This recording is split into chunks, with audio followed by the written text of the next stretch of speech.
Yeah. Good morning, everybody. Just take a seat. Bring your conversations down to tiny whispers in the corners. Good morning. My name is Councillor Gord Perks. That's actually not my name, that's my title.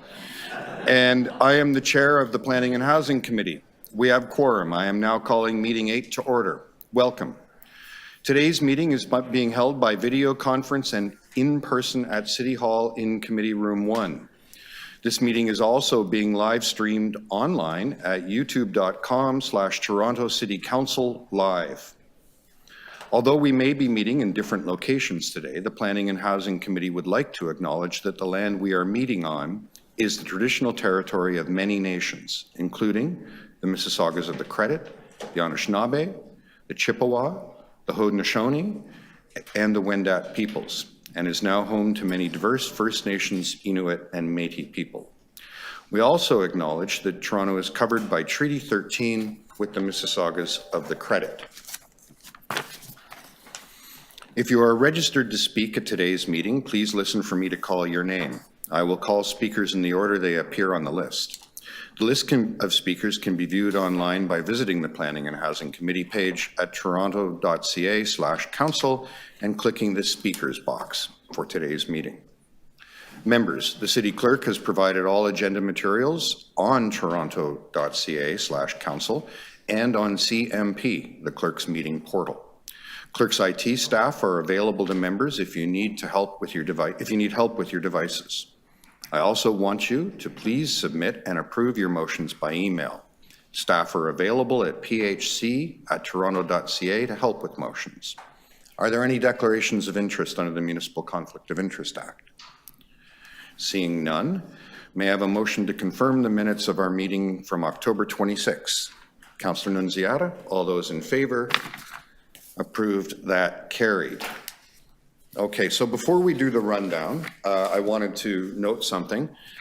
Sitting to my left is someone acting as the Deputy City Manager for Development and Growth. And I understand that he has found that temporary acting position so dizzying that he's decided to retire from the Toronto Public Service.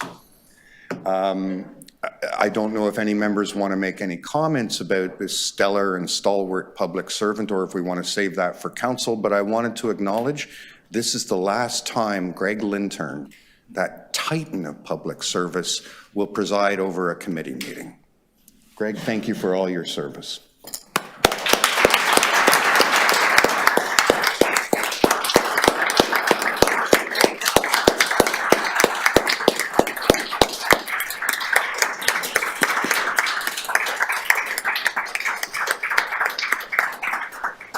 It's nice hugging someone much taller than yourself. We'll have more to say at council. Okay, let us run down the agenda.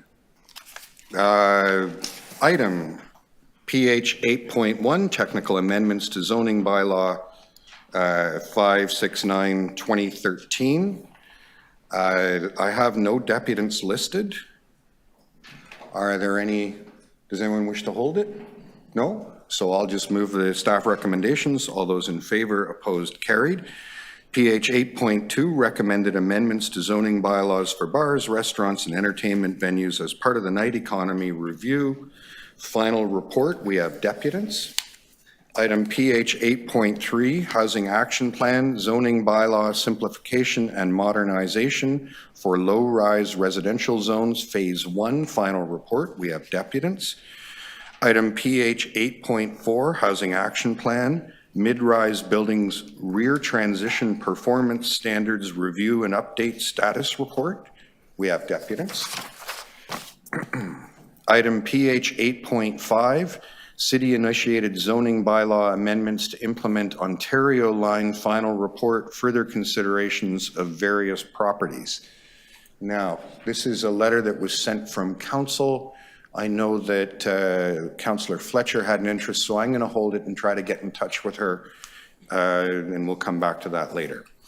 Item PH 8.6, growing spaces for trees, protecting and enhancing the tree canopy while supporting infill housing. We have deputants. Item PH 8.7, implementing Bill 109, the 2023 annual update. Staff have a presentation on that. I'd like to hear that presentation. I think it's an important piece of information for members of the committee. So I'll hold it for that. Item PH 8.8, recommendations from the Housing Action Roundtable, simplifying the application process and making it easier to build housing. This originated as a letter from Councillor Bradford. Do we need to hold this for debate? No? So Councillor Bradford, do you want to move it? So moved. Okay, all those in favor, opposed, carried. Item PH 8.9, acquisition of affordable housing development project at 355 Coxwell Avenue. We have deputants. Item PH 8.10, open door incentives to support 856 affordable rental homes. Does anyone wish to hold that item? Please. Okay, I'll move it, but I at this time, I just wanted to thank staff. Learning Enrichment Foundation is part of the report, and we've been working on it for quite a while, and we just approved their affordable housing application at Community Council the other day, so thank you to staff. Okay, and I'll move it. Okay, all those in favor? Opposed? That carries. Where am I now? I lost my place. Oh. 11? Item PH 8.11, Federal Rapid Housing Initiative Program Update and Phase 3 Implementation. Are there any, does anyone wish to speak to that item? Anyone want to move it? Councillor Myers wants to move it. The enthusiasm in this room. All those in favor, opposed if any, that carries. Item PH 8.12, amendment to Chapter 415, Development of Land of the Toronto Municipal Code. What? Toronto Green Standard. I have no deputants listed. Councillor Bradford, you love the Toronto Green Standard. Who doesn't? You gonna move it? Yeah, sure. Happy to move it. All those in favor, opposed, carried. Item PH 8.13, Toronto Film Industry, protecting a valuable asset.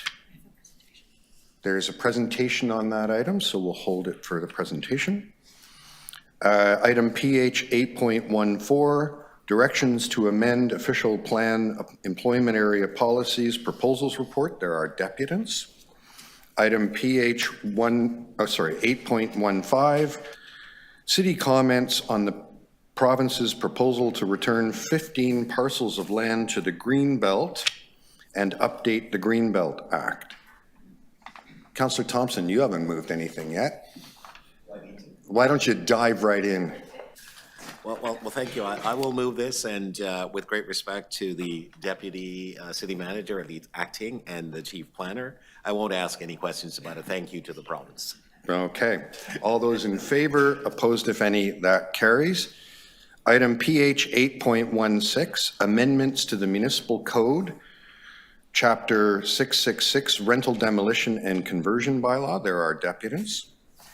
Item 8.17, MM 2.6, impact of Bill 23 on insurance and liability issues. Does anyone want to move that? Okay, I'll move it. All those in favor, opposed if any, that carries.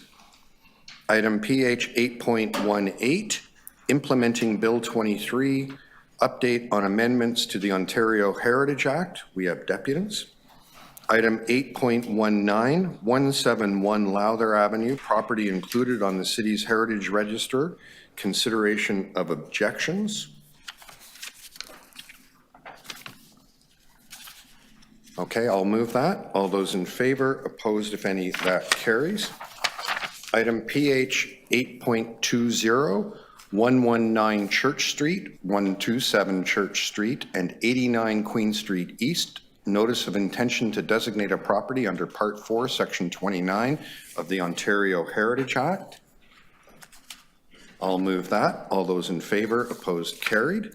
Item PH 8.21, 699 and 707 Yonge Street, notice of intention to designate a property under Part 4, Section 29 of the Ontario Heritage Act.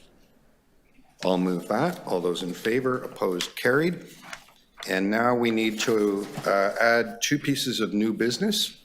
First, I guess this will be numbered 822, saving local foods and supporting Ontario's halal food supply chain. And item 8.23, supporting purpose-built rental homes in Etobicoke North. Motion to introduce, Councillor Nunziata. Because one of those is new and another one is going to need an amendment, I'll hold those both down for a while so members have an opportunity to look at them. Okay, that takes us to the top of the agenda, which is PH 8.2, recommended amendments to zoning bylaws for bars, restaurants, and entertainment venues as part of the Night Economy Review final report. We have deputants. The first deputant we have listed is William Roberts. Is William online? Bill? Bill, how are you today? Can you hear me? I can hear you. Hi, Bill. Okay. You have got 5 the minutes. Yeah, I understand it. You've got the letter I sent in. I'm not going to touch on the recommendations, rather going to explain why. To be quite blunt, this thing needs sober second thought. I got involved with dealing with municipal bylaws and official plans after Swansea was amalgamated with Toronto, Swansea, and Forest Hill, and I attended the public meetings as an ordinary citizen. 74, I joined the Swansea Ratepayers Executive, became a delegate to Chorus, so some 50 years. And in terms of the City of Toronto, I do know the origin of the various bylaws. When I looked at that bylaw, one thing struck me. If a eating and drinking establishment with 25%, which means it's primarily a drinking establishment, is within 20 feet of a neighborhood, it's limited to 400 square meters or 4,000 square feet. But at 21 feet, it's not limited anymore. And given that staff have picked a maximum size of entertainment area of 250 square meters, basic math says they're saying 1,000 square meters or 10,000 square feet can be located within 21 feet of a neighborhood. That's a significantly different type of use. We're talking about a district use, but the fact they put a cap on it, 250, means they're envisioning 15,000, 20,000, 30,000, 50,000, which means it's a regional draw. And Swansea experienced a regional draw back in the 80s when somebody purported to be putting in restaurants. But as soon as they had the license and as soon as it hit 11 o'clock, the tables disappeared and it became a nightclub. Cars were parked up to half a mile north of the club. And eventually, as things usually happen, though this is unusual in the 80s, gunfire occurred in the parking lot. There were sexual assaults, physical assaults, rowdiness, and general problems. And it was in the over 400 square meter size. One of the problems I had, just touching on amusement arcades, the staff gave a reason being lineups. Interesting enough, that's a problem with bars or nightclubs. And if you're going to have an amusement arcade that's over 400 square meters, then you've got a problem. Because you're going to get the same sort of thing happening in a regional draw. More importantly, they seem to have missed why it was 3 or more machines. When the bylaw was being brought in, there were several mom and pop restaurants or takeout places which had 1 or 2 machines that the patrons could use while they were waiting for their order to be prepared.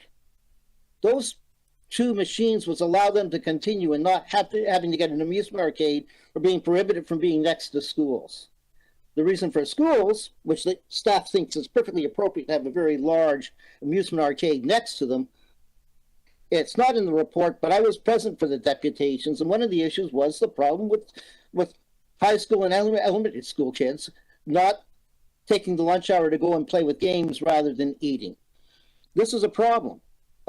And when you talk about evolving business practices, I remember one of the last times I heard that was back when Reagan got rid of the controls on savings and loan companies. so they could compete commercially with the big banks. End result was real estate markets crashed. They went bankrupt. The big banks took them over. For those of you who don't know what an American Savings Loans Company, in It's a Wonderful Life, Bill Bailey was running an American Savings and Loan Company. Later on, Reagan got rid of the last remnants of the controls of the New Deal, stopping banks from going under. And guess what happened? 2008, Lehman Brothers went down. Bill, I'm going to The whole have to world- ask you for your final thought now. My final thought is this needs to have a sober second thought. It shouldn't be driven by downtown businesses and bar owners. By the way, why didn't they consult any? Bill, that's physicians? 2 thoughts. Yeah, mate. I'm going to have to ask you to stop there. Thank you very much. I am. Thank you. Are there any questions of the deputant? No? Bill, thank you so much for sharing your thoughts with us today. Next, I have Ingrid Boudet. Hi, Ingrid. You've done this before. You know you have 5 minutes? Yeah. Okay. Let me know when you're ready. I had to combine 2 presentations into one on Tuesday, so I'm very glad to get 5 minutes from one presentation. Okay. Thank you. Go ahead.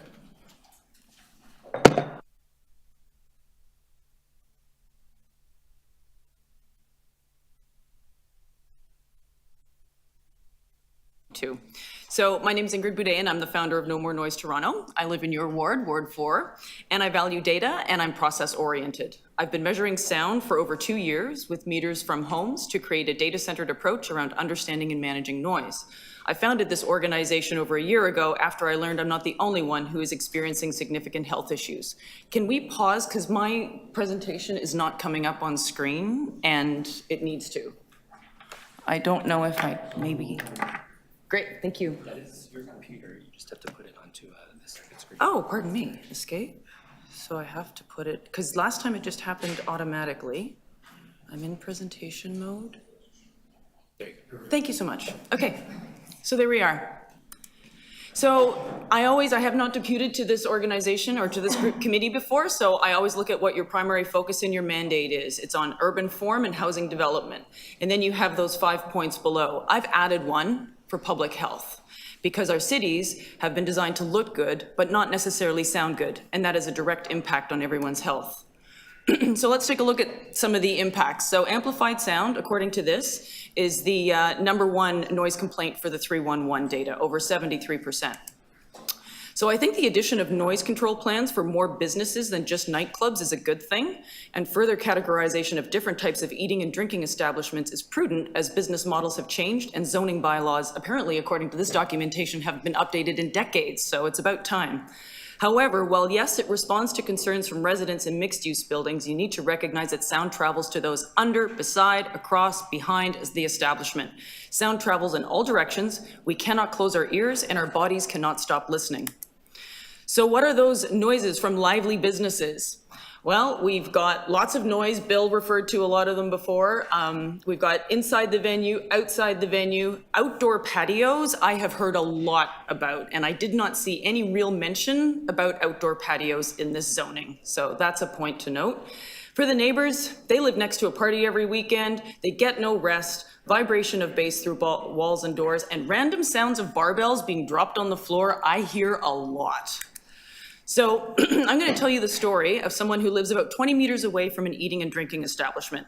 According to this, they should fall into class 2 and get relief through a noise control plan.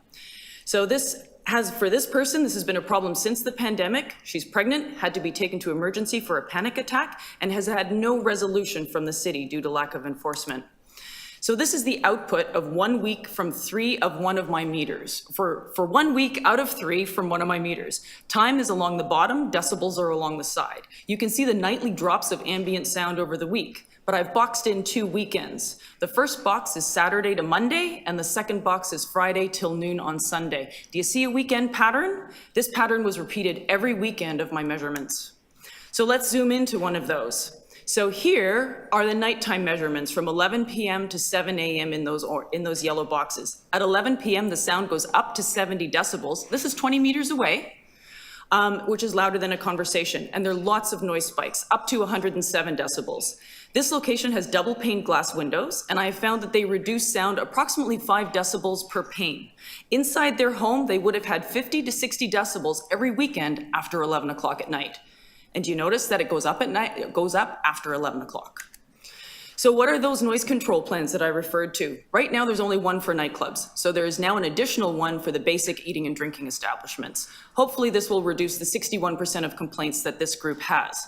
However, I have a really big concern that the part of the most impact on the community is not mandatory, and that is the community-based mediation services to resolve noise complaints. If I've read the information correctly, these are the items that are available upon request. These should all be mandatory for a level 1 noise control plan and part of the information package that is provided to the city and updated annually. As I'm learning, good operators already do this, so let's make sure that all of them do. Noise is a public health concern, and those that have the ability to impact our health should have the decency and obligation to reduce those impacts. The community and operators must work together to go forward. So I have recommendations. The level 1 noise plan, all upon request items should be made mandatory. Ensure that eating and drinking establishments and retail all submit those noise control plans. Review all of this together with the noise bylaws. These two things are linked. Improve the reporting and enforcement process. Bylaws are great. If you have enforcement, they mean nothing. Measure noise at the source and don't leave residents with the burden of having to be interrupted 2 times at night and just the whole process doesn't work. I'll just leave it there.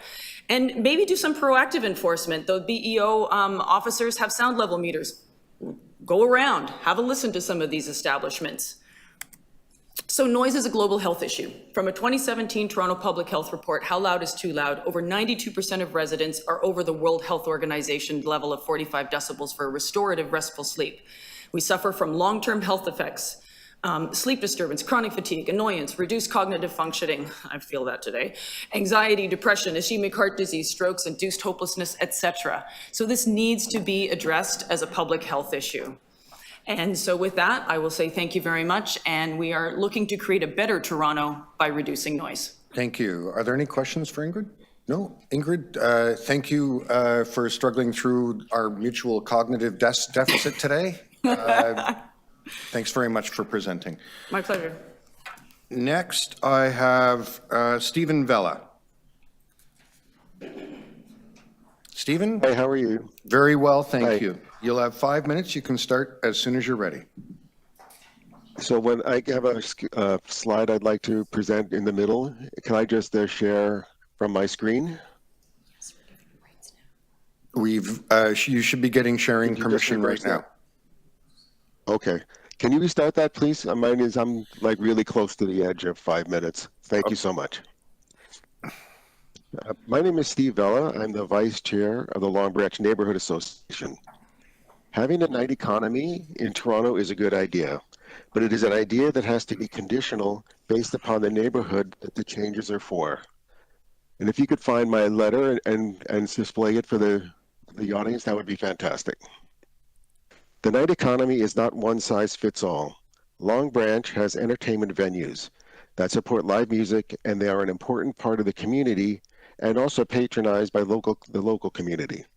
Long Branch did have one dance club that was a destination venue and not heavily patronized by locals. Many of the patrons did not respect the low-rise neighborhood that it abutted, and the establishment had constant noise complaints. They played loud music until 2 a.m. Many cities, including Vancouver and Austin, with a vibrant night economy, have strict noise regulations and restrictions on where entertainment venues can be. Creating strict noise bylaws is a step that the city has skipped and should be completed before the changes to zoning bylaws and locations of venues are made. Noise is already a great issue, as the city received 10,000 noise complaints for amplified sound last year. The issue needs to be addressed.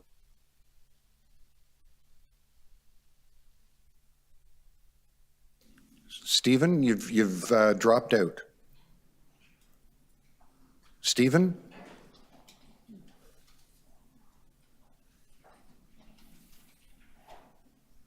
No? Okay, so I'll stop Stephen. Oh, Stephen, can you hear me? Yes.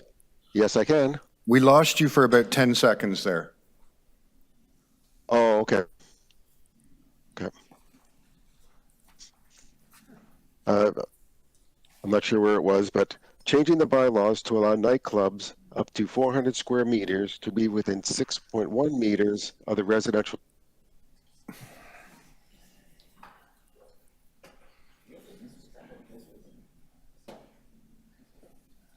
Stephen, we've lost you again. Everything seems okay at our end, except you keep dropping out.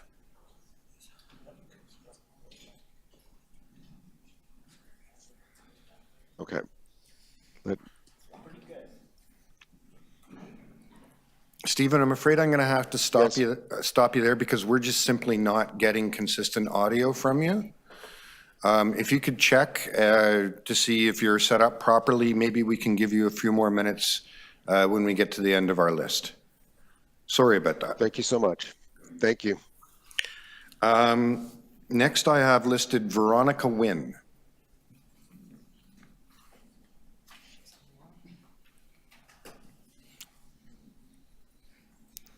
Veronica, how are you this morning?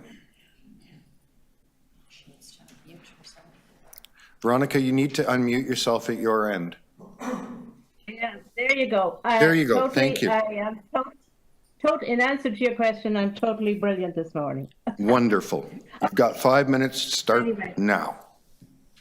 Okay, Veronica Wynn, I'm the secretary. I'm speaking on behalf of the CORA, the Confederation of Resident Ratepayers Associations in Toronto, but of which I am the secretary. But I'm also the president of the Swansea Area Ratepayers Association, and I will be drawing on my experience in that to relate to the whole of Toronto, but also worldwide.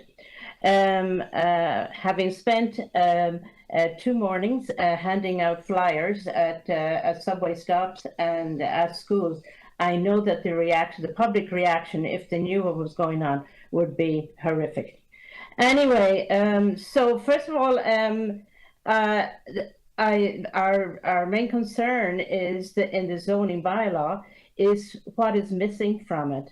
A definite act of omission that will be of critical impact, because once you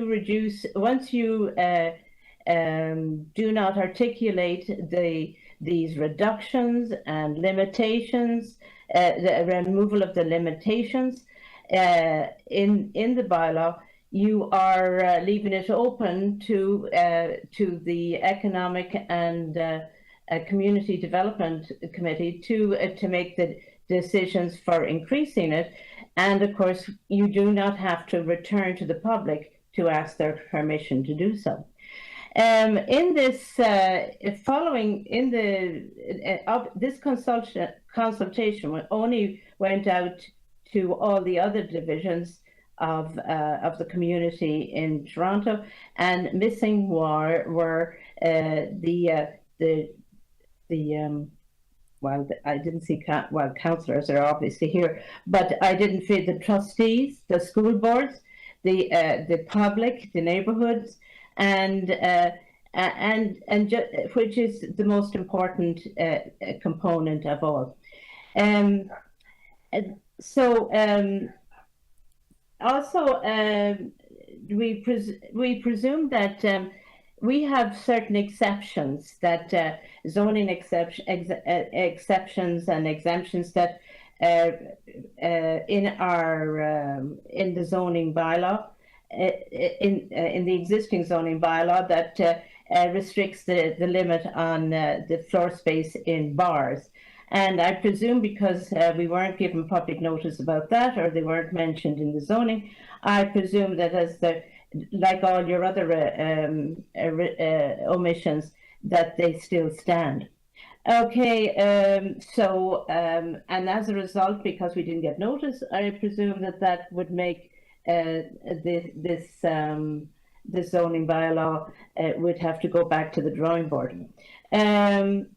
About 2 decades ago, the council had to impose current restrictions and limitations because of the presence of these arcades, because they were having such a negative impact on students, health-wise, and everything like that, as well as on their academic progress. Also, I checked out what was happening in Amsterdam and Rotterdam, because they've been having this red light district for years. And guess what? They are having trouble. They were having it restricted from a timeline until 6 o'clock in the morning or 4 o'clock that it was ended, but they couldn't enforce it because they had so much trouble getting people out. They didn't have the personnel, so they made it a 24-hour deal. So and also they had trouble implementing all the organization around it because it was a totally new economy. And so what they decided to do was they'd have another mayor. Guess what? They're going to have a daytime mayor, which would be Mayor Chow, but also I think you guys might be looking could have opportunity for another job because they had the night mayor. They're going to implement a night mayor who would be organizing that. But guess what? I love the name and the pun on the nightmare because they did have a nightmare situation as well as going to have a nightmare. The new what we really want to do is either you defer this because there's so many loopholes and everything, and you have to learn from history what the mistakes are. Veronica, can I ask you for your final thought, please? Right. I'm going to read what I want from it. Okay, so this is my final thought. The new zoning bylaw shall identify and retain the existing restrictions with specific numbers of arcade machines allowed and the distance required for the amusement arcades to be from schools and neighborhoods. Thank you very much, Veronica. I'm going to have to stop you there. Thank you, Veronica. Thank you. Are there any questions for the deputant? Councillor Thompson. Thank you very much, Mr. Chair. Through you to Veronica. Veronica, I just wanted to make sure that I heard you clearly. Is part of the issue for you, you were saying that you were not consulted or there was not enough consultation that took place that you were aware of? Well, there was one consultation that was organized by an outside body. I think the person was from Amsterdam or from a business that was in Amsterdam, but they asked us to they were going to offer us gift tokens if we participated. Okay. That's the only consultation. But the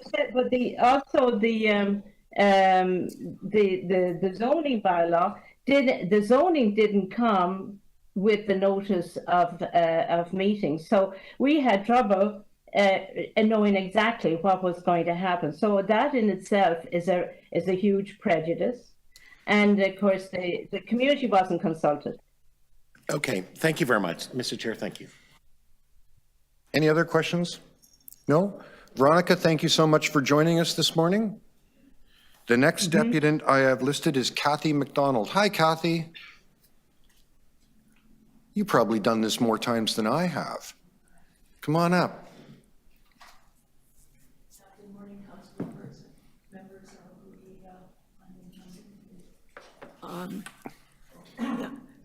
I'm representing Fontra today as a co-chair with Jeff Cattell. So we represent 35 residents associations in the areas bounded by Bloor, Bathurst, Shepherd, and the Don Valley Parkway. We support the idea of expanding the night economy initiatives, but want to ensure that the major issues with noise from its entertainment businesses are adequately addressed before this expansion can take place into the rest of the city.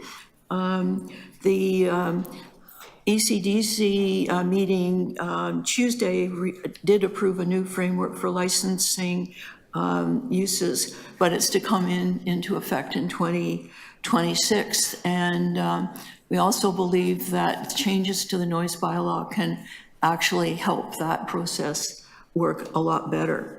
Some residents have participated in initial discussions about very general ideas for changes to the regulations for bars, restaurants, and entertainment venues, but certainly not at the detailed level of zoning bylaw amendments. Ingrid advised you very well on the significance of the noise issues. We only have a week to look at a planning report or any report coming to a committee before we come here to comment on it. And it's really insufficient in complex issues like this. It's very difficult to reach lots of people within that time period so that there's broad understanding of the significant changes that are happening and ensuring they have the ability to comment.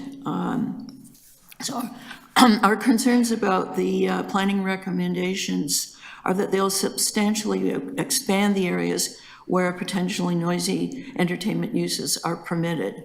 They'll increase the size of the permitted floor area, and we wonder about the effectiveness of limiting the uses to just the ground floor of non-residential buildings and requiring the separation distance of only 6.1 meter to residential areas as has been raised before.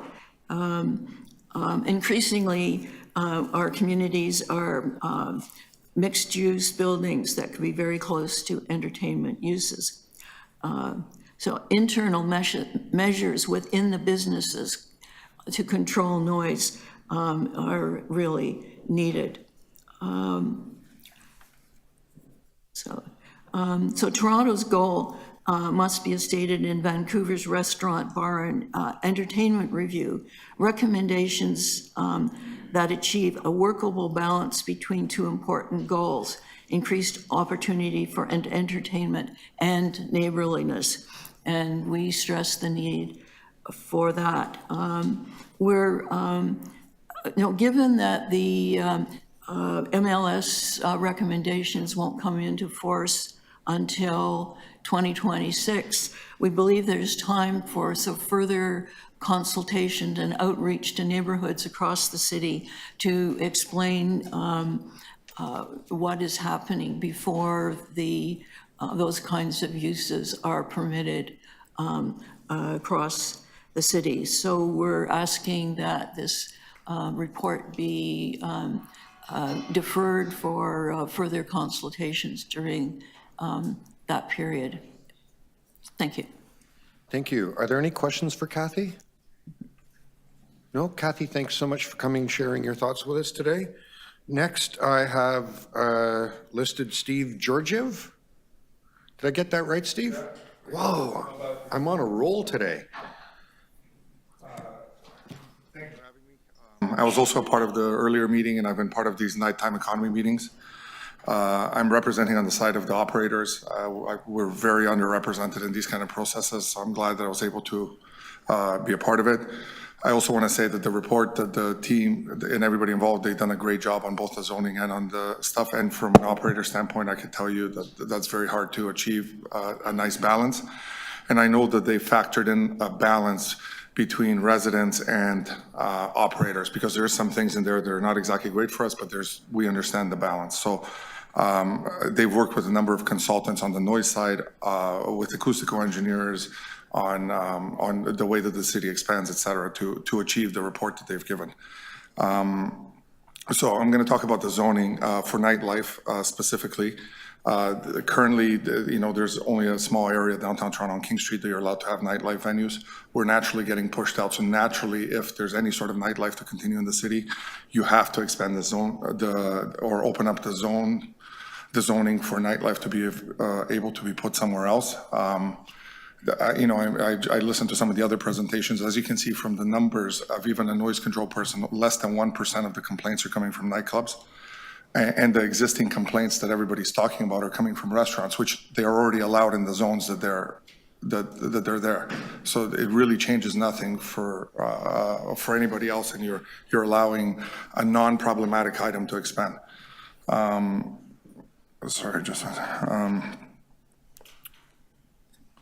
The other thing I've heard about is health. One of the cities, I've kind of been paying attention to this as well. One of the cities, mandates and things suggestions that have recently come up in their discussions is actually creating more social gatherings, which is for the benefit of health. And this whole initiative actually is beneficial to health. Again, the only other thing I'm going to say in regards to this is when you guys craft policy, I guess, and I think it's important to make sure it's crafted for the many versus the few. Otherwise, you're going to end up with a broken kind of system. So we got to address the people that are, 96, 97, 98% of the people that are going to be affected versus the 1 or 2%. And by no means am I saying that we should take those lightly, but as far as city policy, we should try to address the majority. I'm just going to speak to a couple of zoning issues that were in the report. The one thing the reason for this happening is to clarify licensing, to ensure people are operating within the appropriate things, and to modernize everything that's happening in the city. So from a nightlife standpoint, I could tell you at least 30% of the nightclubs in Toronto are in a basement. According to zoning, that's not allowed. To me, that's the least problematic and the least impactful place. So I think basements should definitely be added to at grade uses for allowances for nightclubs. Additionally, there's no definition of split level buildings, and there's a ton of them in Toronto. Right now, if you're not at grade, you're not allowed to do something. So if you're a few steps up, a few steps down, that's also not addressed in the bylaw. What happens to operators that have the whole building? Are they allowed to go on the second floor? There's patios right now on the second floor that technically they're not allowed to be there based on the current zoning thing. So the only other thing I'm going to mention that's affecting in the zoning is the definition of nightlife and entertainment venues is changed by municipal licensing. This unfortunately brought a unforeseen circumstance where they made the definition based on a test of do you meet 4 out of 6 of these qualifications or 3 out of 4 of the qualifications. A lot of venues in the city already do. So there's nightlife venues on the second floor right now that will have no license after they open. So there needs to be a plan of how that gets addressed. So they're operating currently under a restaurant license. The new definition will force them into a nightlife license, that they have to get a nightlife license, but zoning will not allow for a nightlife venue to be on the second floor. So it creates a circumstance, and I could promise you on King Street, I could tell you 10 venues that are like this. So this is a real problem that's going to have to be addressed by municipal licensing, specifically on the licensing stuff, but maybe in conversation with zoning. Yeah, I think. Final thoughts, Steve? Yeah, I'll keep it there. I have more, but. Okay. Are there any questions for Steve? Yes. Councillor Myers. Thank you. Thank you through you, Chair. So thank you for coming in, and you're right. We often don't hear from that other side of this debate. So I'm just wondering, for those people that don't know, what does nightlife bring to a city like Toronto in terms of like making Toronto what it is? Well, it's one of the most, believe it or not, I know it sounds crazy when I sit here and say it, but it's probably one of the most important. Hospitality and nightlife is one of the most important things to make a city vibrant, to make it attractive for business, to make it attractive for tourism, to inspire cultural activities, to inspire innovation, to inspire competition, to inspire new business jobs. It's one of the biggest employment sectors in the city of Toronto. So, you mentioned some specific things that you'd like to see in the planning zoning, the zoning bylaws change to just make sure that the rules are more clear for nightclub operators. So for example, many nightclubs operate in basements, some have second floors, some own the entire building, just having some clarity around that. Are there any other things that you think would make the nightlife economy more viable in Toronto? Because as I understand, you all were particularly hard hit from COVID-19. Yeah, the hospitality industry got absolutely, killed, for lack of better words, through COVID. We were closed for 550 days. I mean, look, we constantly have rising costs. You know, they gave us a 10% reduction in our liquor buying. Then we got slapped 3 months later with a 7% tax, and now there's a 4.5% federal tax that's coming next year. So now we're paying more for liquor than we were before COVID. So all these we're in debt because, you know, we had to pay rent. We didn't qualify for certain subsidies, and costs have tremendously go up. Our liquor costs are up, you know, on average of, you know, 15 to 20%. So unfortunately, we have to pass all these things down. So removing red tape from the city process, extension of hours, allowing for venues to be more places, and I'm talking about good operations. I understand that there's bad operators, but ultimately, it's just removing the red tape and working with operators, especially when you're crafting these zoning or licensing changes, to understand some of these nuances that I just described to you. So right now, you would deem at least 40% of the nightlife operators not being able to get a license, you know, and this is something that needs to be addressed, or there, you know, what are our options, you know, at that point. So my only other comment I'm going to make is the 6.1 meters. I know it's been brought up a few times. I don't think that rule should change at all. I think Toronto, it has a lot of mixed-use buildings, a lot of mixed-use neighborhoods. If you start changing that measurement, you'll run into a problem of what happened with the cannabis stores, where they had to change the measurement after they realized that only like 3 locations qualified for cannabis stores. So yeah, we just have to be very careful, because this is literally what the city is about. And if we affect it in any sort of negative way, and we've already been so hurt by the pandemic, I think this could have a potentially city-changing outcome. And thank you. And one final question. Can you just describe what opportunities the city provides for sort of an ongoing dialogue for the nightlife economy and the city in terms of making sure that the bylaws are up to date with what's needed in today's economy, and making sure that you have an opportunity to address noise complaints or things like that, or concerns before they're sort of escalated to, you know, police enforcement or 311 calls? Yeah, so I'll just answer the noise thing first. All these noise things that you guys are going to see, they're all going to talk about the last 3 years. In the last 3 years, we were closed 550 days. So majority of those noise complaints that you're seeing on all these reports are coming from house parties, et cetera. So we just got to be very careful not to villainize the operators in the hospitality industry, when truthfully the data has nothing to do with them. So that's number one. And then as far as communication, I mean, I'm sitting here, generally there hasn't been much conversation between city officials, licensing, zoning.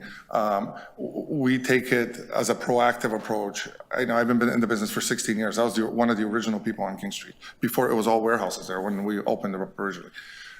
You know, at the peak of our company, I had 800 employees. Like, I've been there, you know what I mean? I've gone through this thing.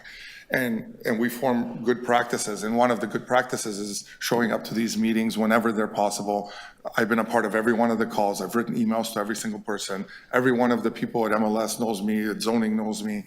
So the problem is, I've had to go out and do this. I've had to show up here to these meetings.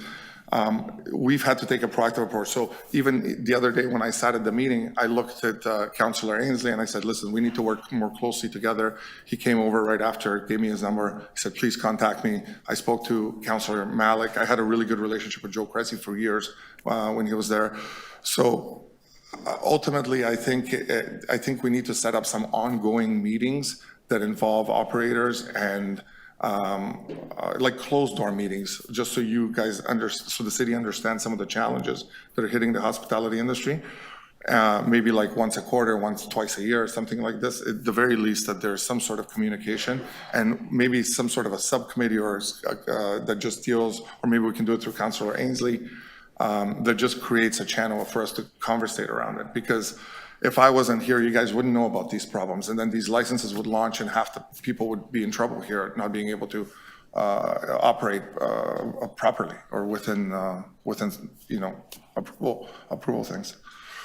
Thank you very much. No further questions. Thank you. Thompson? Thank you very much. Through you, Mr. Chair.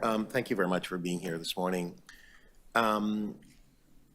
You recognize the utility and the benefit of the industry, and you want us to have a strong sense of understanding of what those benefits are. That's part of the reason why you're here today. 100%. And you and your colleagues, I gather, take appropriate measures to ensure that you are operating within the confines of the rules and so on. And I guess sometimes there's a bit of a disparity where perhaps there's a little bit more noise than perhaps your organization, for example, may want to have in place, but you would respond to that in a way to remedy that. Would that be the case? Would that? Yeah, so I would say generally all good operators, and they have good neighbor policies. So, for example, I gave this example to Ingrid earlier. We opened up a restaurant at King in Portland, Maxime's. It's 77 Portland. It's underneath a condo. The restaurant is more lively in there. It has a vibe. The neighbor upstairs came down and says, listen, you guys are making a little bit too much noise. I said, no problem. How can I help? We hired HTC, which is also what the acoustical engineering firm that the city of Toronto hired for this review. We brought them upstairs. They measured. We worked with our audio technician. We lowered the volume. She's extremely happy. She's now a patron of the restaurant. So ultimately, it's good the problem is bad operators are like 1% of the thing, and they create a problem for 99% of the operators. And good operators always practice these good neighbor policies. They try to work within these limits. The change of the noise bylaw giving us these limits really allowed us for good operators to work within those limits, where before we didn't really know. So my only other comment I'm going to make is, I've always said this since day one, it's all about enforcement. You can change the law, you can change the bylaws, you can do all this stuff. The bad operator, if you told him he has to operate within 55 decibels and then you change the law to 35 decibels, if you don't enforce it, you've done nothing to improve the situation. So it's always about enforcement. Well, thank you for that, because that's really where I was going to get two pieces. One was the work that you and your colleagues do for noise abatement and so on, and I think you've addressed that. For sure. But the issue is around enforcement, because as you pointed out, if it's not enforced, it's a challenge, and it becomes a problem for the industry as a whole. Correct. Can you help me to understand the distinction between the restaurant and the nightclub and the restaurant that becomes a nightclub? So, things are evolving in the industry. As everybody knows, supper clubs are becoming a very regular thing now in Toronto. They were very, Buena Notte was a supper club that ran for 25 years in Montreal. They came here, they operated as a supper club. This is a very common thing. So what's happening with all these increased costs, cost of operations are going up for every operator. So they're looking at how do we make ends meet and how do we make this work, especially these restaurants that open at night. So they're looking at how are we going to sell more alcohol, because that's where the margins are. Food already, you're not doing a lot of margins in food. Overall, the restaurant industry is working around 10% profit margin. So they're already little profit margins. They're all beaten up. They're all in debt. They're all committed major capital to invest into these things. And so they're looking at how do we get our investment back? How do we create, and they create lots of jobs. A restaurant, we have the restaurant that I spoke about was 61 seats. We employed like almost 70 people there, to give you an idea. So it's a substantial amount of people that receive employment from these places. So the trends now that you're going to see in Miami and Las Vegas and New York, these supper clubs are coming and they're staying open later at night. They're adding entertainment as part of the thing, because they're now customers are looking for more out of the establishments. Why do I go eat here and, not get anything? Or I can go here and I have an entertainment night where I have dancers and I have music and I have maybe a good DJ. So patrons are looking for more out of the establishment. The trend is headed that way anyways. We're a little bit behind the trend almost of what's happening.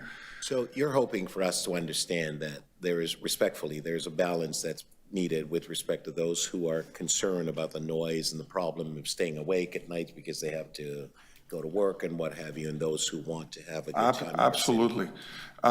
Most good operators will work with these people that have noise problems to achieve a balance and some sort of an agreement or compromise. So, but again, even from the no more noise data, less than 1% of the noise complaints are from nightclubs. Steve, I'm going to have to stop you there. Thank you. Thank you. No problem. Any other members who have questions? No? Councillor Nunziata. Fast question. So you mentioned, I mean, we have the good operators and the bad operators, right? And that's where the problem is with the bad. So with the bad operators, I mean, the only thing we can do is have more enforcement. Correct. Which is kind of difficult to do, right? For the city, so it's hard to control that. So what would you? So I'll reverse it a little bit for you. You know, people speed and they drive 120 kilometers an hour. But the speed limit is 100 kilometers an hour. Are we changing, do you understand what I'm saying? Are we changing the speed limit because of the people that are speeding? It's the same thing, right? So it ultimately comes down to enforcement. Like if you have no law and order and no enforcement, how do you expect people to stay within those things? And you're talking about very few bad operators. Like it's not most of them are reoccurring in their bad operations. So it has to, unfortunately, like I don't know how to give you another solution besides enforcement. It has to be enforcement. Well, Thank you. Any other members with questions? No, seeing none. Steve, thank you so much. The next deputy and I have listed is Harold Smith. Harold, are you with us?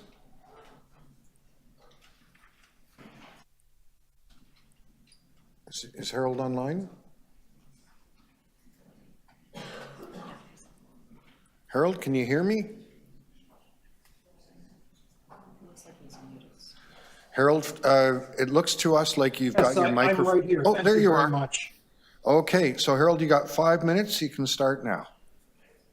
Thank you very much for the opportunity to speak.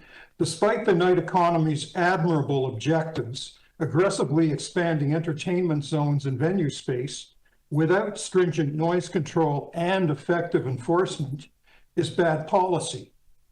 If adopted, City Hall would be ignoring its own research and the proposal's health impacts, high complaints, negative public feedback, and enforcement challenges.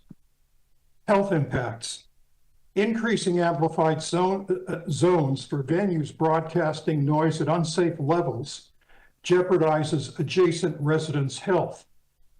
The night economy ignores Toronto Public Health's report, How Loud is Too Loud, which states, quote, maintaining a quality indoor noise environment contributes to better health and well-being, quote, and current evidence finds this threshold for ischemic heart disease to start around 58 decibels.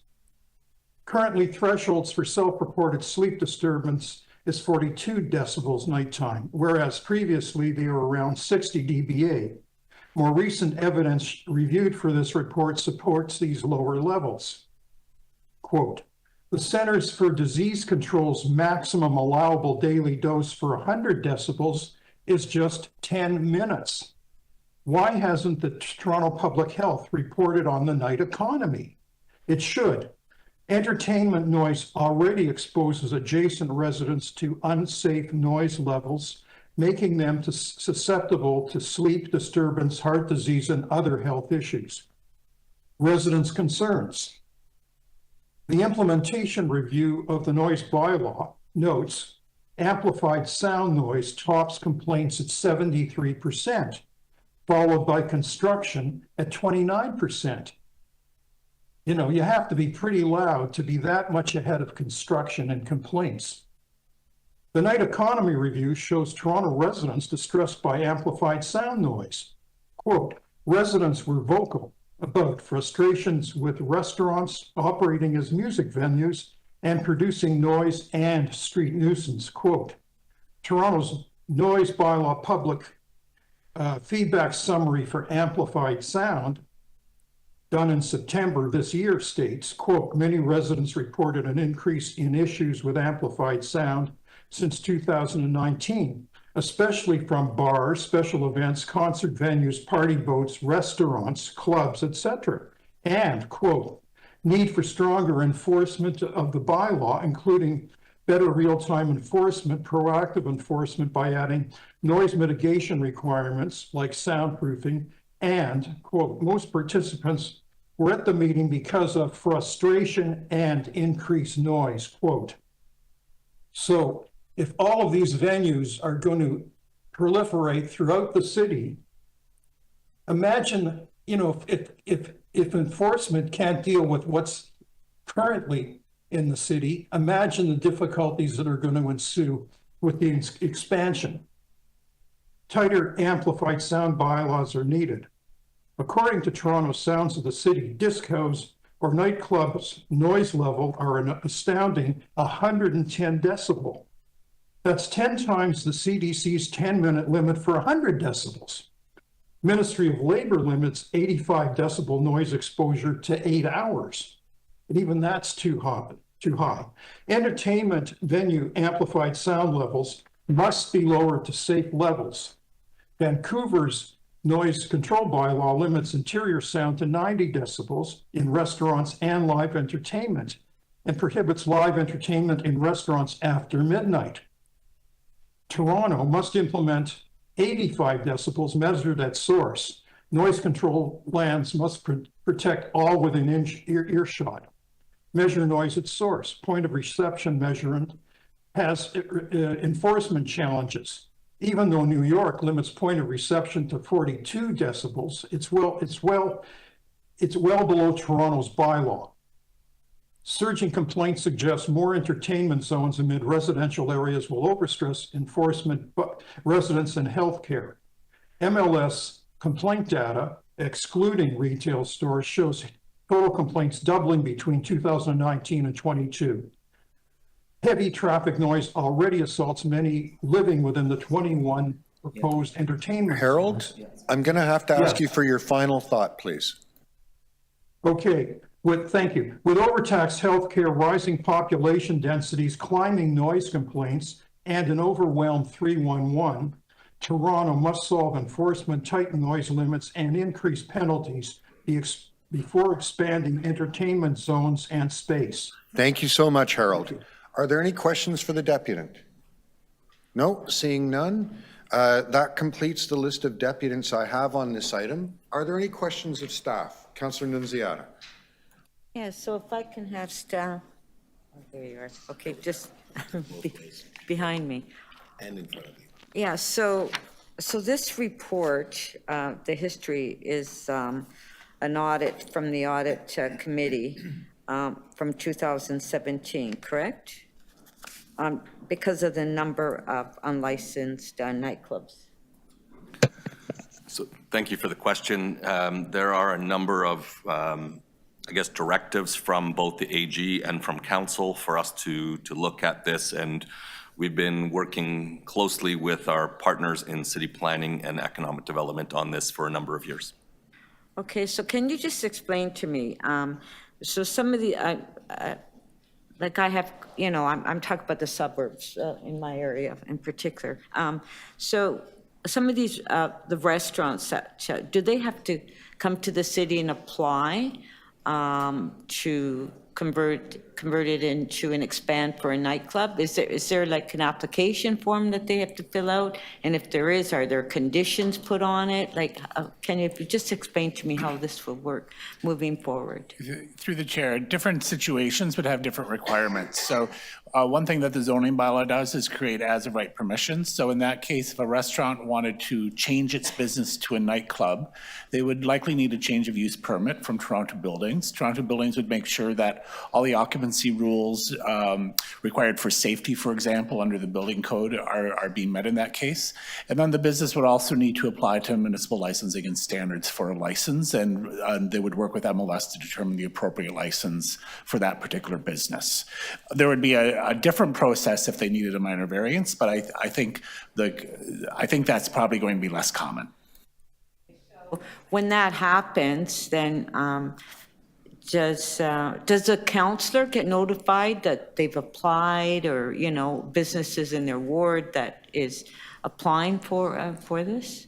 Or just like a liquor license, when they're liquor licensed, then we get notified and we identify if there's any issues or concerns on this establishment. So do we get that? Or is it just that we're not notified at all? I believe Mr. Grant will answer this question.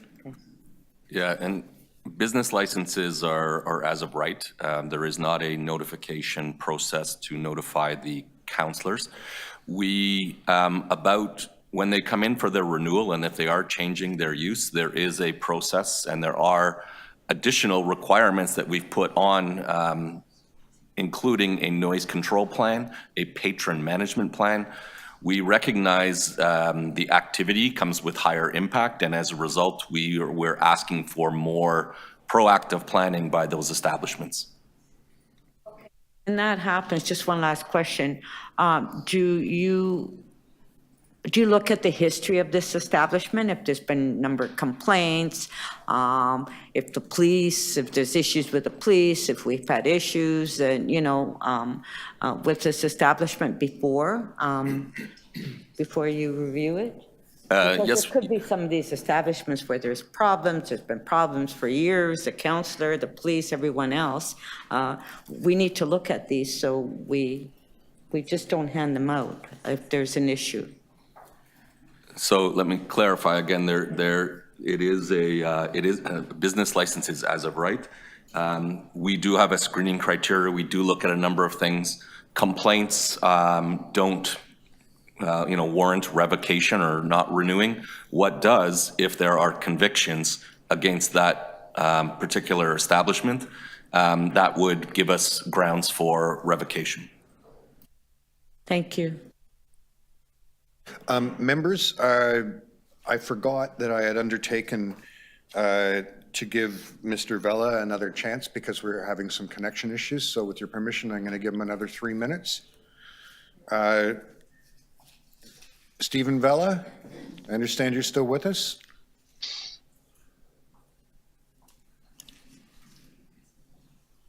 There it goes. Yes. Hi. Thank you. Go ahead. I'm going to share a picture with you guys for a moment. This is a picture of Port Credit. As many of you know, Port Credit has a very viable nightlife and a very good night economy. And it goes from here, Ontario, at the top, the yellow line going to the left at the top, all the way down to the Credit River. And there are a lot of clubs in there with the live music. It's very, very successful. But you'll also notice that the high-rise buildings that are behind it are quite a ways away from the street. And behind the railroad tracks, the red line is where the single detached houses are, the low-rise neighborhoods are. They're quite a far distance away. And this is Long Branch. You'll see it's a very different area. And all along Lakeshore, which is the yellow line, is where this amendment wants to add a night economy. So you see it's a very different location, a very different look and feel. There's single detached houses all the way up to Lakeshore. They all back on to the properties that are on Lakeshore. It's they're very close. But if you'll notice, north of the railroad tracks, there's an industrial area that has not been identified as possible addition for the night economy. That looks like a perfect place.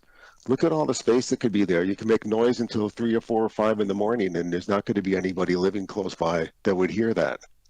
I think that this opportunity should be taken to move the night economy to where it is not going to affect residential neighborhoods.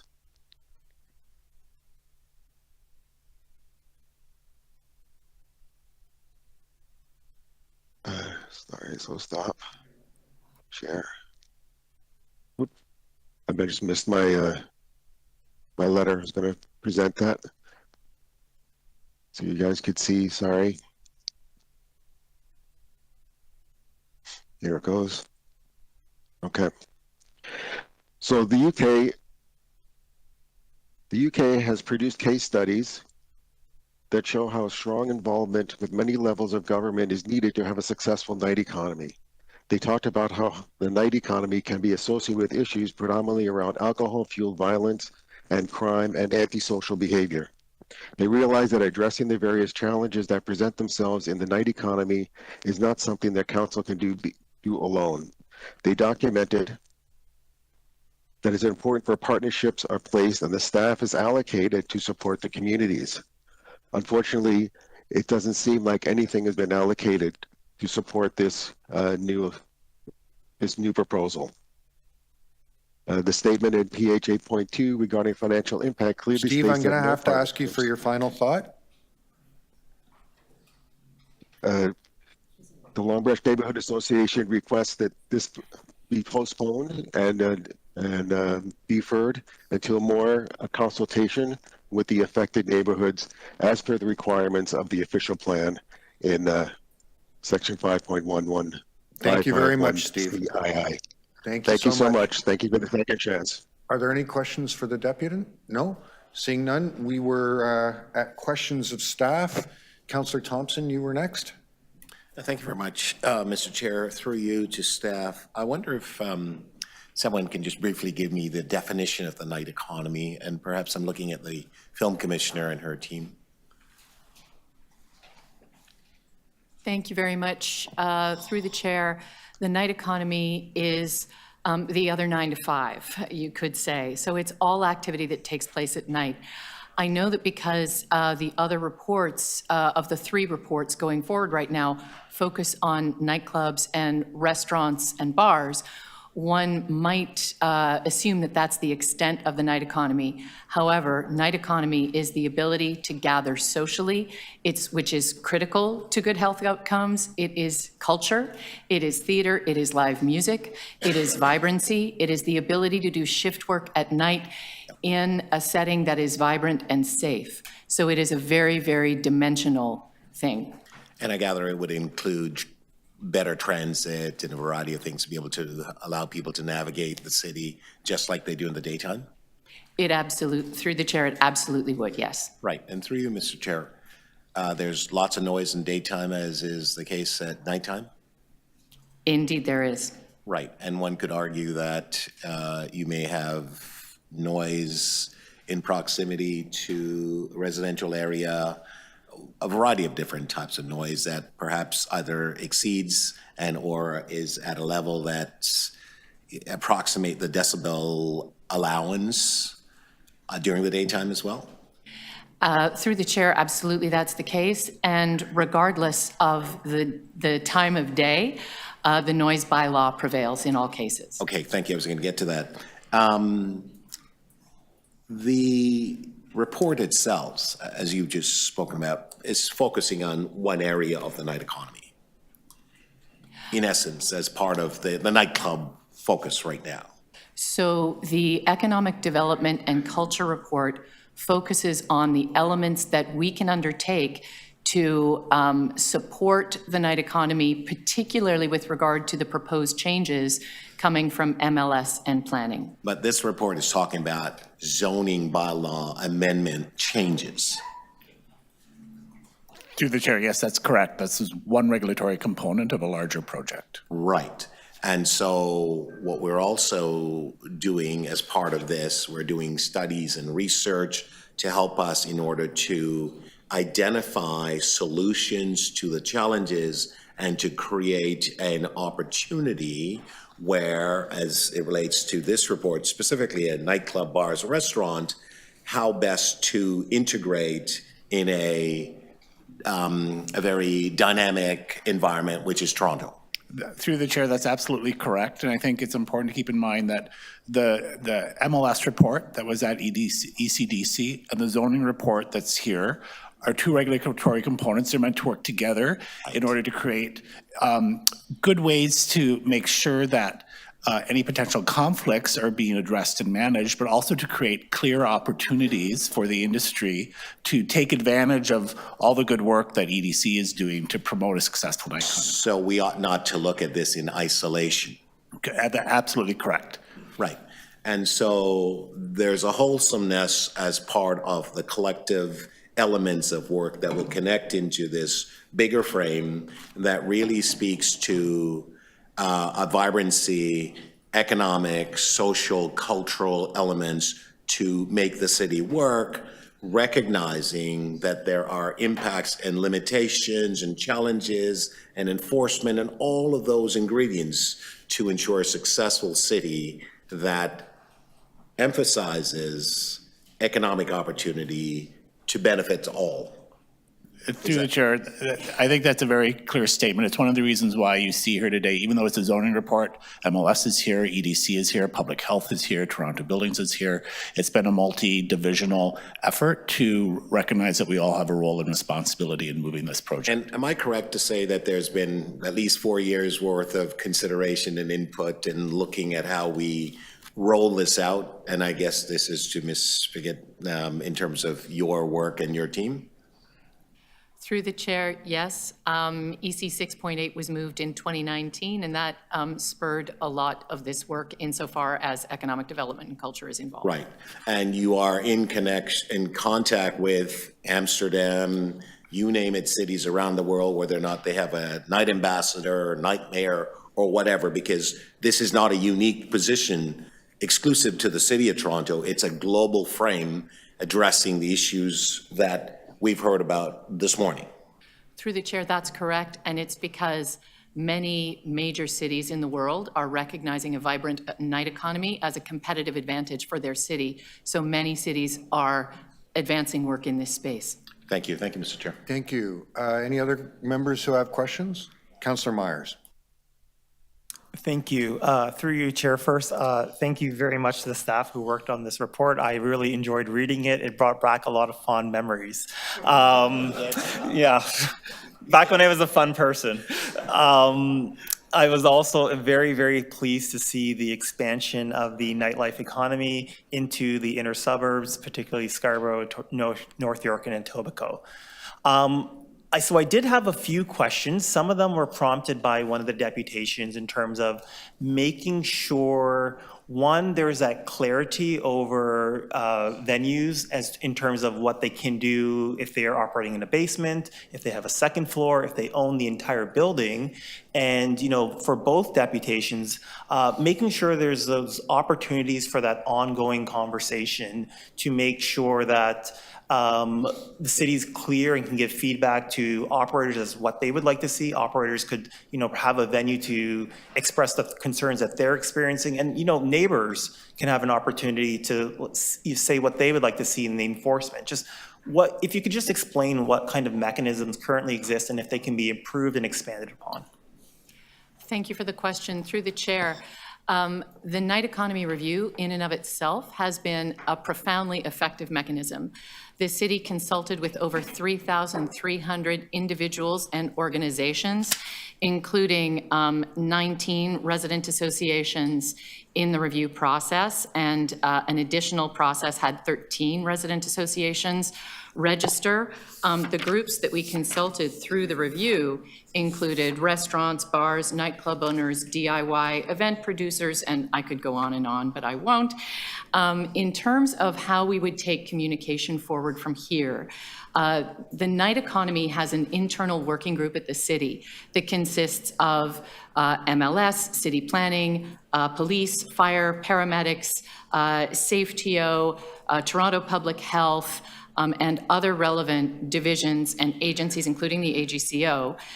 We are hosting a Night Economy Town Hall together in January. That would start the process of communication now, once we have clarity from council on what the adopted changes actually look like. A part of that, a huge opportunity there, is to enhance the communications we have with the night economy community and all of the stakeholders on an ongoing basis. The review has given us a tremendous database that we can use to make that happen. Great. And the second part was sort of the clarifications over venues that currently exist that have, they might have a second floor, they might have a third floor, they might operate in a basement. If you could just expand on that. Through the chair, if the conversation around second floors relates specifically to nightclubs, one of the uses defined as a nightclub. So other types of venues, restaurants, entertainment place of assembly would not be limited by that restriction.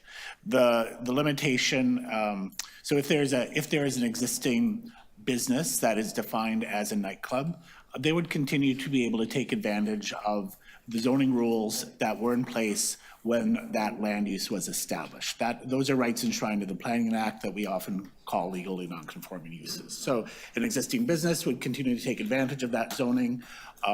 They would be licensed as long as they were able to demonstrate that they were in compliance with the zoning that applies to them, in that case, that historic zoning, and could continue through the system under those rights. The new rules would impact new businesses or new land uses that want to establish themselves. And if there were a proposal for a second floor nightclub, they could make their case to the Committee of Adjustment through a minor variance application that there's a specific context there that will make that work in a way that will not create conflicts with their neighbors. Great. Thank you very much. Thank you. Any other questions? Oh, seeing none, we'll move to speakers. I see Councillors Ainsley and Peruzza with us. Do either of you wish to speak to this item? Yes, I do, Mr. Chair. Okay, Councillor Ainsley, go ahead. You've got 5 minutes. All right, thank you. Good morning, everybody, to everybody in the committee. As the City of Toronto's night economy champion, just wanted to say a few words on this item. The City of Toronto really understands the critical importance of the night economy to the cultural vitality, livability, and economic prosperity of the city. I want to thank all of the deputants that were in this morning. I met a number of you the other day at Economic Development. As I said, economic development, and I want to restate that this is an ongoing process that staff have mentioned. Public consultations are going to continue. As staff also mentioned, there's a town hall meeting on January 17th, 2024. Since the adoption by Toronto City Council of the Toronto Nightlife Action Plan, various city divisions and agencies have brought forward innovative approaches to unlocking creativity and commerce in the overnight period, while also managing the risks in public health and good order that can arise with more overnight activity in a residentially dense city like Toronto.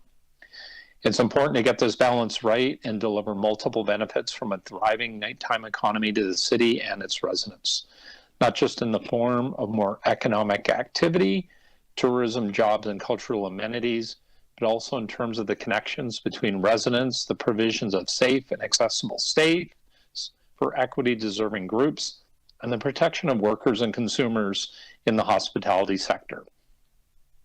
Zoning changes led by city planning as companion work to that of municipal licensing and economic development are going to provide greater flexibility to restaurant operators, reflecting market trends and consumer expectations, while allowing for the greater potential of revenue generation in a sector where less than half of the operators today are operating at a profit.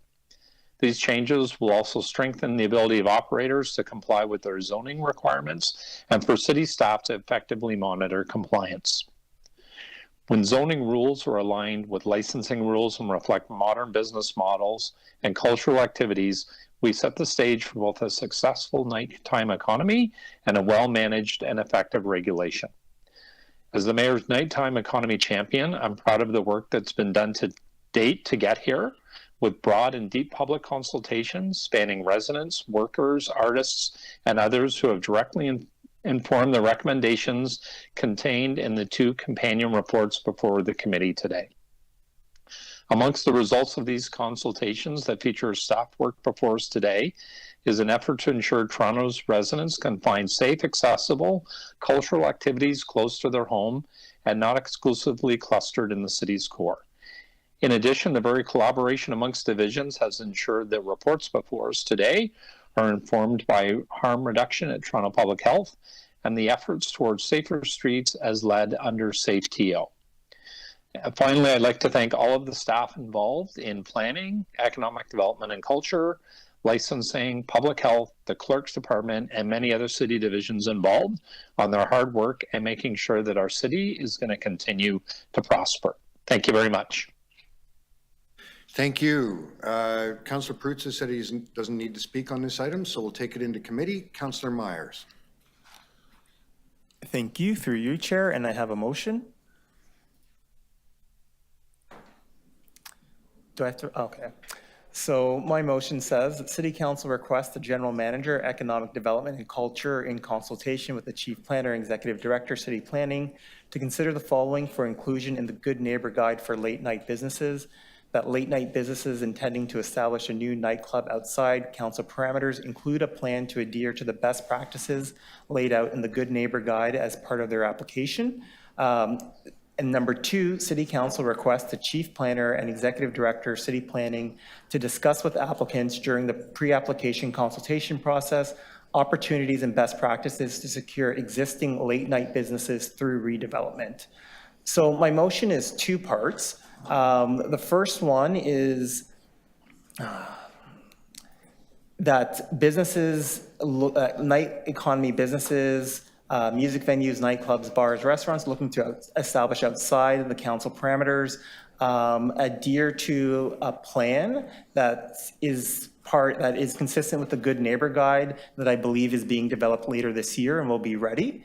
And this is to address some of the concerns we've heard over noise, over loud music and other concerns that people might have living next to close venues. And it also creates that opportunity for that ongoing dialogue on a more localized basis. And the second part of my motion is just providing an opportunity for consultations and best practices to secure existing late night businesses when they are redeveloped. So, I'm thinking of the example of Fly Nightclub. Fly Nightclub was the only gay nightclub in the city of Toronto. A few years ago, it was torn down. So right now in the city of Toronto, there is no gay nightclub. Nightlife for the LGBT community, as it is for many communities, is an important part for many people in the community, not all. But it's important that, as the city changes and develops, that we provide guidance and opportunities for these venues to survive sort of the changing city. Other examples of, venues that have been lost to redevelopment include Government Nightclub. There are proposals currently to tear down the Phoenix music venue as well. But one example stands out, and that is Cruise and Tango. Cruise and Tango is an example of a beloved LGBTQ staple that has served generations of queer kids growing up in this city, has provided them a safe space, a safe venue, a place to feel like they belong. However, it is sitting next to a parking lot in very valuable real estate. But through site planning and the city staff, they've been able to work out an agreement where they can still go ahead with the development process, but also keep that music venue that is so important for many people in the LGBT community and the city of Toronto, as well as many people enjoy these types of venues. So what my motion hopes to do is just to provide some guidance and some best practices so that when these redevelopments go through, that there is this opportunity to save these venues, because once they're lost, they're incredibly hard to get back. And that's it, and I'm happy to take any questions. Are there any questions for Councillor Myers? Councillor Thompson.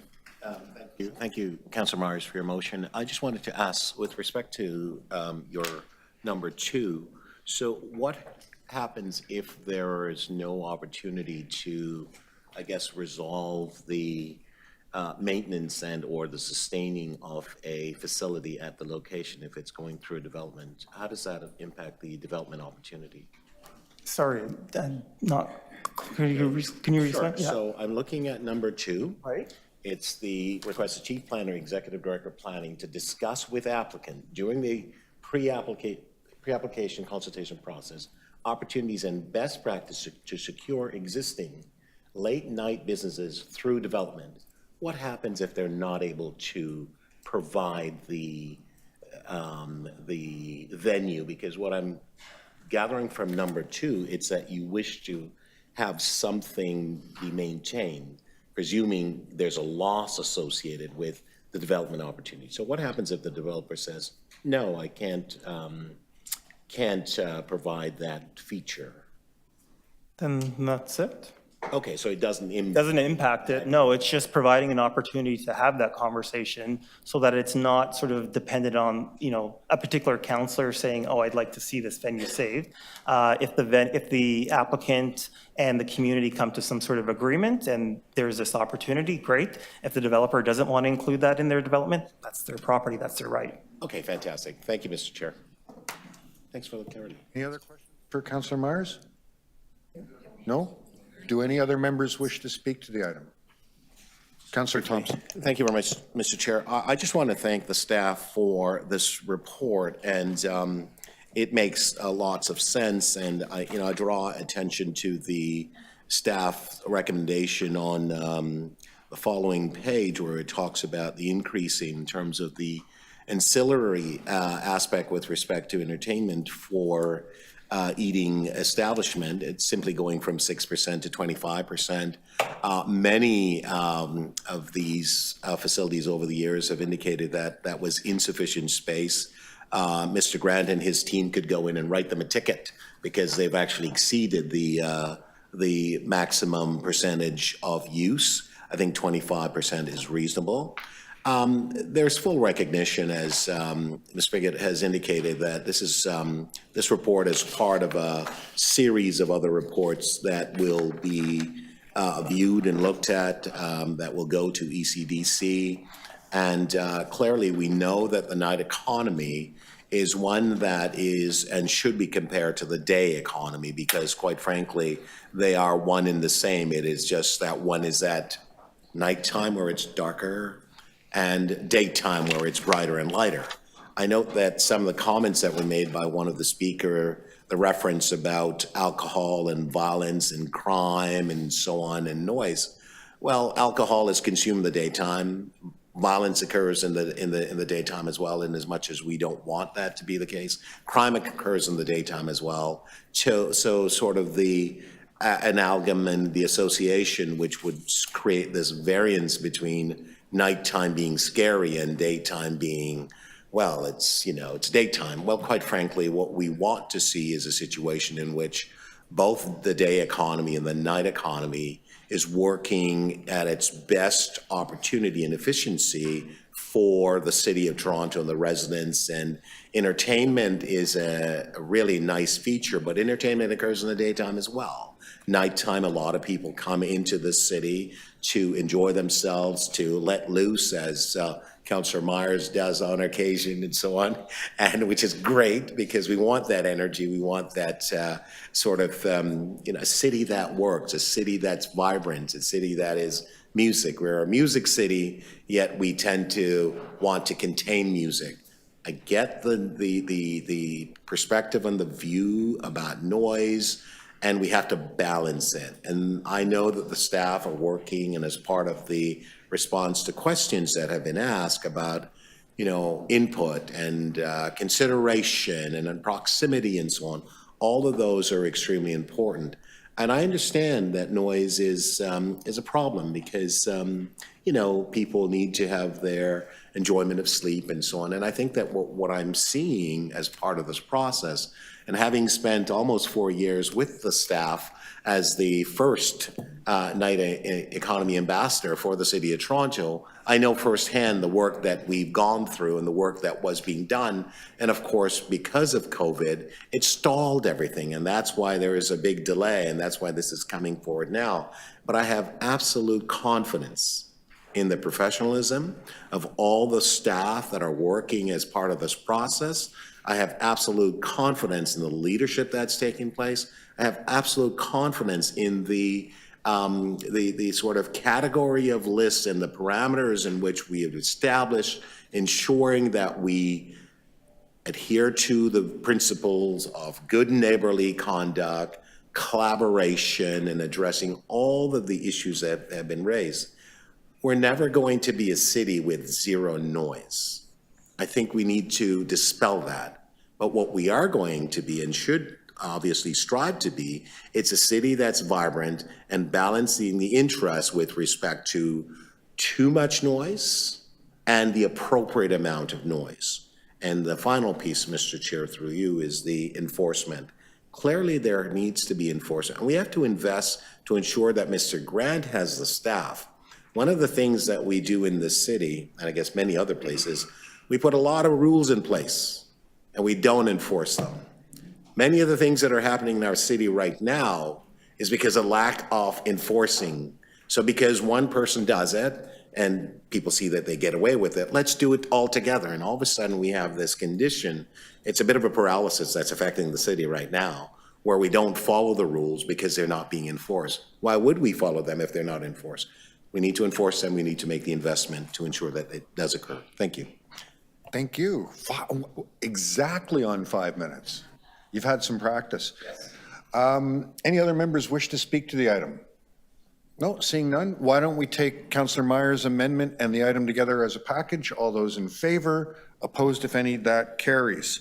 So that completes that item of business. Thank you, members. Thank you, the staff. Next, we go to PH 8.3, Housing Action Plan Zoning Bylaw Simplification and Modernization for Low-Rise Residential Zones, Phase 1 Final Report. We do have two deputants. Veronica Wynn, you're first. Are you with us, Veronica?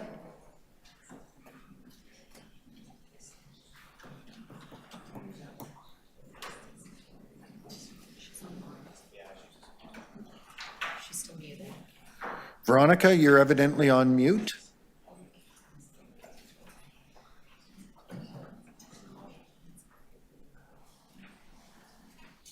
Going once, going twice. Veronica?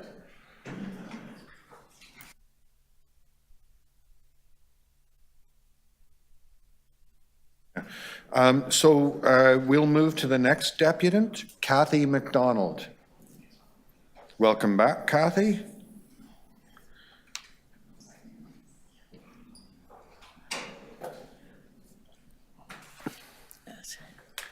Yes, thank you. Okay, go ahead. Okay, so this is about bylaw simplification and modernization. So again, I'm representing Fontra, so my comments include, we certainly support simple and clear zoning bylaws, but we also support bylaws that do the work needed for building and maintaining a livable city. And as such, we're and certainly in support of most of the report directions and recommendations. We've been regularly raising concerns that there are insufficient side yard setbacks in buildings where there will be windows on the side yard and where the side yard setback is 0.9 meters. So we're really pleased to see the idea of having the provision for an additional setback for primary windows or main windows in the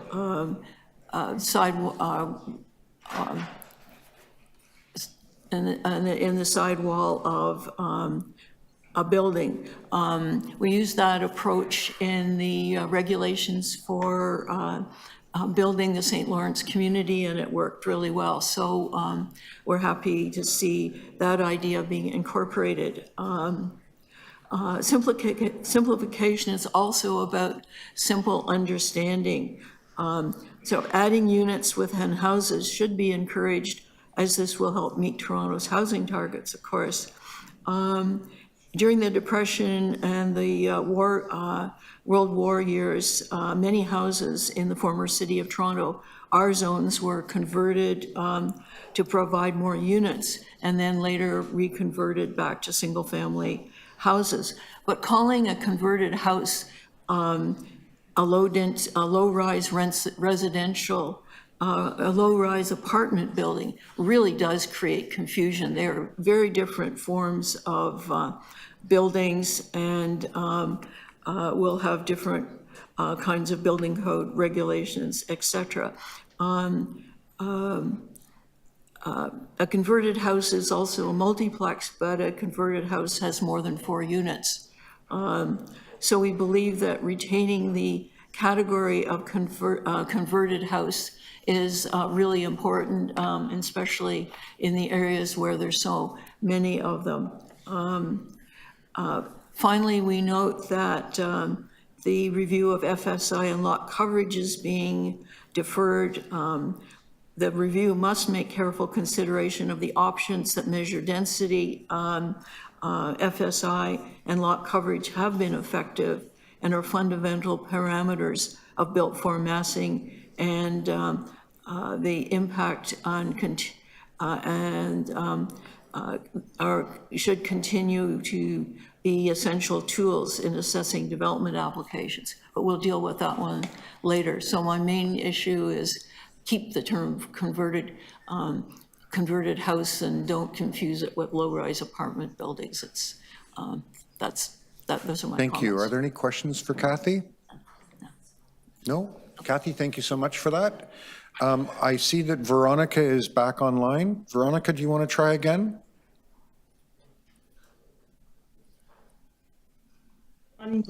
Yes, I do. There you are. Okay. Welcome back. don't know You've got 5 minutes. Okay, thank you. Having difficulty attending the Simplification, Harmonization and Modernization consultation, because it was quite difficult. In fact, they only had about 12 attendees on the first one, and I think it was 25 on the second one. So it was something that was not really well publicized. What I found out that I found difficult with this was that this brought in the zoning when it should be actually, as phase one, it should be actually brought in after everything was done, because actually the consultation process was less about zoning than it was about new types of built form in neighborhoods, then like stacked townhouses, a 6-story low-rise apartment buildings on corner lots in neighborhoods. And so when I asked about the rationale about stacked townhouses, she said, "Oh, it's just another type of mid-rise or of small apartment building." I said, "No, it's not, because you could have 2 or 3 floors, and you could have 6 or 7 or 8 stories because of the type of the stacked townhouse format." So that's why I wonder at you putting zoning in here before you've actually finalized the actual all the descriptors for all the types of apartment of residential components in the neighborhoods. I asked I think it was Rhonda and Anthony in who conducted the meeting, and I said, so what are you doing about the angular plane and the FSI? Well, we're waiting for the mid-rise guidelines to come, the mid-rise people to come along and give us something on that. Well, we're waiting for, and it was always we're waiting for someone else, but why are you putting out a zoning bylaw to identifying these when you haven't got the full picture? So I also we had a little bit of a difference about what constituted a stacked townhouse, and she said no, it's just another building. But I said no. I said I live in a condo. There are only 2 of us in the whole of city of Toronto. And I have 9 floors, but every unit is 2 stories. And so that makes it 18 floors and 18 stories. And I said, if you calculate it at 9, it would be 9 3 is 27 meters high. And if you calculated it at the 18, which we do, it's 54 meters, which is my building. Okay, so there's really a lot of confusion here about the zoning on these things. So I would suggest that you get back to the drawing board, put the zoning after the fact. I presume what you're doing in phase 2 is gathering all these attributes and different built forms together, you know, because we even haven't a clue what's in phase 2. So anyways, so that's my really concern. The also concern is that we didn't get again, we got a notice, but we didn't get the zoning. And again, that is not according to the statute rules. It's absolutely inappropriate, because how are we supposed to give you a full picture of what we want? So I would suggest deferring this and putting it after phase 2. So make phase 2 1 and make phase 1 2. Okay, thank you. Thank you. Are there any questions for Veronica? Seeing none, members, I have to alert you, 2 members of the committee snuck out without permission slips, so we don't currently have quorum. So if, oh, Councillor Myers is back just in time. Councillor, in future, count the number of members before you leave the room. Or I'm going to give you demerits and you'll get a detention and have to stay after the end of the meeting. Oh, there's Councillor Nunziata back too. None. None. No, that's okay. Okay, so now we have quorum reestablished. Are there any questions of staff on the item? Councillor Bradford. Thanks very much, through you, Chair. As it stands today, do all of the neighborhoods across the city of Toronto place maximum FSI requirements on residential lots? Through the chair, I'll refer that question to Caroline Samuel, the manager of the zoning section.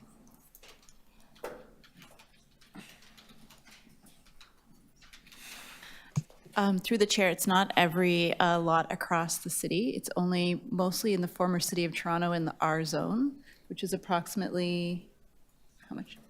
40% of the city. Okay, that was my next question. What's the percentage? Okay. Earlier this year, we made, landmark move to remove FSI from multiplex.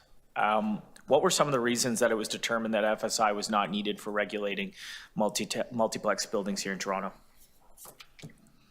Through the chair, that recommendation was based on a few factors. One was some feedback from through our consultations that a limit on FSI might be an unnecessary barrier to producing multiplex.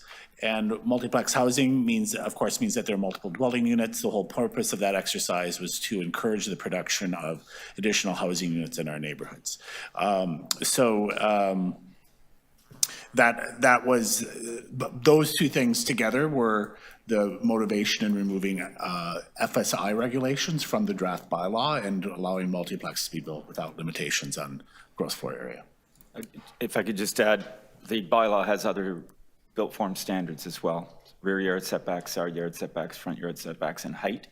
So the built form, it's not that we aren't regulating built form, we're still regulating built form, but through those standards and other standards that are in the bylaw, FSI, in some cases, and this is why we're recommending in the report some further work, in some cases might be an important tool, in other cases less so, and we need to do more homework and have more consultation on that.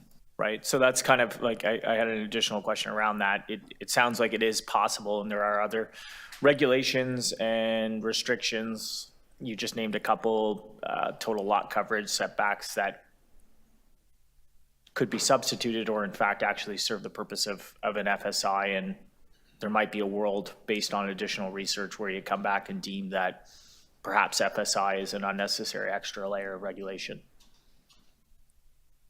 I wouldn't say that we'd be looking to make it an unnecessary layer. I think we are working, and the report is clear that we're working toward a vision of a form-based zoning regime as much as possible. And that gives more flexibility and more certainty about what people can do and what people should expect. Whether, I can think of it, OMB hearing I did 20 years ago or 30 years ago, and the decision was based on FSI.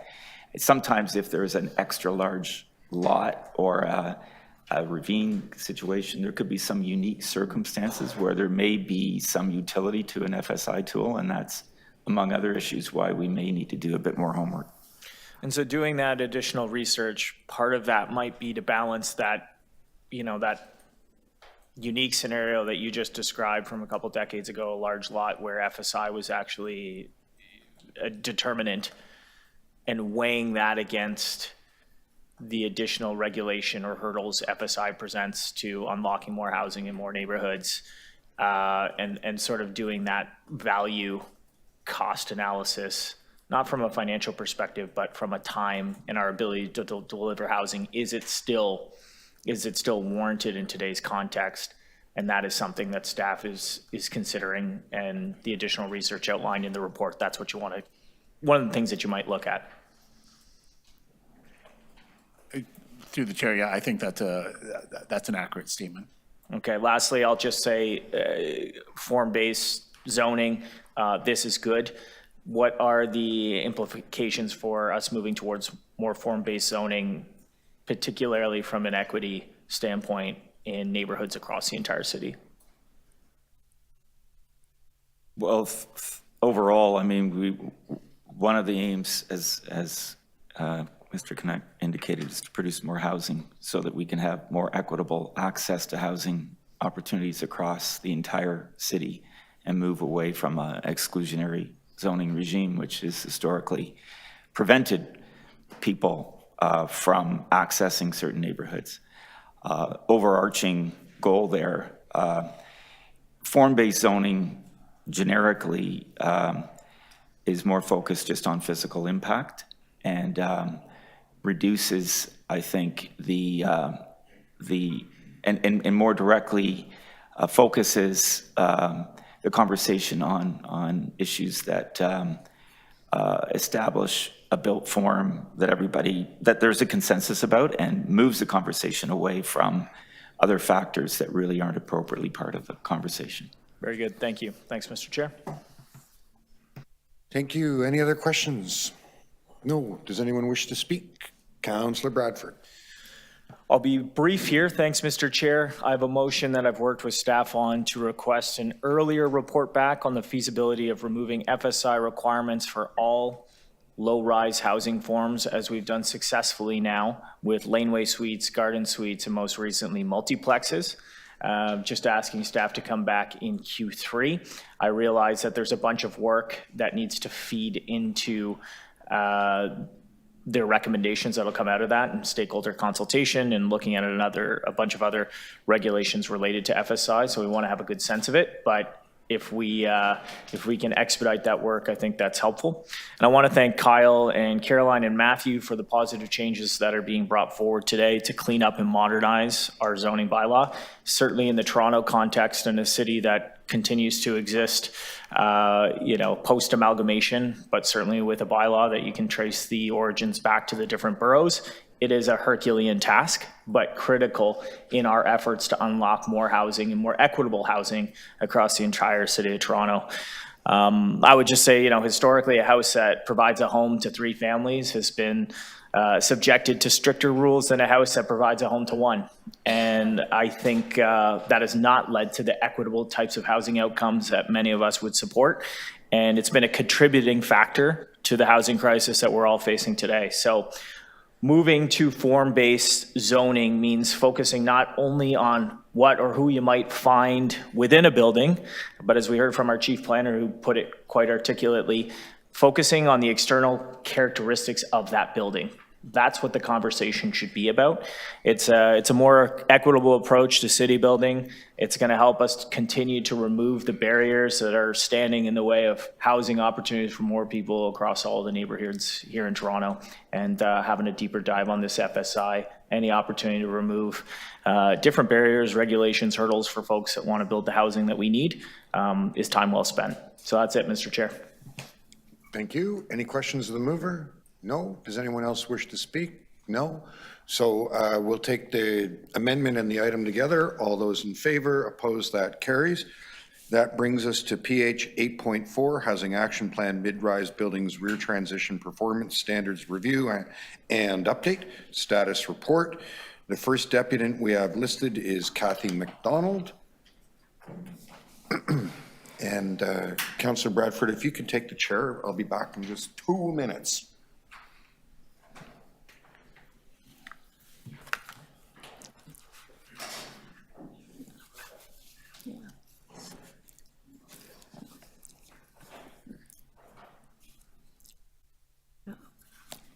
So this is my last deputation for today.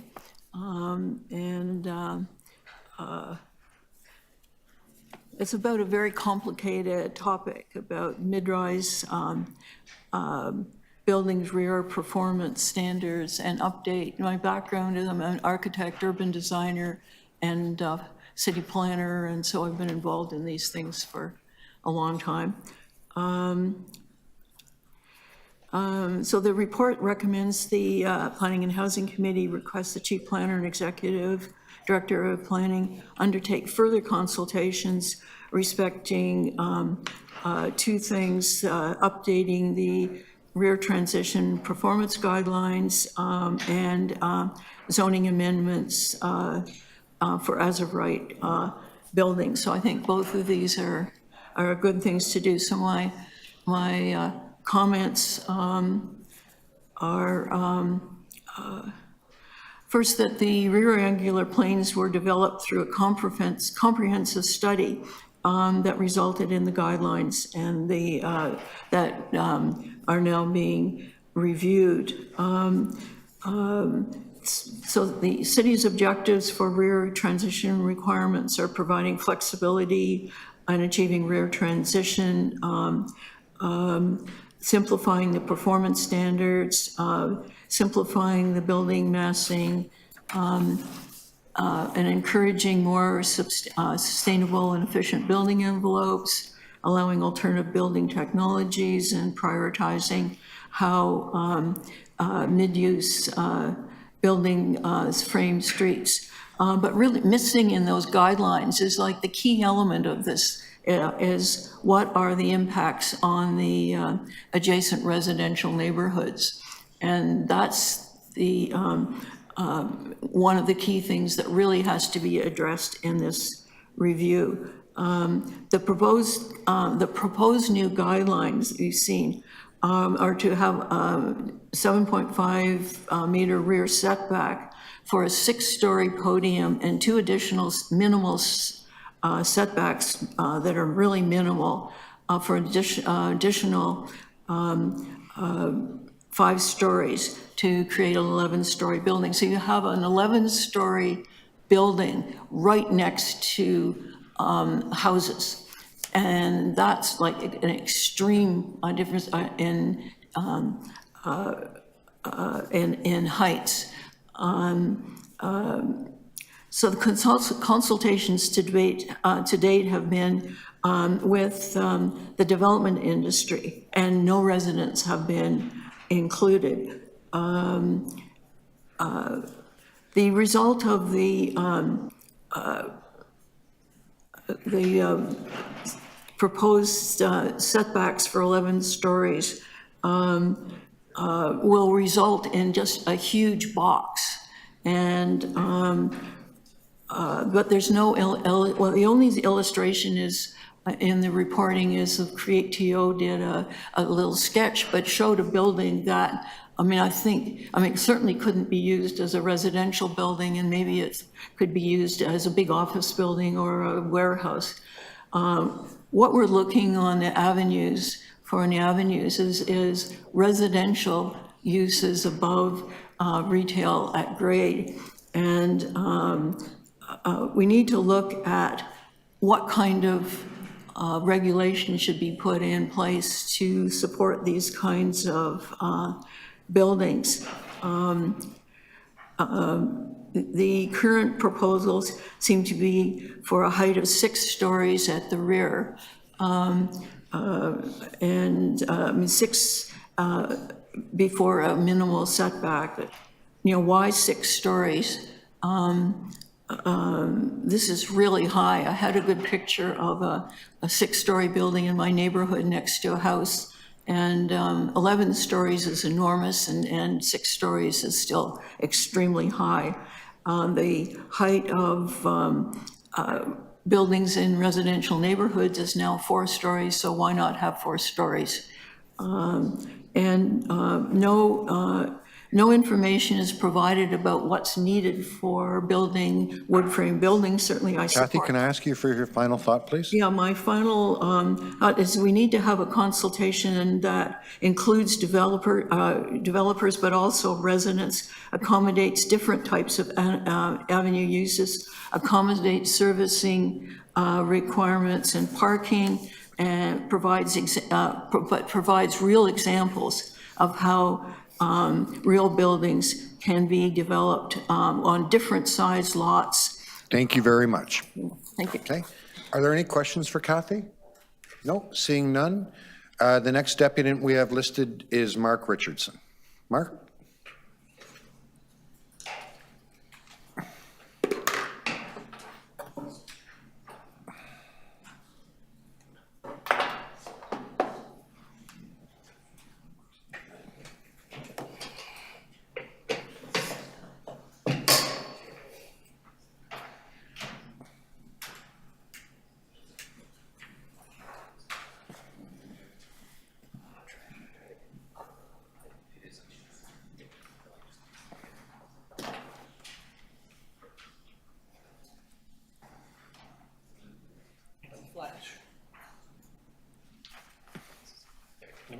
Okay. Mark, you no stranger to these proceedings? Nope. 5 minutes and away you go. Thank you. My name is Mark Richardson. I am the volunteer technical lead with HousingNowTO.com. We track the city's affordable housing targets in the city of Toronto and how they're trying to deliver upon them.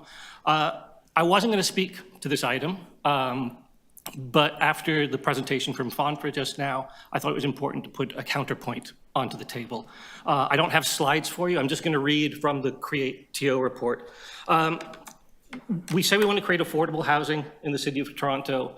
We say we want to create mass timber affordable housing.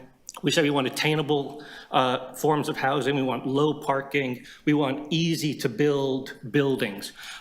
Create TO and the various parts of the city, the environment, the green building folks have worked really hard over a number of years to create a viable, affordable housing, repeatable mass timber design. Mass timber typology requires a modular box-like built form with minimal to no setbacks.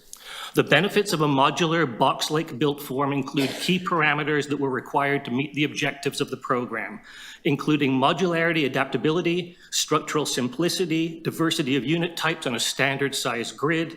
Standard box size built form is necessary to achieve the cost efficiency. Cost efficiency matters because when you're going to CMHC and looking for money for affordable housing, you can't spend $600,000 plus on a studio unit. You have to be competing at a dollar value with other municipalities in Ontario and other municipalities across the country. Built form provide the appropriate density to achieve a total of 100 units of both the main building and the rear laneway. The 100 unit threshold was deemed crucial for site operations by a nonprofit entity as advised by the Housing Secretariat. So let's go and see what that looks like. It's our friend, the chunky box in the white on the side here. It's, if anything, it's not a chunky enough box. The concept is proposed by Create TO on the left, the concept proposed by City Planning on the right. On the right, you can see that City Planning is still chipping away at the building, making it harder to build, making it less adaptable for modular. The folks from Fonfra just said that 11 stories next to a low-rise building would be unacceptable. We have a fundamental difference of opinion. You live in a city. 11 stories next to a house happened all the time in this city until the 1970s, 1980s. If you want affordable housing, if you want attainable, you want accessible units, you want green units, you want 2 and 3 and 4 unit bedroom units, you're going to need to get back into the box building business and get rid of all of these urban design guidelines. If you don't want those urban design guidelines to be available to everyone, whenever you write zoning regulations or urban planning regulations, write into them, these rules do not apply if you are meeting other city priorities. That's my time. Thank you. Thank you. Are there any questions for Mark? Seeing none. Mark, thank you for your thoughts today. Thank you. I have no other members of the public listed as deputants on this item. Are there any questions of staff? Councillor Bradford. Thanks, Mr. Chair, through you. What potential revisions are currently being investigated in response to the specific feedback that you've received from Create TO and their work around the mass timber pilot program and the project that we just saw identified there? Through Mr. Chair, currently the city planning has not received the formal application on this mass timber project, but the city planning is continue discuss with the CREATIO and apply flexibility in the review at the through the mid-rise guidelines. Councillor, can I just clarify, did you mean more generally? Yeah. So that's right. So and if I'm putting a finer point on it, like, has CREATIO provided feedback? Maybe you had a meeting about performance standards in addition to the rear transition performance standards that might present a barrier to mid-rise mass timber construction, like even on our own sites here, let alone anybody else?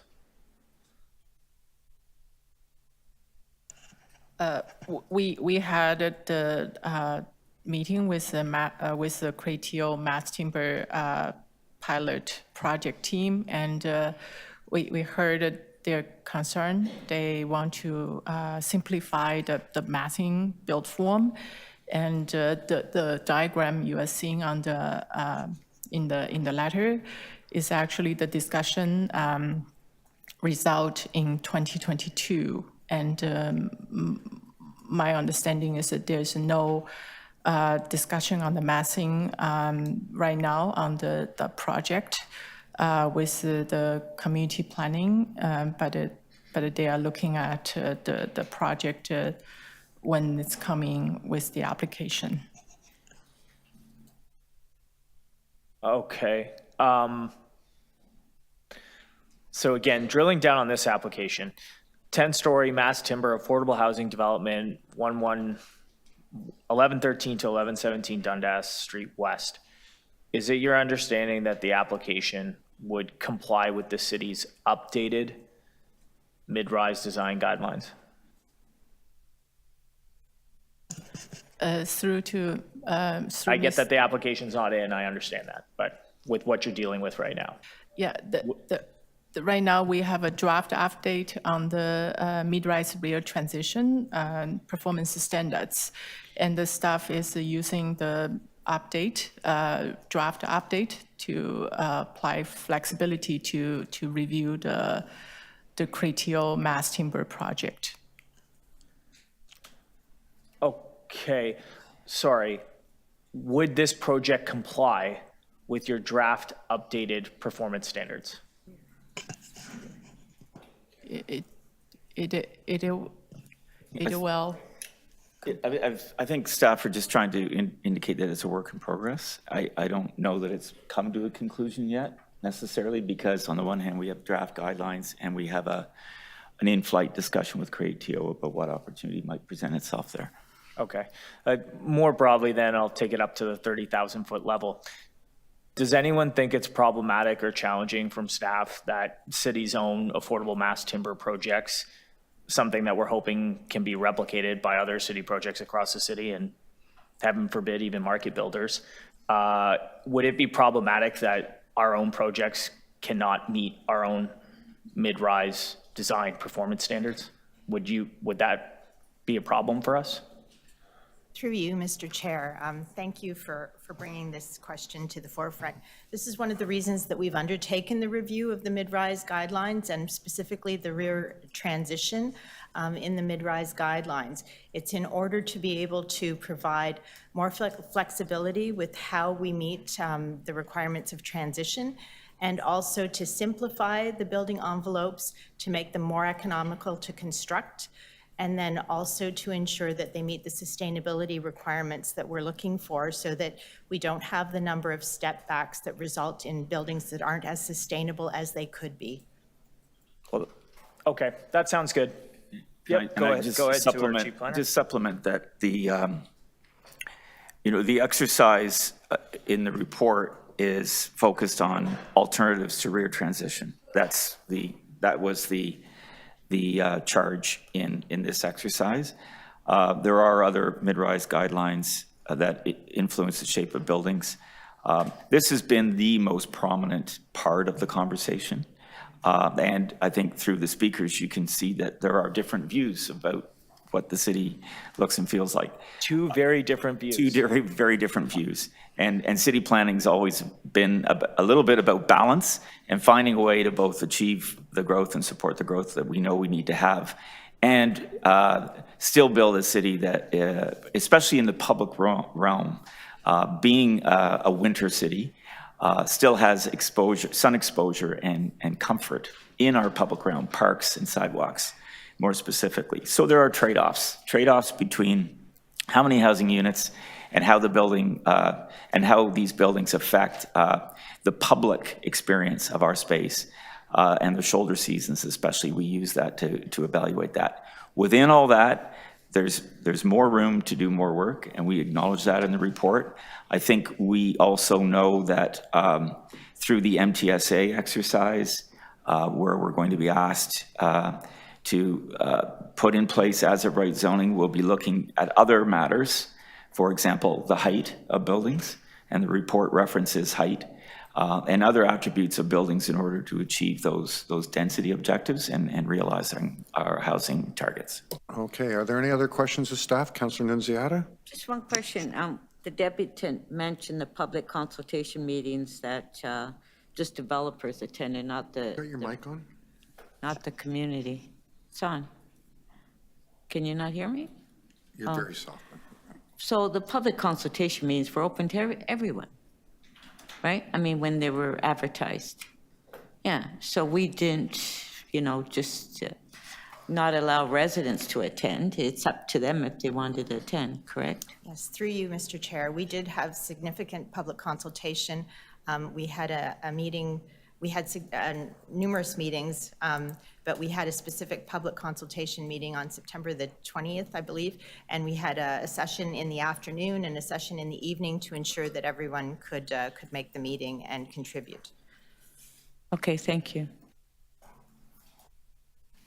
Anyone else? No? Okay, to speak. Councillor Bradford, did you have something you wanted to move here? Yeah? Yeah, I had something I wanted to say, Mr. Chair. Thanks. Yeah, through you, I have a motion, and this is just with the aim of formalizing a report back on a more comprehensive review of all aspects of the mid-rise design guidelines. As you just heard from our chief planner, and as the report articulates, there is more room for more work to be done.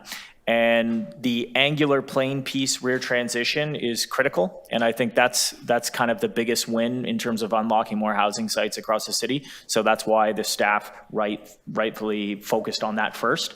But just to taking a look at our own house here, the mass timber pilot, it's both incredibly exciting, but it's important that we remember as a city that, the key goal is to achieve something in a pilot program is its replicability across the city. So put another way, it's not just the 100 new homes that are gonna be achieved at Dundas and Ossington, but it's in fact the potentially hundreds or thousands of new houses that can be unlocked and achieved by having other sites utilize the city's own designs in the future. And I think at this point, it's incredibly fortuitous that at the same time as we are initiating a review of our mid-rise design guidelines and the performance standards here at the city, we are also undertaking work on the mass timber pilot. And as we heard from the deputant today and conversations I've had with others, there are some concerns that we're leaving opportunities on the table. And I will just remind everyone, when I say opportunities, I mean housing. So if our own city-led net zero mid-rise affordable housing development is unable to achieve full compliance with our urban design guidelines, then there are elements of those urban design guidelines beyond the rear transition that requires to take a second look. And I'm really grateful that the staff, we're all on the same page of that. It is about prioritizing work. We've got a lot of work coming down the pipeline from the province. We're all sort of waiting to see when that stuff lands. But in the meantime, we can't let our foot off the gas pedal on our own initiated work to make sure that our own policies are not counterintuitive to our housing goals and objectives as a city. And then lastly, I'll just say, given that the federal government has asked us to make a commitment to making further reductions to angular planes requirements to receive the funding through the Housing Accelerator Fund, that was very specifically articulated in Minister Fraser's letter to Mayor Chow. I believe that the motion here in front of you is also intended to help Toronto receive our portion of that funding by demonstrating a willingness and an eagerness to prioritizing housing over shadows. That's it for me, Mr. Chair. Thank you. Any questions of the mover? No. Anyone else wish to speak? No. So we'll take the amendment and the item all together. All those in favor, opposed, that carries. That takes us to item PH 8.5, City-initiated zoning bylaw amendments to implement Ontario Line final report, further consideration of various properties. Members, this was sent to committee by letter from council. Councillor Fletcher had expressed an interest in this. I've communicated with her office, and she's happy if I move a motion to direct it to council without recommendations. So I'm going to move that. Any questions of me? No? Anyone else wish to speak on it? No? On the motion to send it to council without recommendations, all those in favor, opposed, carried. Mr. Toibo, so sorry to use up your morning. Okay. Sure we'll see you at council. Sure we'll be seeing you again soon. That's right. Okay. That takes us to growing spaces for trees, protecting and enhancing the tree canopy while supporting infill housing. We have two deputants on this. First is Judy Gibson. Judy, can you hear me? There you are. Hi, Judy. Welcome. You've got 5 minutes to address the committee. Awesome. Thank you so much. I'm just going to be sharing my screen as well. Can you see me as well? We can see what you're sharing, Judy. Please just go ahead. Okay. Awesome. My name is Judy Gibson, and I chair the Tree Canopy Preservation and Enhancement Committee for the Long Branch Neighborhood Association. Long Branch is located in the far southwest corner of the city, and we're a volunteer-run incorporated not-for-profit with an elected board. Long Branch is a destination for many residents throughout Toronto, with the Cross-Canada Waterfront Recreational Trail running through our community, and thousands of people flock to our beaches during the summer, which also provide a popular venue for family picnics and barbecues. Trees are a very important part of our community, always have been, and are what draw many people to the area to visit and live. Ensuring that Toronto achieves the goal of 40% tree canopy by 2050 is the city's commitment to the well-being of its residents, the health of its environment, and to building climate resistance. The benefits of a greener city and preserving and growing the valuable asset of Toronto's urban forest, its public green infrastructure, are undeniable. Trees mitigate the urban heat island effect. They foster a strong sense of belonging. They improve mental health. They improve the air we breathe. They absorb harmful pollutants. They improve water filtration. They reduce stormwater runoff, carbon sequestration, and so much more. The report, Growing Space for Trees, identifies that proactive solutions are needed as new infill housing has the potential to negatively impact the tree canopy and reduce the amount of suitable growing space for trees. We support the need for these proactive solutions, in particular, strengthening the protection of healthy existing trees and growing space for trees in Toronto. According to the city's 2018 tree canopy study, tree canopy in low-rise residential lands decreased from approximately 35% tree canopy in 2008 to 31% in 2018. As you can see from this map, more than half of Toronto lost tree cover over the past 10 years, the area that's in light brown. This is heading in the wrong direction when 40% tree canopy is the goal, reaffirmed by Council in December 2021. Growing spaces for trees are being lost as hard surfaces in the city are increasing. The equivalent of 1,115 soccer fields were converted from soft to hard surfaces in the last 10 years. Figure 1 and 2 is I'm providing one example of an unfortunate impact of that on trees in our neighborhood. And this shows 2 trees in 2015, basically twin trees prior to development. And you can note the growing space and amount of soft landscaping around the tree to the right. When you look at it today, you'll see after development that the tree to the right is suffering quite dramatically and probably will decline. And you can note the amount of hard space around that tree. So this is the problem that hopefully these proactive solutions will address. I have a summary of tables of motions that have gone from City Council to staff, and you'll see there's a number of dates going back as far as Q2 2022, asking for these same solutions, proactive solutions, because this has been a concern all along. We see development and trees, and we believe that they can happen together, but they need to be done thoughtfully. Trees cannot be an afterthought. So we're making a few recommendations. And given how long that council has been directing staff to look at these solutions and the importance of doing so, we're recommending that Planning and Housing Committee request staff to accelerate the timing of the protection of existing trees and expanding the tree canopy. And we're asking for analysis, stakeholder consultations, and reports with recommendations to be brought forward to Q2 2024, if at all possible, to give this situation the urgencies required. We're also recommending to clarify the requirements of the complete committee of adjustment application.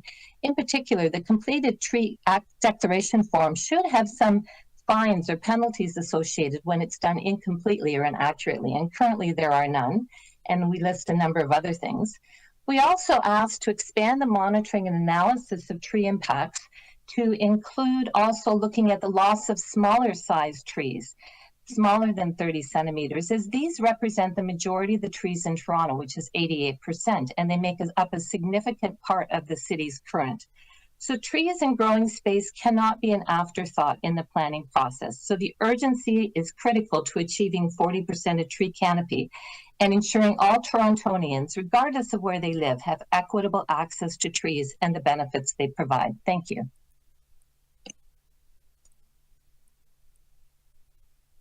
Thank you. Are there any questions for the deputant? No, seeing none. Judy, thank you so much for sharing those thoughts with us today. Next, I have listed Jeff Cattell.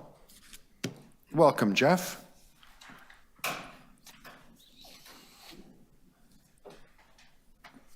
Floor is yours. Thank you very much. Jeff Cattell, co-chair with Kathy, the Federation of North Toronto Resident Associations. And in fact, you might as well replay what Judy just said, because her report, which included some research in terms of the impacts of some of these programs and the concern about the potential impacts of the new developments in multiplexes, the laneways, homes, and all these things, the new ideas that are coming out of city planning. We need to look at the environmental, we have a climate emergency right now, and Canada and Ontario and the city is part of that. So we need to be looking at those impacts. So basically, we support the identification of potential strategies to protect and enhance the city's tree canopy and the growing space for trees, while also supporting the infill housing growth in Toronto's low-rise neighborhoods. And we agree with the Urban Forestry Report that trees are an important asset to address climate and biodiversity. And the city must continue to be proactive and innovative in supporting and expanding its tree canopy. This is in the report. However, as Judy showed you, there have been multiple previous reports and motions adopted by City Council to do good things and report back. But it seems to be always the same item and the same recommendations. So we need to hasten and expedite and actually start moving on some of this stuff. We therefore support the Long Branch Neighborhood Association in their excellent submission in directing staff, in supporting the Planning and Housing Committee to direct staff to, one, accelerate the timing for reporting back Instead of reporting back in Q4 2024, like Brad has been pushing things to report sooner, let's report this one sooner as well. Report it in Q2 2024. And secondly, clarify the requirements through the Committee of Adjustment, because as Judy showed, a lot of these things are happening on the, on site, right there at the ground level. And we need to make sure that the Committee of Adjustment applications are capturing these things. Thirdly, monitoring for tree impacts resulting from the new things, the laneway suites, the garden suites, the multiplex, and other residential buildings, to include things like smaller sized trees and lots of soft landscaping. And fourthly, make sure that the consultations do include the public in a broad way, and including resident associations throughout the city. I heard an earlier staff person report they'd reached out to, I think, 25 resident associations. In fact, there are about 150 resident associations across the city. So, there's a much bigger field out there than staff maybe are aware of. And we can help you expand that list. Thank you very much. Thank you, Jeff. Are there any questions for Jeff? No, seeing none. Thank you so much for sharing your thoughts with us today. That completes the list of deputants. Are there any questions of staff? Councillor Thompson, then Councillor Nunziata. Thank you very much, Mr. Chair, through you to staff. Can someone help me to understand the process where on a site, someone comes in for a Committee of Adjustment application, and it's my understanding that the applicant is required to provide a diagram showing the list of trees and so on that's on site.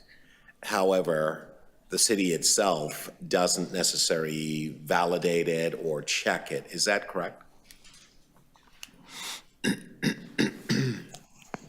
Through the chair, I'm going to actually ask my colleague Kim Southern to answer that.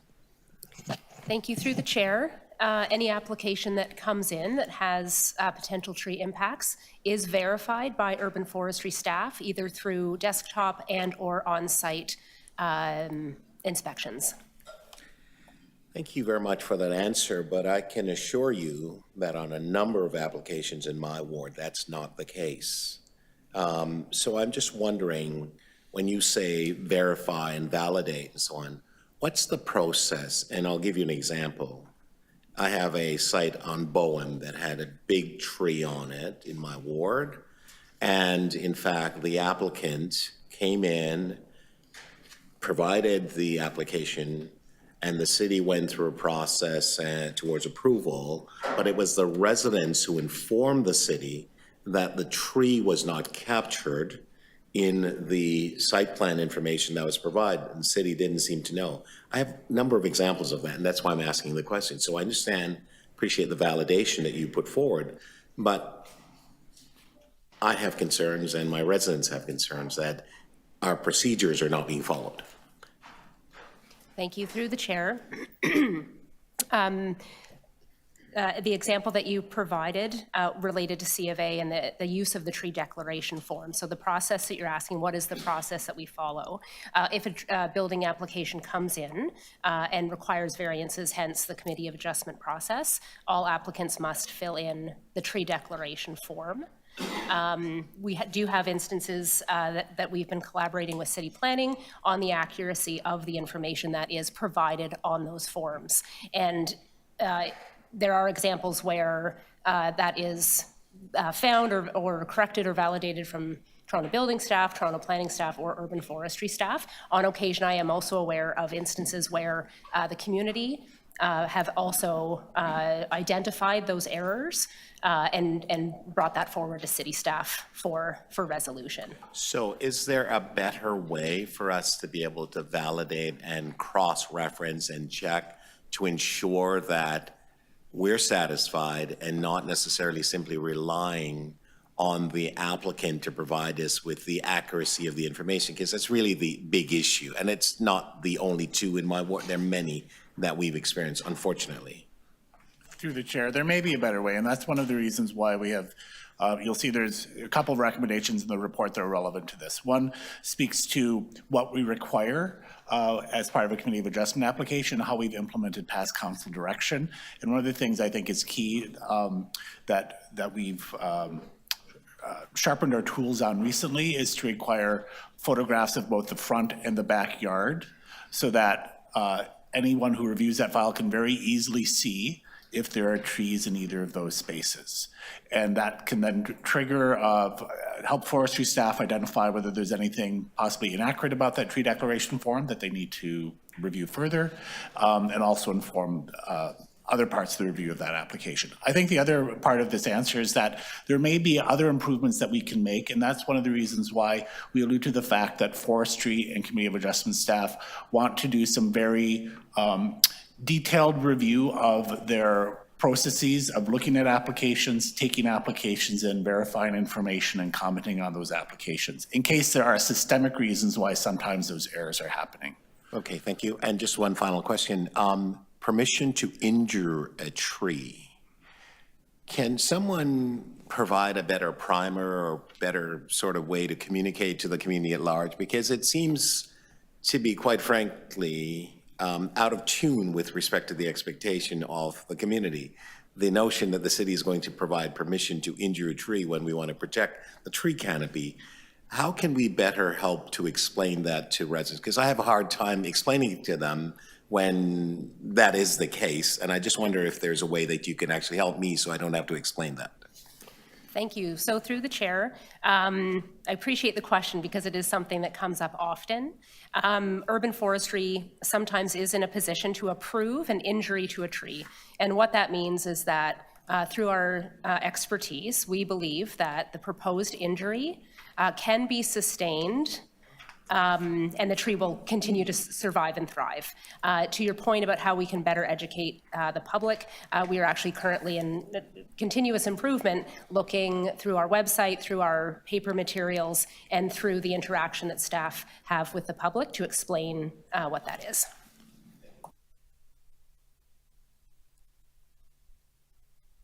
Any other questions of staff?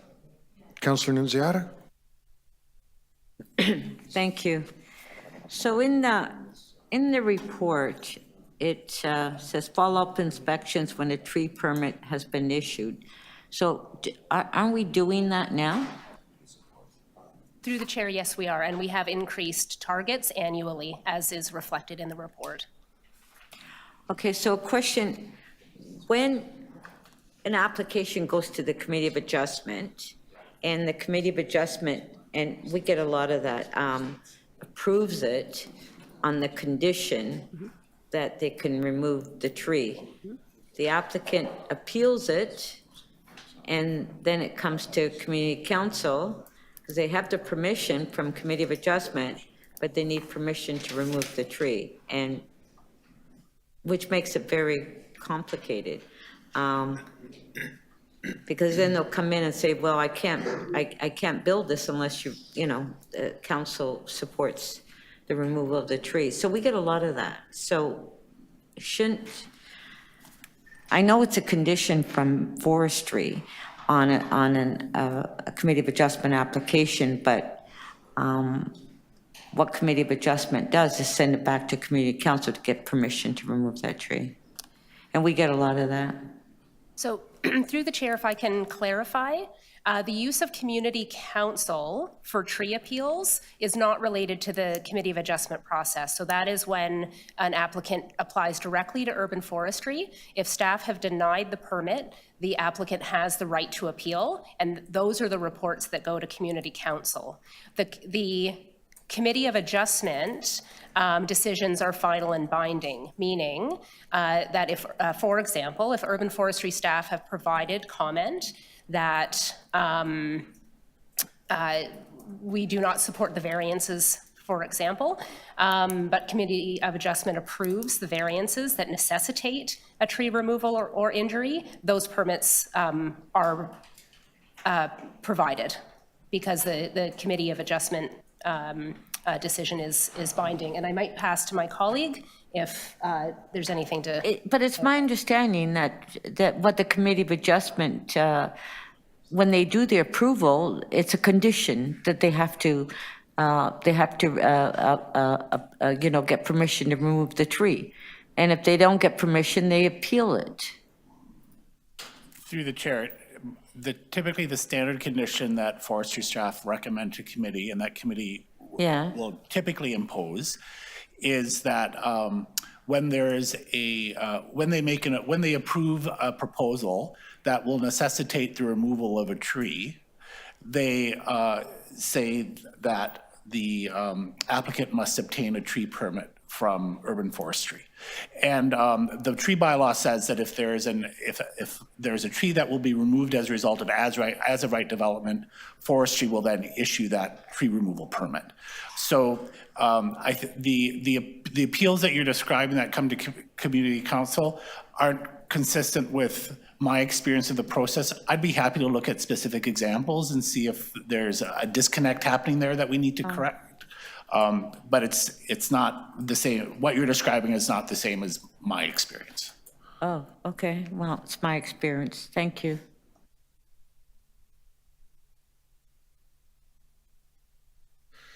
Councillor Bradford. Thanks through you, Mr. Chair. Do we have a sense of what removes more carbon? A fully mature tree that is near end of life, or a newly planted tree that has 70 years of growth in front of it? Through the chair, there is a intricate relationship between carbon sequestration and carbon storage. And depending on species and leaf, the associated leaf area with any particular tree species, as trees grow, they will sequester carbon. And as trees age, they sequester and store carbon. And that is on a moving scale, if you will. And when they die or they're removed, that carbon is released? That's correct. And so planting additional trees, new trees, with a long life in front of them is an important part of striking that balance. Through the chair, You planting. You can't guide the staff with vigorous head shaking. And this is off camera for everyone. You Yes. can't do that, Mr. Chair. Thanks. Please don't do that. I can react. Let's just let the staff answer the question. Part of who I am. Inappropriate. Thank you. So through the chair, planting trees is absolutely an important part of addressing climate resiliency, as is protecting the existing canopy that Toronto has. So we look to balance both. All right. Well, without making this more controversial, what are the climate impacts of allowing more dense housing, like multiplex, within our neighborhoods? Is this a way for the city to help reduce GHG emissions? I can answer the question if you want. No, I'm sorry, Councillor. Could you repeat the question, please? More dense housing in city environments. Does the city view that as a way to help us reduce GHG emissions? I would say there are a variety of strategies that the city uses to reduce greenhouse gas emissions. Part of that is recognizing the need for denser development to reduce sprawl and the greenhouse gases that result from that, more efficient building processes, and encouraging and balancing the need for a mature tree canopy alongside intensification. Maybe transit and active transportation become more viable in dense urban environments? Those were other things. Right. Okay. So there's consensus there that dense housing helps us reduce GHG emissions. Would you say a key takeaway from our EHON monitoring program to date would be that efforts to encourage infill housing have not threatened our tree canopy? Through the chair, the statistics provided in the report show that to date, 7% of EHON applications have resulted in a tree impact. Okay. Right. All right. So I'll have comments on that in my speaking. What are we using as a basis for comparison on the EHON monitoring program? So for instance, are we tracking, do we have a sense of comparative impacts on single family home redevelopment on our tree canopy versus EHON multiplex infill? Through the chair, the one comparative statistic that I can offer at this point is that roughly EHON, through this monitoring period, EHON applications represent about 0.26% of all applications that urban forestry receives annually for tree removal or injury. To your point, Councillor, about the different housing forms, that is something that we're happy to look into and report back on as we've committed to through this report next year. Very good. So we'll get more information on that. I think that's important. This one is probably for city planning. Do we have a sense as whether or not homeowners, property owners have come in for a preliminary discussion on a laneway suite or a garden suite or a multiplex and have gotten maybe even as far as submitting the building permit, but then are stalled or perhaps not able to proceed because they need to remove a tree on the property? Does that ever happen? Through the chair, I'm not sure I'm in a position to answer that question right now. I'm not, as you can appreciate, those pre-application conversations are fairly informal. They're potential applicants exploring opportunities and may not have a well-defined proposal yet. So I don't think we've got. Does it get flagged? Like, we're not talking about any specific application, so I think you could provide some anecdotal experience. Is that something that city staff would be, or planning would be flagging, like, hey, would be nice to do a multiplex or a garden suite, but you have this tree here, that's not going to be possible, or that's going to be a challenge? Community planning staff in those conversations would flag that and see whether they could problem solve. I'd have to consult with them to see if that's been their experience. I'm out of time, I guess. I think, and Kamel is here, but I think as well at Toronto Building, if someone's coming in for a customer service interaction on a building permit, they might get told about the tree bylaw and other applicable law and other permitting that may be required. And among those requirements would be the tree. I think tree impact.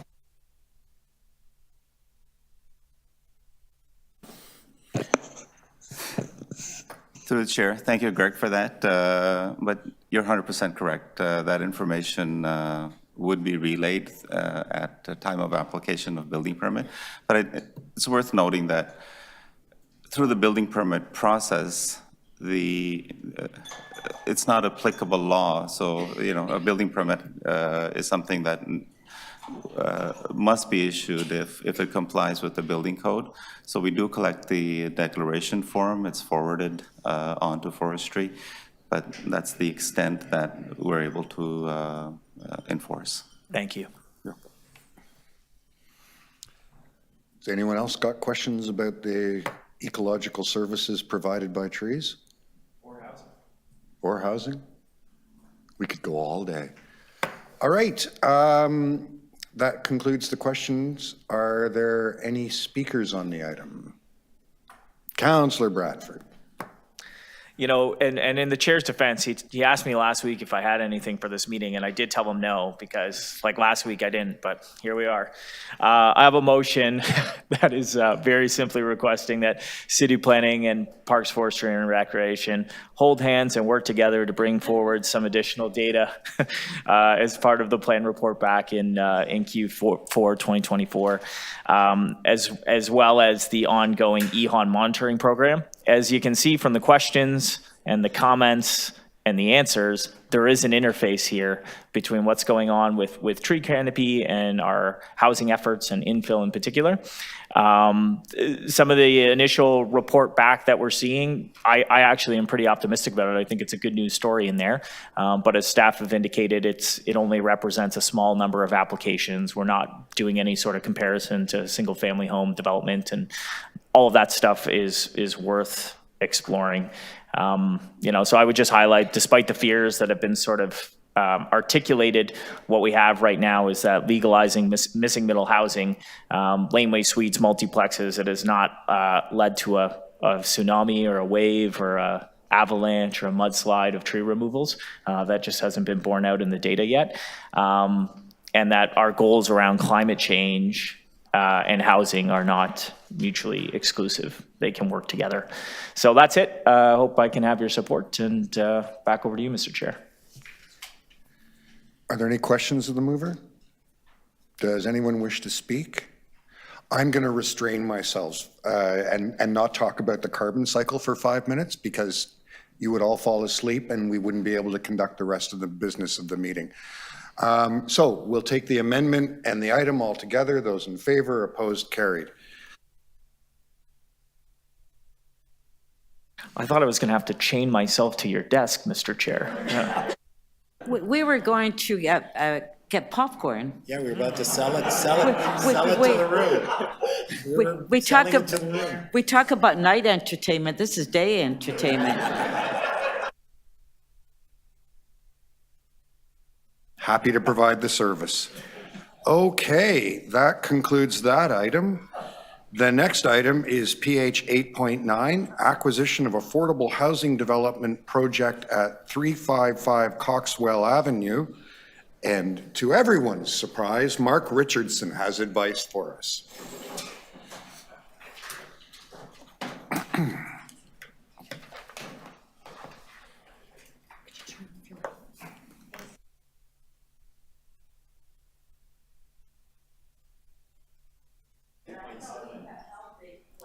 Sorry.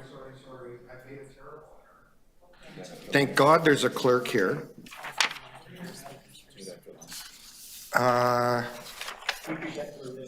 Yeah, why don't we do, Mark, are you cool if we do you?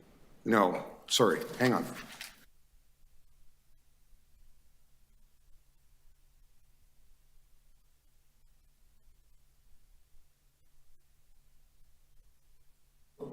I'm working off the wrong sheet of paper. I forgot that we have a presentation on item 7. But if members want to quickly deal with this item, there's only the one deputant? Yeah? Yeah. So I move very all in favor, opposed, carried. Mark, take it away. Oh, and to complete this item. Okay. Yeah. Give me a sec. Oh, it's dead? Okay, I'll give you the, yeah. All right, councillors, as you know, my name is Mark Richardson. I am the volunteer technical lead with HousingNowTO.com. We've been tracking affordable housing projects around the city of Toronto for 5 years now, because December 7th will be the 5th anniversary of former Mayor John Tory announcing the Housing Now program. So this is a particular site, and we're fully in support of you acquiring this site. We just want to talk a little bit about how did we get here.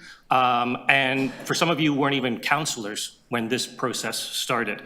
So all the way back to 2016, we had a proposal for a 6-story residential building containing 33 affordable housing units with an FSI of 3.3 times the lot area. Community considers Coxwell and Gerrard co-op plans. This was an old, strip mall at the corner right by a TTC streetcar, 6-story building, 33 units of seniors affordable housing co-op. Somehow it didn't get rapidly approved and built because it's now been 2,681 days since they sent their original submission in with the first organization, which was Instead Co-op in 2016. So in 2017, staff started to review their proposal, and this was actually a good site for us because it helped us explain to people just how stupid parking minimums were. The bylaw on that site for 33 seniors affordable co-op housing units was going to require 35 residential spaces and 6 visitor spaces by default. So that would have been 41 underground parking spaces, which in 2017 was going to cost about $3 million for them to build before they created a single unit of affordable housing. United Way has taken a bunch of our work, and we're very grateful to council and to the city planning department for finally putting a bullet in parking minimums. It was one of those dumb pieces of policy that needs to go away in order to create affordable housing at the kind of speed and scale that you've identified. So here's a good example in this slide that, a 485 square foot apartment is about the same size as sort of a parking space and its access route within an underground parking building. So 2019, unfortunately, because of the parking, because of a number of delays as they went through the City Hall Manana machine, the original proposal from Instead, they had to withdraw. Construction costs were increasing. This was pre-COVID, so this wasn't a COVID problem. instead received just over $4 million through the city's open door program. The funding needed for their $12.5 million project would have come from the sale of a former office building as well as a mortgage. But in the time that it took to work through the manana machine at City Hall, construction costs nearly doubled to $21 million over those years. So they withdrew that plan in 2019. Good news is Habitat came to the rescue. Habitat for Humanity, they sent a letter to you on October 28th of 2021. On January 9th of 2020, they had a pre-application meeting. So this letter is coming almost a year and a half, almost 2 years there. Now, COVID was in the middle of that, so you have some slack. But this is also the third site plan submission that was required to be sent in. Why is a 33-unit affordable housing building going through 3 rounds of site plan? On September 19th and July 20th, then we had a minor variance on the site. I'd just like to encourage the words of the folks at East York Organize. They are writing to show their enthusiastic support of the city's acquisition of this property with the goal of developing up to 80 affordable rental homes. Super, 80 affordable rental homes is great. This property has sat vacant for far too long in a city where development-ready land is a precious commodity. So we're all in support of this. We're all in support of those 80 units. We don't think you're going to be able to change the floor plate much. So you have your original unit at 6 stories and 33 units. And now, if you want to get to 80 units, you're probably looking at 14 stories on that site, which will break a bunch of bylaws. So we want to encourage you to do that. And in my last 30 seconds, let me say thank you on behalf of our volunteers to Mr. Lintern for his time over the last few years, being very patient with us, hearing our advice. Your retirement present and your Christmas present from the Housing Now folks is that you never have to hear me depute again. Take it. Thank you. There we go. That's There it. you go. It's good to see civic space conducted so civilly. Okay, any questions of the deputant? No, that's the only deputant I've listed. Any questions of staff? No on the item? Very quickly, I do want to thank Abby Bond and Noah Slater and the Housing Secretariat. This has been an illuminating process, and there's lots of process improvement and business transformation that will unlock from this experience. And we've landed in a good space. And thanks to the Housing Secretariat for getting us going on this and putting us in a better spot. Thanks. I have to confess, something went very wrong with my brain. When you said Abby Bond, I heard Adam Vaughn, and I thought, why would anyone want to thank Adam Vaughn? Okay. Anyone else to speak on this? No? All those in favor? Opposed? Carried. There you go.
All right, we have quorum, so I call the meeting back to order.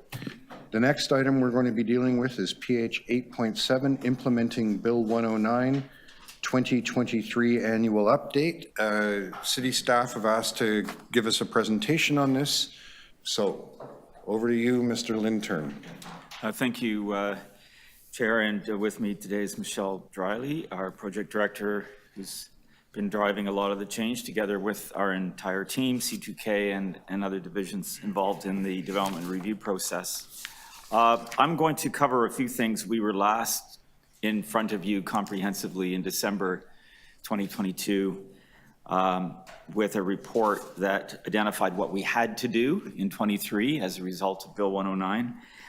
We were at the time indicating two key principles that we were mindful of. One is to continue to try to focus and prioritize good city building outcomes. We still want to build a great city for everyone, including housing.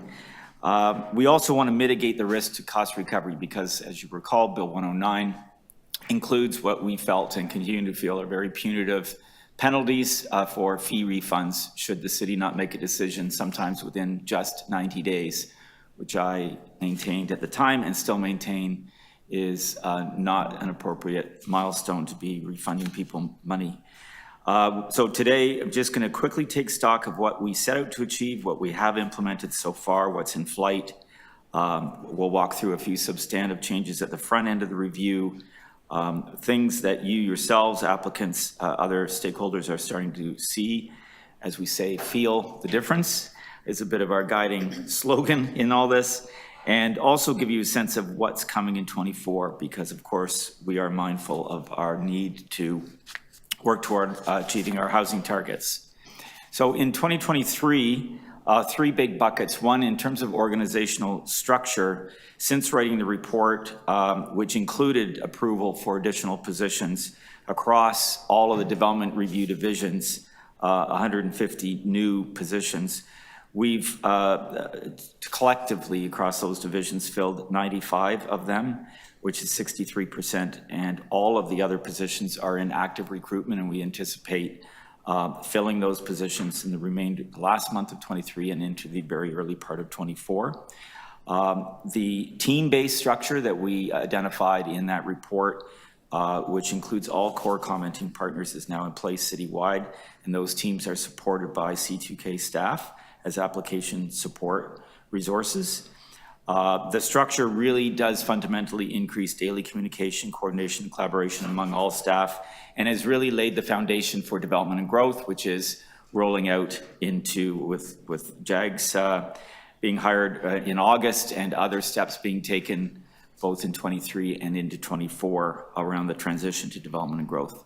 From a policy point of view, focusing our program, first of all, to ensure conformity with provincial legislation. Provincial legislation said we had to do certain things or do it in a certain way, so we've been busy doing that. It includes also, though, using all available legislative tools to better scope our review and delegate authority for certain approvals and manage our timelines.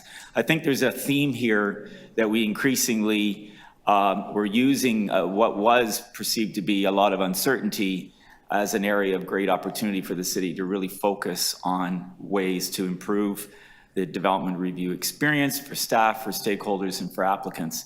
So, you know, the old slogan of never wasting a crisis kind of applies. In a process and technology sense, we've identified 6 process improvements at the front end of the process and implemented the majority of those improvements. There is better public information earlier in the process, which actually improves, I think, transparency for all the stakeholders. If you've got an idea about an application, you're going to be finding out about that application earlier, and you, as a member of the public, are going to be able to access an opportunity to talk about that application earlier than you would have before. Modernizing the Application Information Center as well makes it easier to access all the materials that people want to see when an application has been filed. Lessons learned in 23, as I said, 109 has been a catalyst and a driver for change. We wanted to turn that a little deliberately on its head and say, how can we make the best use of, I think, quite an appetite for change in the development review process, and I emphasize again, the experience of it. Is it working for people? No councillor wants to be phoning a member of staff saying, where's that agreement? Why is this stuck?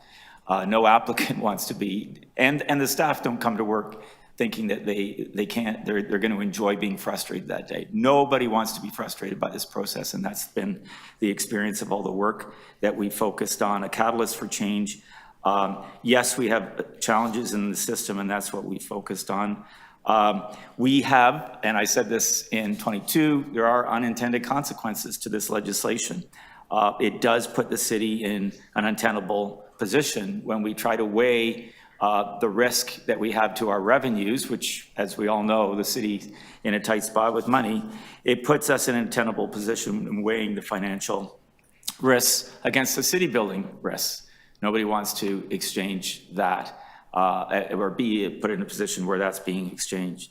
So we've tried to relentlessly focus on the best outcome for the city, including the delivery for housing. We are actually actively engaged with industry because they have similar concerns with some of these changes. How we seek to further induce legislative change that's positive out of the province is very much in our minds when we talk to industry about this. Whether or not we see relief, or I think it's just important to continue with the improvements that we've lined up for 20, that we have implemented and that we continue to line up for 24. So just a snapshot here, over the past year, many stakeholders have asked us why such significant change. This slide really just illustrates that the process that we had was very sequential. It wasn't as tight as it could be. It wasn't front-end loaded enough. There was a lot of parts of the process that you had to wait to get to in order to reveal the issue. Sometimes those issues being revealed too late in the process, those so-called showstoppers.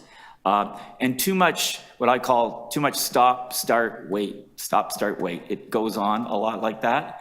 So trying to get at a better workflow for everyone involved, and too much iteration and review in total. So in the new world, the challenge the new world of Bill 109 presented to us is that it presented such a tight timeline, not enough space to do some of that value-added work that we wanted to do, not enough space to properly engage and negotiate sometimes very difficult, complex applications, people feeling squeezed by this new timeline.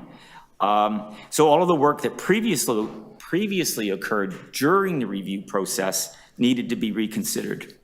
And the result of that is two major moves. One is overall belt tightening of the scope of what we're looking at, depending on the application that's in front of us, and finding a new home for some of the activities that may have taken place during the review. And what that means is really the actual application process now going forward is going to be a decision-making event. It's going to be a decision-making event because we are trying very much to front load the system. And Michelle's just going to take you quickly through in the last few slides a kind of a pre-109 and a post-109 animation of some of those final some of the reposition steps that we've implemented. Thanks, Greg. Yes, so the next few slides are really just a series of process diagrams that help to illustrate how the change has been made over the past year and which milestones have changed. And in some cases, they've been removed, and in some cases, they've moved to a different location in the process. So when we first came to you in December of last year talking about our plan for process improvement, we didn't have a mandatory pre-application consultation in place. We had a very robust voluntary process. However, the outcomes of that process were variable and quite variable across districts. We also had a process of advancing non-statutory preliminary reports through Community Council, and the timeline on those reports tended to take more time to hit the Community Council agenda than we have now to make a final decision on a planning application.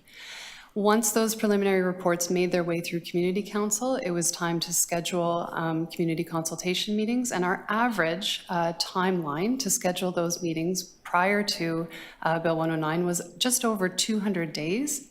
Before COVID, those were largely in person. Through COVID, we were able to reduce that average slightly to just under 200 days.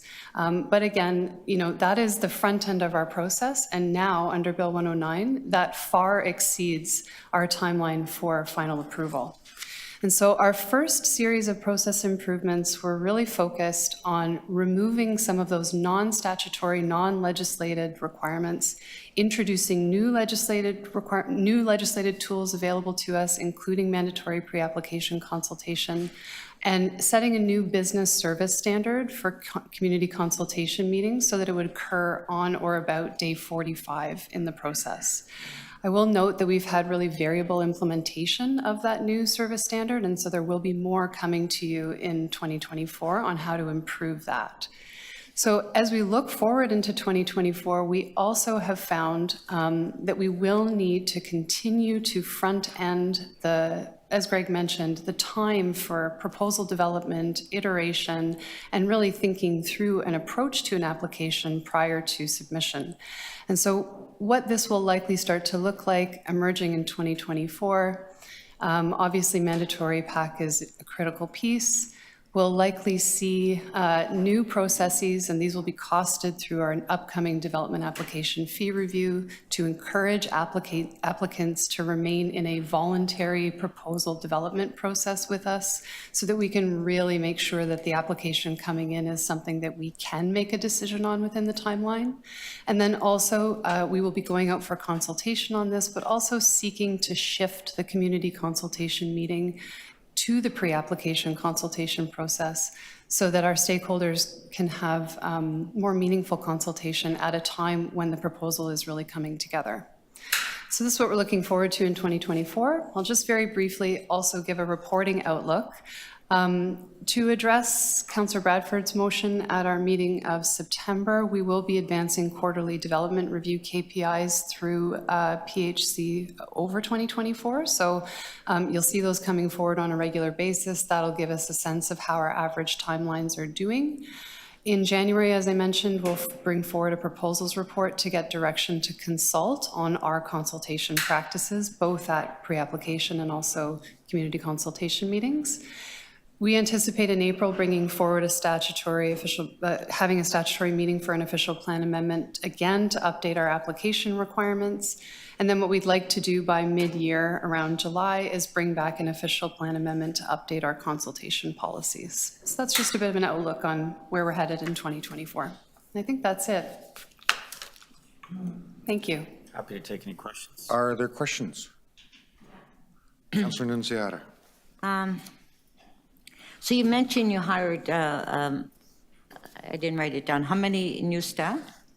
So we were authorized in December 22 and into the budget of early 23 to hire 150. That's interdivisionally in all divisions, so about 74 in city planning, and the rest of them made up in ECS, Toronto Water, PF&R, legal, and transportation. Okay, so my question is then, so the problem is that when we speak to the planning staff, they tell me that they're short-staffed. They don't have time to review these applications. And these applications are coming through community council as a refusal application.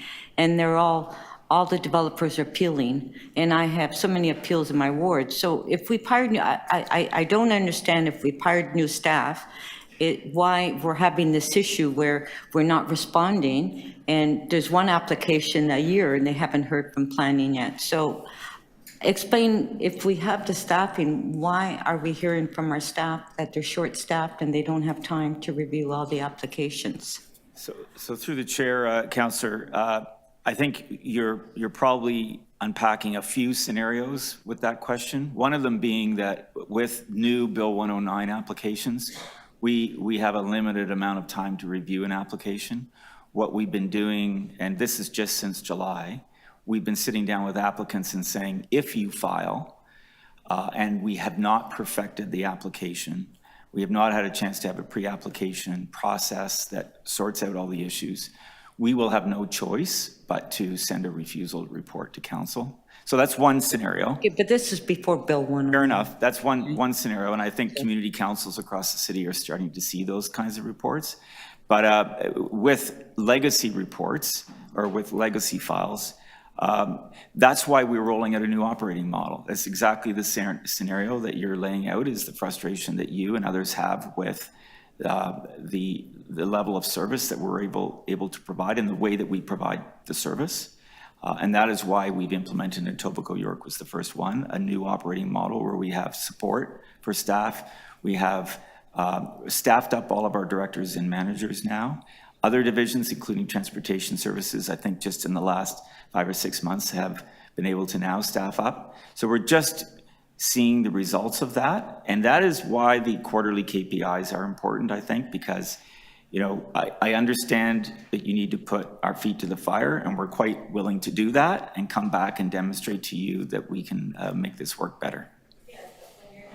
Receiving comments from staff, not even, the counselor is not even receiving comments from staff. So, you know, I guess what concerns me is that when we're putting these items on the agenda's refusal, right away, the applicants are appealing it.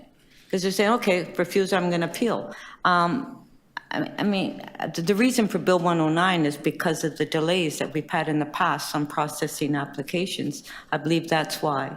I'm not saying it's perfect, but... Councillor, is there a question? Yeah, so, I mean, how can we get staff to comment on these applications in a timely manner rather than delay it and then force appeals? Because I have a lot of appeals in my ward, and what happens is that they go to the tribunal and they get what they want, and there's no public input at all, which is frustrating for me and frustrating for my community. And I would say, and I agree with you, Councillor, this frustration is shared by staff, and why we're trying to rebuild the system so that that happens less. I'm not going to say that you can't pick out the odd file that happens the way you describe it. I can identify files where it's gone a lot more smoothly.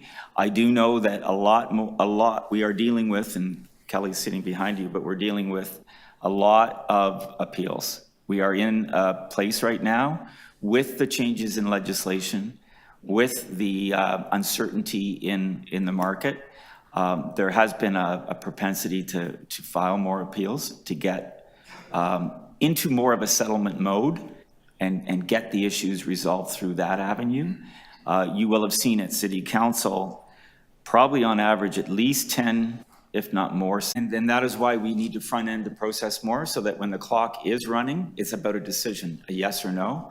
If we can front end it, and that's the whole redesign of this process, is to front end it more, to get the issues identified earlier, to get your input, to get the stakeholders' input earlier, so that when they do file something, it's one round, and we're getting a decision report to Community Council. Councillor Thompson? Thank you. Thank you very much, Mr. Chair. And through you, Mr. Chair, to Ms. Lintern and staff, and I'm going to make sure I don't get upset asking you questions because it's been rather interesting. May I ask, with respect to the provisions for refund under Bill 109, that came into effect in July? July 1st, yes. 1st, right. And since that's been in effect, how much have we refunded to the sector? Through the chair, none. Okay. So far. None so far. And the reason being is that we are finding ourselves, I'll just finish the point. We are finding ourselves actually maintaining a timeline that is more credible and responsive. Well, I think through the chair, what we're doing is we're managing closely each and every one of those files because we know we're on the clock with a potential request for a refund. So Bill 109. We need a decision, a Bill 109 refund. So we need a decision one way or the other. It doesn't apply to all application types. Okay. Only to some. And which ones are those? Michelle can help me with Thank you. I didn't know that actually. I thought it did to all. So it's only 3 application types. It's a combined official plan amendment and zoning bylaw amendment, a standalone zoning bylaw amendment, or a site plan control application. Site plan control. All right. Okay. This is very, very helpful. Can I then ask, and you talked a little bit about transportation and Toronto Water and so on. My experience has been we get the calls from an applicant, developer, or their consultants, and they say, you know, we're having challenges because transportation was supposed to have brought back a report or response 6 months ago, and we have not heard anything. Transportation is not planning, but this is part of the planning process. Is the reason for that simply that there was not enough staff, or is there other reasons or rationale as to why it's just really delayed in terms of responding? I don't have transportation services here to speak on their behalf, however. That's the problem, Well, because you guys are not working together, right? That's really the issue. well, I would say that we are working together. Okay. However, we are not necessarily accountable to the same bosses.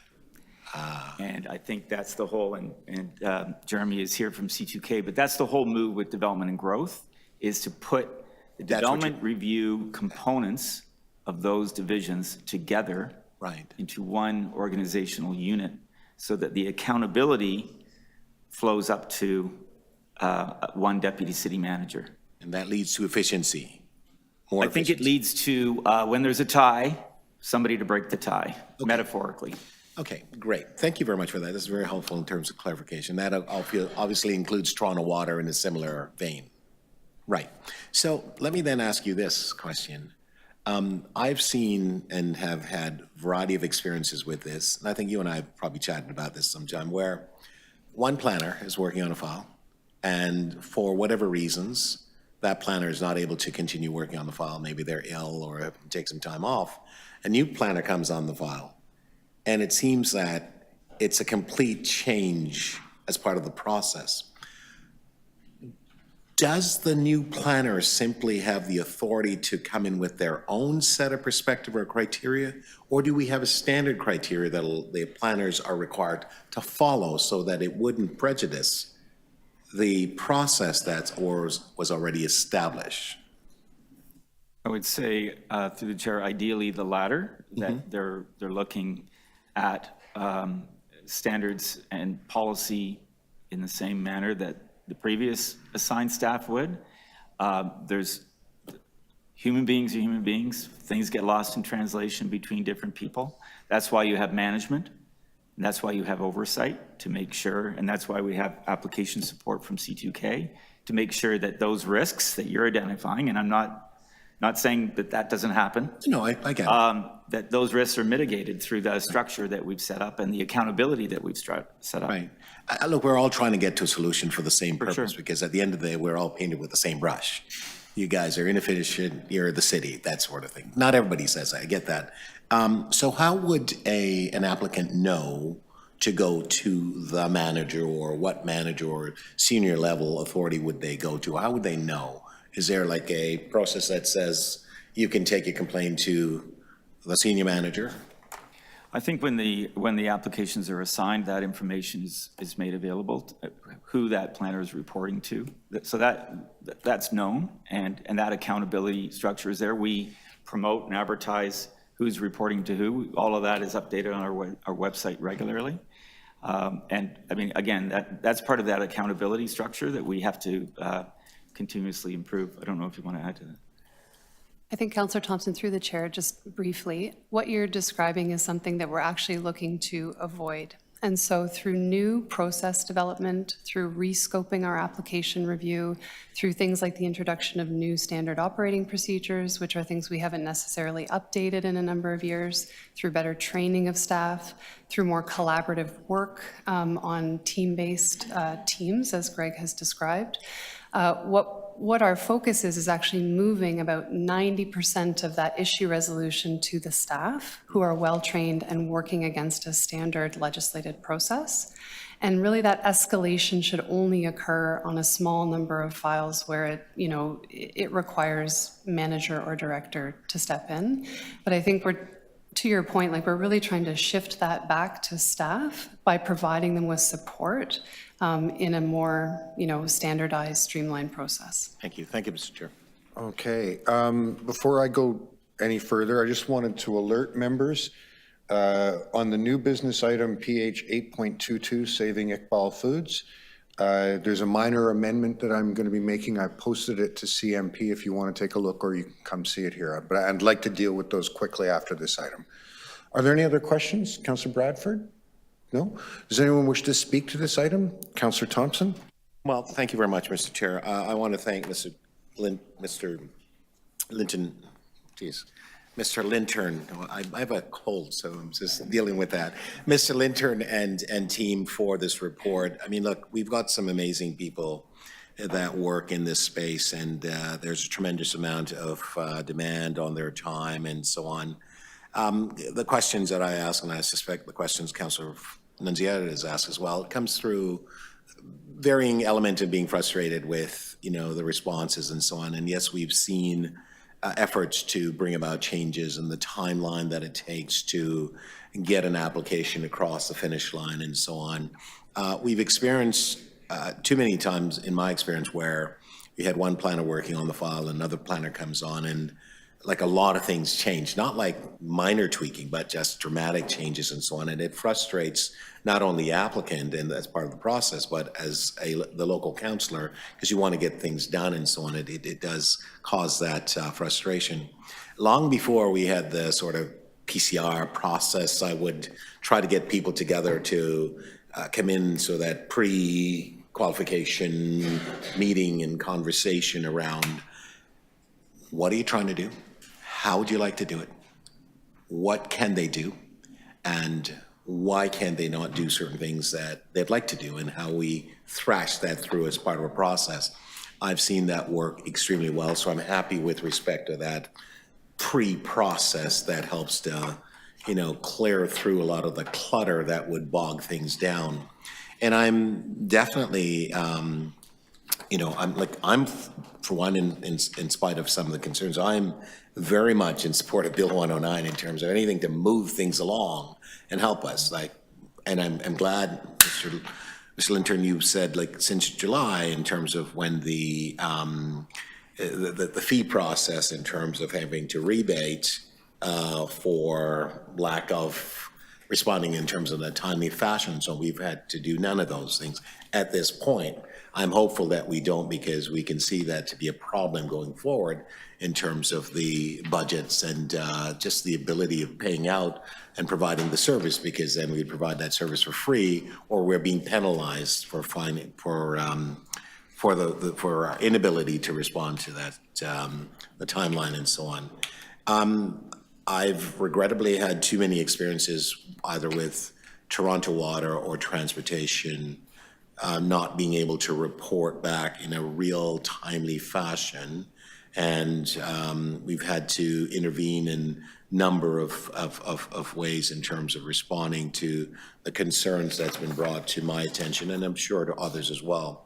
I'm happy that you're providing us with this update today, because it's shrinking that a timeline and reducing and hopefully being more efficient all around, because we have a problem in this city, and as do other cities, we need to build more, we need to build faster. If it's taking us more time in order to respond, we can't build more faster as we need to, and so on. So attention is being given to this, and I'm going to take Mr. Lintern and team at their word that effort is being made to address this and bring this collaborative a structure that allows for more certainty that things gets done, because we're not going to have departments sort of operating outside the process that you're looking at establishing in order to be more efficient and so on. I think Mr. Vumbakis and team and others and so on have just been outstanding. When I need to call and ask questions, that's all available to me. But oftentimes I'm asking those questions because someone on the outside have said, this is not moving in the right direction and it needs to be, and then I call, I get clarification, and that's helpful and so on. So I wish you well with respect to ensuring that this system that you're looking at putting in place that will work, because at the end of the day, it benefits all of us, and I'm wanting to support you without being upset about it. And that's sort of professional upset sense, in the sense that, because we too get our residents and others giving us sort of the pressure and upset with us, and then we come through that process. So I'm wishing you well with it, because we'll be watching and we wanting to ensure it's being very efficient and that it actually works. Those are my comments, Mr. Chair. Thank you. Does anyone, Councillor Bradford, did you want to say something? Yeah, very briefly, just thanks and kudos to Greg and Michelle and the entire team working on this. You've heard the frustration from colleagues and different stakeholders over the years, but the business transformation that is underway right now, you're going to see it. I think you might even feel it. You might feel it, but you're going to see it in our quarterly reporting. And it is quite a remarkable transformation. And Bill 109 was sort of the big legislative push that was maybe needed, but the way that city staff have responded, the new D&G division and the work underway here at city planning, quarterbacking all of this, is going to make a difference. We're already seeing that. And it's just going to lead us to processing applications faster on a go-forward basis. So it's not a small thing, and I'm sure it's kind of been I don't know what's the right word to use here, but it's been hard. We'll say that. I'm sure it's been hard. And I appreciate that and I recognize it, and we'll be a lot better positioned to deal with all the stuff coming at us in the years ahead because of the work that you guys are doing right now. So thanks very much. Thank you. Councillor Nunziata, do you want to say something? Just for a minute, I just want to thank staff for the report, and I guess, Greg, you're happy you're retiring, eh? But anyway, I just want to thank you. But I mean, I had to, when I asked those questions, I had to express my frustration that I'm getting from my community, and it's been very difficult. And so thank you.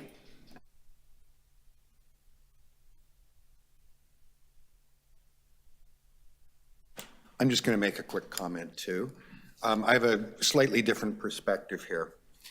I think we need to remember the context that we're in, and we're in prior to Bill 109. It's worth remembering, for example, that a single ward, Spadina-Fort York, had more development applications than the entire city of Vancouver in previous years.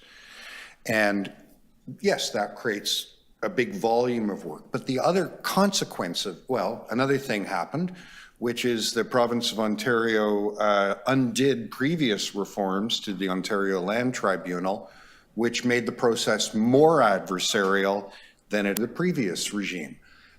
Put those two things together, and suddenly the applicant and the city and even community organizations were all rushing to try to hire transportation planners and landscape architects, which meant there was a drain province-wide on that employment pool. And we felt it here. We felt it here. It was literally because of the provincial propensity to introduce new planning rules every 6 months that we found ourselves behind on our ability to process applications, and the provincial emphasis on making the system more adversarial once again. So this was a problem of the province's own making. It was imposed on us. It was created by them. Then the province, having created the problem, said, well, there's this problem, and we think it would be fun to blame municipalities, so they added another change, which were these ridiculous timelines. And I do not believe there is any benefit to these timelines. I do not believe saying to the city, your options are to refuse an application and go to a hearing or else pay a fine. That's just not a good environment. It's not a good arena for building a city. And so we find ourselves, with the latest iteration of bad planning law from the province of Ontario. And the thing that gives me some hope is that the chief planner and his team have taken those lemons and made lemonade. They've said, okay, if the province is going to put us in a double bind, a circumstance where we literally cannot consult with the community, cannot have productive conversations with applicants, we will reinvent the planning process to bring those values back. And we will do that by making the pre-application process more robust and treating the application timeline, the formal timeline, strictly as a decision-making moment. Putting the onus back onto the applicants and the community to do the thinking, the creating, and the problem-solving with us before the ticket gets printed. And it's a remarkable achievement, once again, by the Toronto Public Service to respond to an ever-changing legislative environment creatively, constructively, and recentering that very important conversation that includes the community. Congratulations to you, well done. It seems no matter how many curveballs get thrown at you, you keep hitting home runs, so well done. Okay, and with that, there are no motions, so we'll just vote on the staff. All those in favor, opposed, that's carried.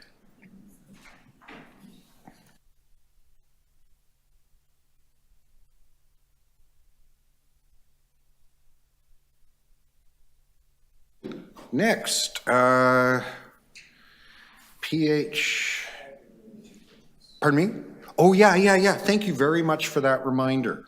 Okay, so first, we can quickly deal with PH 8.22. I have a motion on that. If we can just put it up.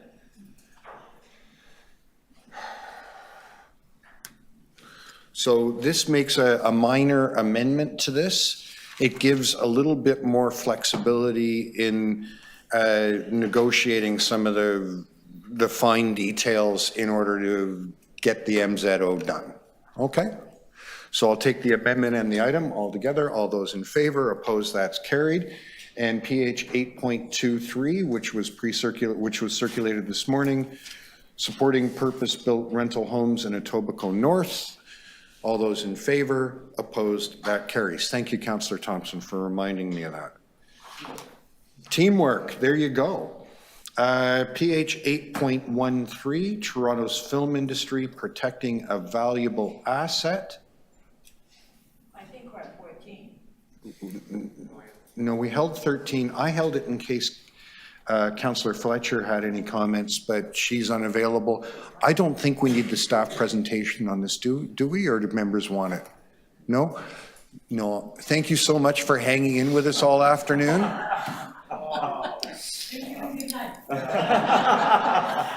There you go, right?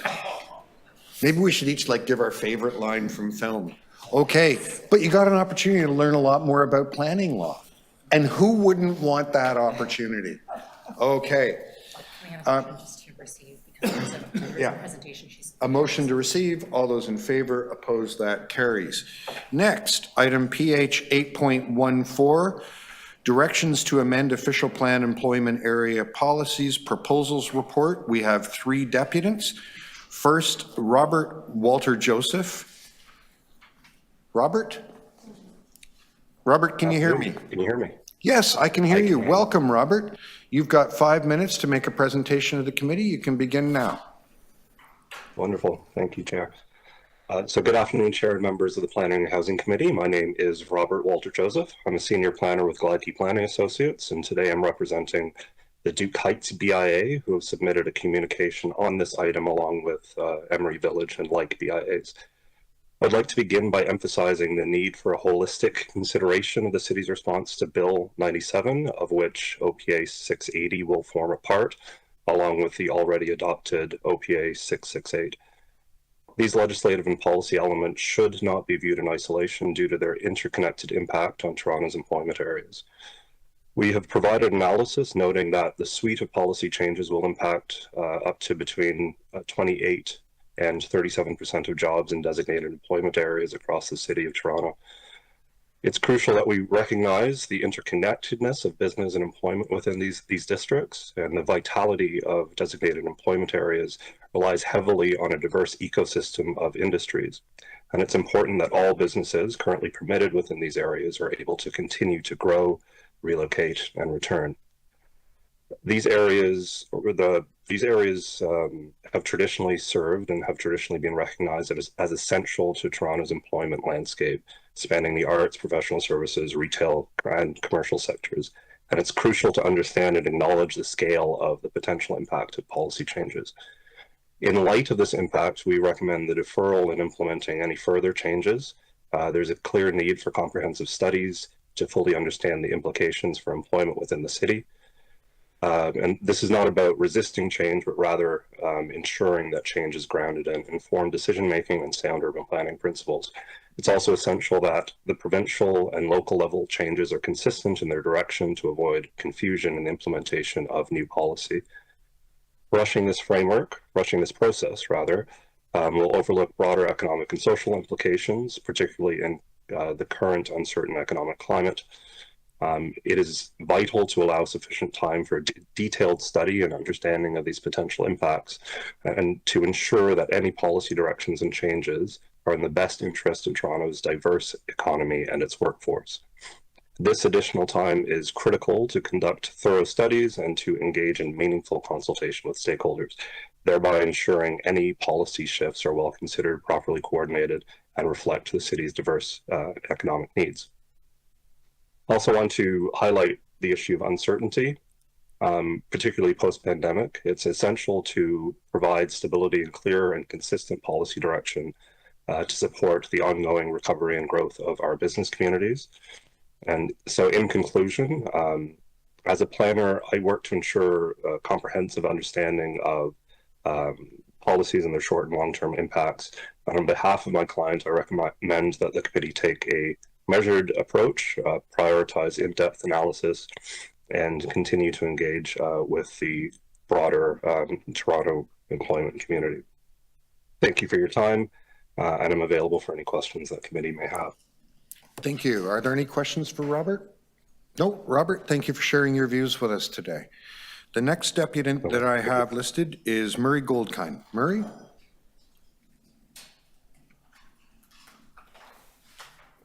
No, it seems that Murray isn't with us.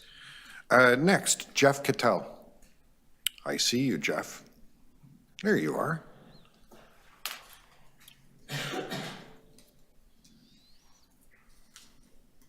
Thank you, Chair and Committee. I'm wearing a different hat this time. I'm as co-president of the Leaside Residents Association, and we work closely with the Leaside Business Park Association within the old town of Leaside.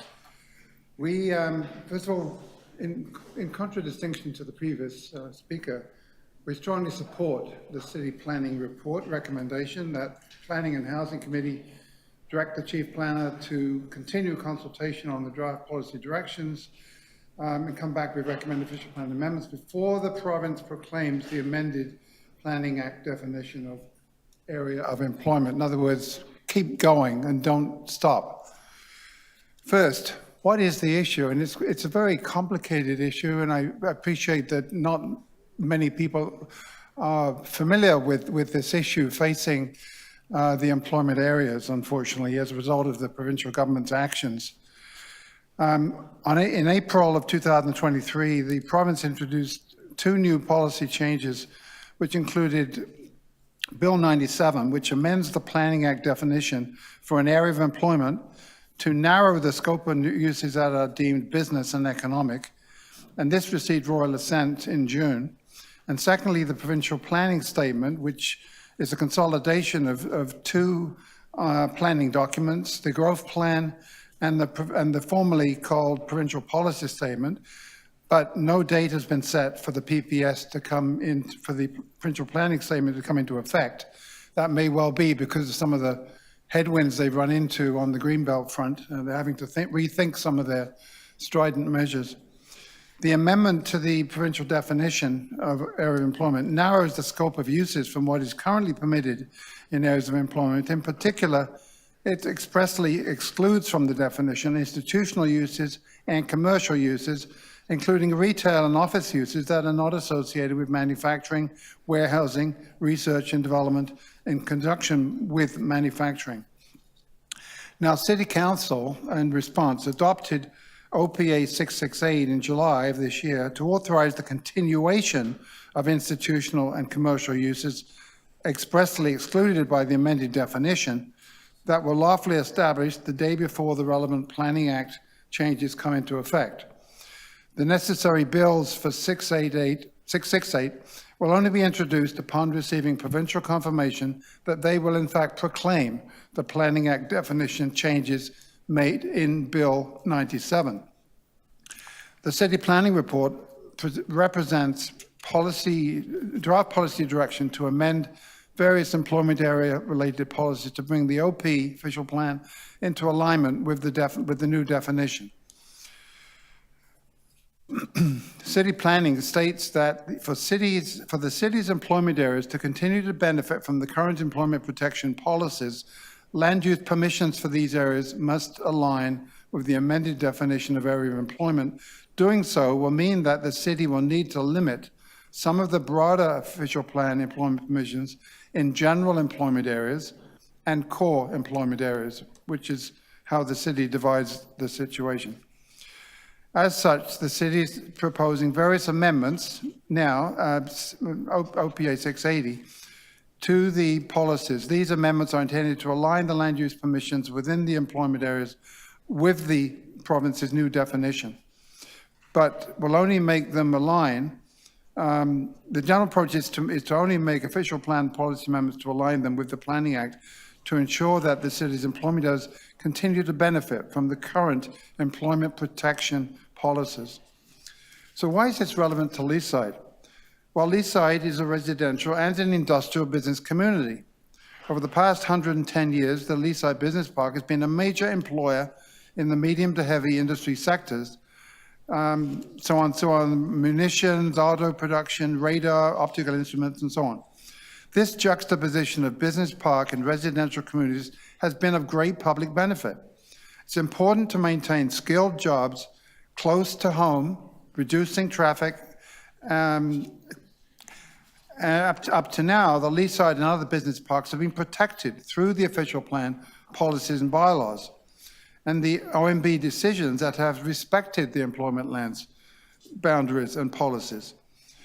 Now, if you recall, there was a municipal comprehensive review just last July of this year with 45 conversion Jeff, I have to requests. ask you for your final thought now. Oh, gosh. Okay. Of those 45, 5 involve lands within the business park, and of the 5 requests, City Council refused 4. And just 1 was approved. So the city... Thank you very much, Jeff. I have to stop you there. Jeff, I'm very sorry. I have to stop you there. Okay. Thank you. Are there any questions of the deputant? No, seeing none. Thank you so much for coming and sharing your thoughts with us today. Okay, that concludes that concludes the list of public deputations that I have today. Are there any questions of staff? Yeah. Councillor Nunziata. So to Chief Planner. So as you know, there was a motion that was that Mayor Tory moved a while ago, and that was specifically because in some of the areas we were discussing bingo halls and churches that were in these employment areas that have been there for years, and so that motion was for the staff to report back. So can you explain if that's part of this report, or what happened to this motion? So through the chair, yes, you're correct, Councillor Nunziata, we are tracking that motion. The province, in the meantime, changed the definition of employment areas. So there's an order of events that has to take place. We will be reporting on that motion once we get the final clarity from the province on the definition and the way the new definition gets implemented, but we're mindful of that motion, and we'll be reporting in due course on that motion, because it has to do with questions that we had at the time about what should be included, and was there a potential for other uses to be permitted in employment areas, and we're mindful of that. So we will be doing that probably in 24, as soon as the province gives us clarity on this. So because that motion also touched on bingo halls and places of worship and that, so the ones that are there now that are existing will be back as legal non-conforming status, correct? Yes, those uses, if they, and that's one of the frustrations, it's been a theme of the day, but one of the frustrations with this new approach is getting precise clarity on that, and we're taking an interpretation that we provided in the report, that these, if they're legally established, they're protected. So that would include anyone who's legally established. Right. So in your recommendation, your recommendation is that. Lawfully established, sorry. Pardon? Lawfully established, sorry. To continue to have consultations with the councillors, industry, and stakeholders. And so is there a confusion on this report? Because we're hearing different conversations about this report. So Yes, and maybe you can explain it, because I think maybe there's a lot of confusion out there with various BIAs and stakeholders. And we have heard that and acknowledge it. Jeff? Sure, through the chair. So, Councillor Nunziata, I believe some of the confusion, maybe not all of the confusion, some of the confusion with what's before you today at this report is combined with the report that we came with last year. So the province changed the definition, but they included the ability for a municipality to transition existing transition uses that they've removed from the definition. And so we put that official plan amendment report, I think it was July last year, or this year, sorry, it was this year. So that report, the transition for the uses that are excluded, in combination with this report before you, work together to provide land use certainty for those uses that the province removed from the definition. So they work in tandem with one another. So some of the letters that were submitted today forgot about that report, but we're here reiterating that they do work in combination with one another. The transition and then the province's removal of some uses. Okay, thank you. Councillor Perruzza, sure, yeah. It's my understanding that Councillor Pasternak is online somewhere too. I think he wanted. I don't have him on my screen, but I'll check. Okay. So in following on that thought, currently a property or a use that would no longer be met. Okay, explain it for a second. What the new term lawfully established will mean in relation to those uses which the new definition would seek to limit going forward?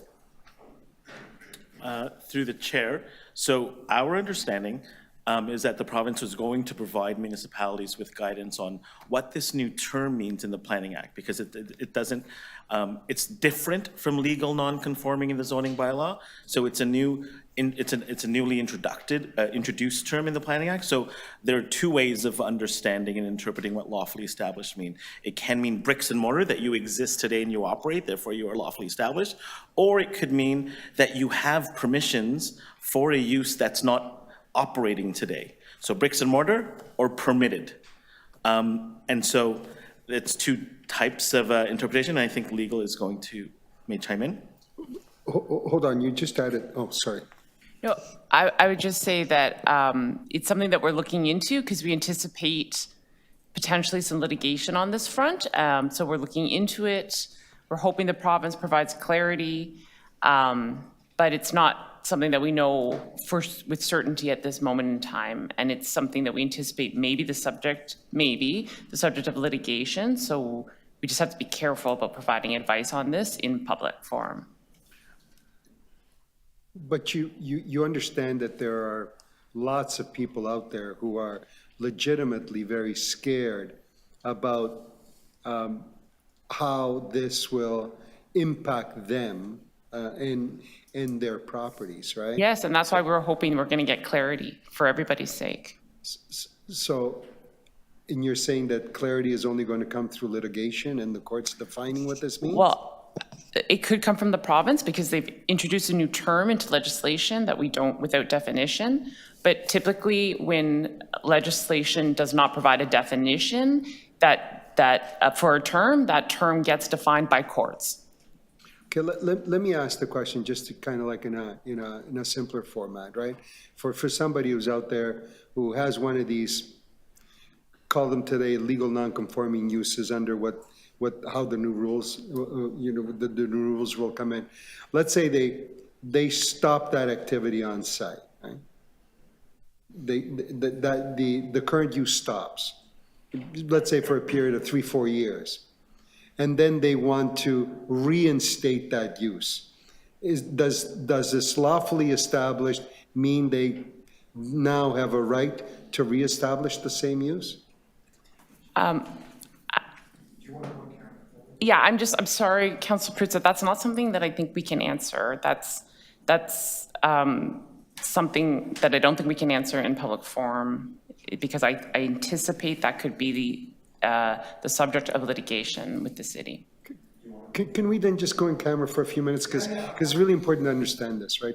I'm happy to move, I move that we go in camera to receive confidential advice from the city solicitor, or whatever it is I'm supposed to. Subject to potential litigation. Yeah? Members, all those in favor? Opposed, carried.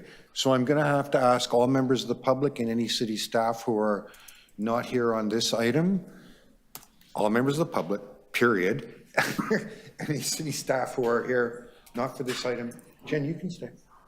Yeah. To please vacate. Tell me we're talking about.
I see Councillor Thompson has rejoined us, so we're back at quorum. Are we in public session yet?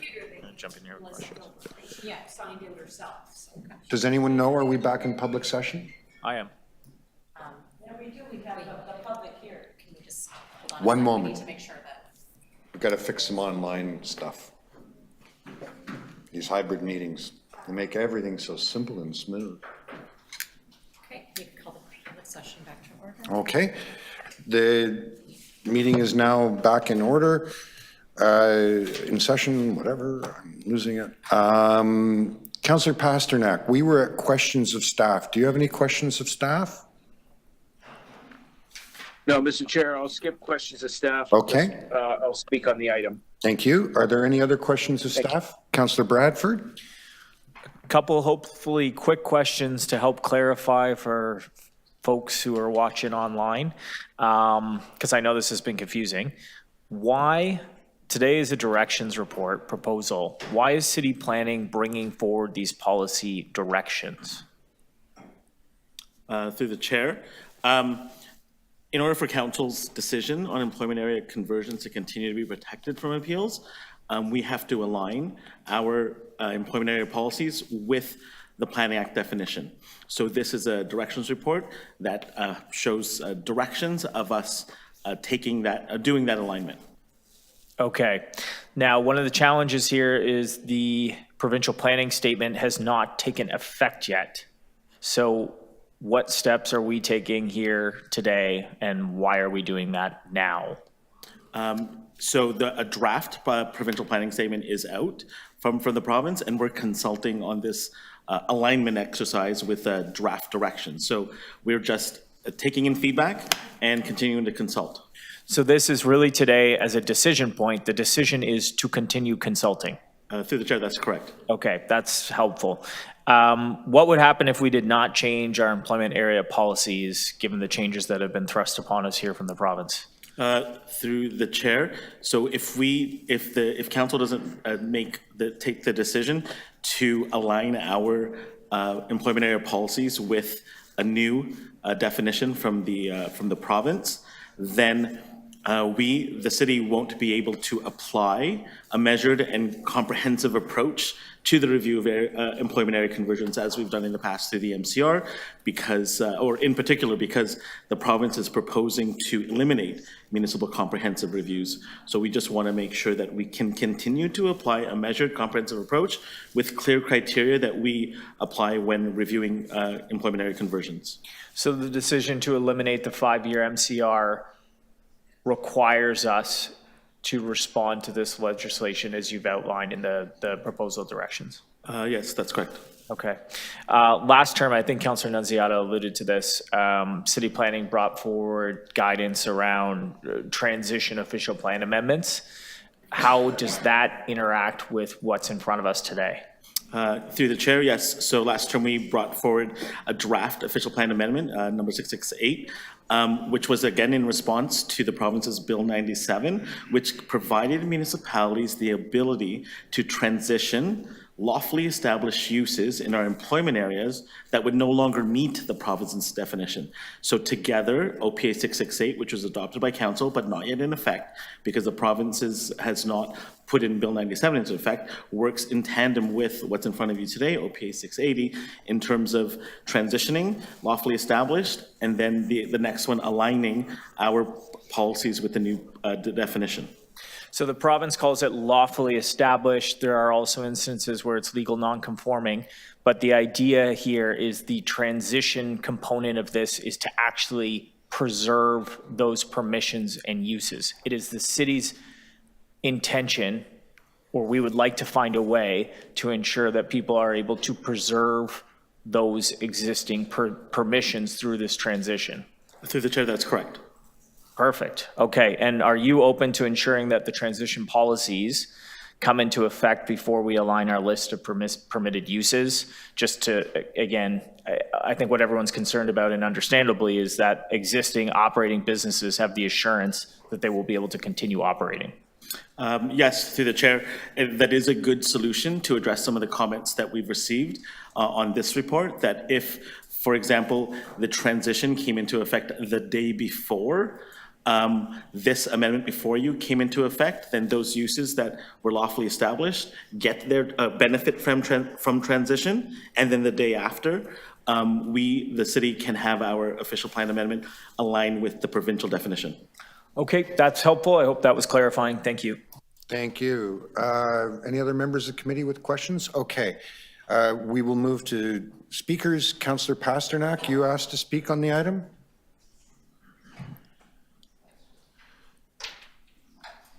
Oh, look at that. He ran away. But then he ran away. Oh, he's back. There we go. I do apologize. So I wanted to get the final version of a motion that should be coming up soon. My ward, York Center, has one of the biggest BIAs in the country, Duke Heights. And it is a wonderful community because it has a beautiful mix of manufacturing, of soft business. It has a school, it has places of worship, has a banquet hall. It is what we call full employment. In other words, it has that important balance and mix to make sure that it thrives. If we start taking away some of the soft uses, many of those soft uses being on weekends and in the evening, we will take away the heart and soul of this BIA and, of course, the community. It's important to realize that when people work at a place, they work at a company, they want to be able to drop their kids off at a daycare or at a school or at a community asset. Now, some of these are privately run and privately operated. But what we want to do is we want to make sure that the route to work has sufficient capacity and flexibility in zoning to make sure that people can drop their kids off, pick their kids up, and make their way home at the end of the day. Many of the places that are in the Duke Heights area and in other BIAs, they have a very tough time setting up anywhere else. Where else are you going to set up a banquet hall? Where else are you going to set up a bingo hall? I'm having unspeakable grief where people want to set up places of worship in neighborhoods, and staff are fighting that. But if you prevent them from setting up or at least reestablishing themselves in employment zones, of course, you're going to say to yourself, well, where on earth can they go? They're being chased out of neighborhoods and they're being chased out of employment zones. So at the end of the day, this needs a really important social look. Making sure that employment areas are vibrant in the evenings and on weekends and they don't turn into dead zones, to making sure that those who've invested in properties can make sure that when a tenant moves out, such as a daycare, that another daycare can move in. The grandfathering of uses is very important to make sure that the uses stay in those communities. There's going to be a motion that's moved where we further study this issue and we look at a local-based analysis of existing uses, because it's important to remember that we can no longer look through employment areas through a 1980s lens. Things have changed so dramatically. Heavy steel, kind of smokestack industries of the past are all gone. What we have is soft manufacturing and various technical high-tech uses, some pharmaceutical, and they seem to fit nicely with some of these soft uses. And some of these employment areas are so expansive that there's buffers, such as parking lots, such as hockey rinks or tennis clubs. So at the end of the day, what we want to do is we want to make sure we preserve employment lands, but we want to make sure that they're also important employment communities, making sure that the assets there can stay, that those investing in local properties can have the ability to rent out those properties to soft uses in the future. And it's also important to remember that these are also organic, livable areas of the city. They should not be turned into desolate employment zones where you see nobody and nothing going on in the evenings and at night. We have vibrant banquet halls. We have vibrant bingo halls. We have active places of worship on the weekend, And that's something we want to save. That's special for business. It's good for business. It's good for healthy communities, and it's good for the city of Toronto. So I'm going to be supporting, I think Councillor Bradford's going to be moving a motion that looks for local-based analysis and further study on this so we can save and protect the organic and the vibrant nature of our employment areas, particularly in the Duke Heights area. So thank you very much. Thank you, Councillor Pasternak. Councillor Perruzza. Thank you very much, Mr. Chair. There's a number of motions that are being proposed, and I think it to some degree gets us partway to where I think we need to go to try to provide for folks some clarity around this particular issue. Like Councillor Pasternak, I've been around for some time, and I've represented some of these employment areas, and I remember, I don't want to age myself, but turning the clock a few years, 1990, free trade, right, happens, GST happens, hugely high interest rates happen, the economy tanks, and plants clear out. Willy-nilly, plants all kind of cleared out all over the place. I remember it far too distinctly. And in North York, for example, where I'm most familiar, people were coming forward saying, what do we do? What do I do with my site? And I remember the city of North York then expanding the list of uses in what were then considered industrial commercial areas, much more broadly, to fill some of those empty factories and empty sites. Maybe in some cases it went a little too far. There was a huge proliferation of places of worship. We had all of a sudden the, intrusion of massage parlors in areas where, we didn't want them. And so on and so forth. And I get that. I understand that. But what's happened since is that our employment districts, or what we call now employment districts, became much more diversified in terms of established uses, things that people could do in those areas and with those properties. So as we've evolved, and as you see these changes, and then as people say, well, I want to do something more, the provincial government brought in comprehensive reviews. Now they want to get rid of comprehensive reviews and have added some other definitions, right? And those other definitions all of a sudden are saying, oh my God, and quite frankly, there's a lot of people out there legitimately scared. I think of it in terms of my relation to my home. Imagine this council and the provincial government contemplating my residence and changing the rules on it, where if I leave my home, the next person can move in and use it as a residence. That's in fact what we're talking about here. And you need to understand that those people that are in that situation are legitimately worried, legitimately scared. I think the one thing that we can all agree on is that no one has a real clear path forward on how we do two things. One, get through this in a way that makes sense and in a way that allows the city flexibility in making employment districts healthy, vibrant, successful, and give them the ability to grow. So we continue to create jobs and all of those things.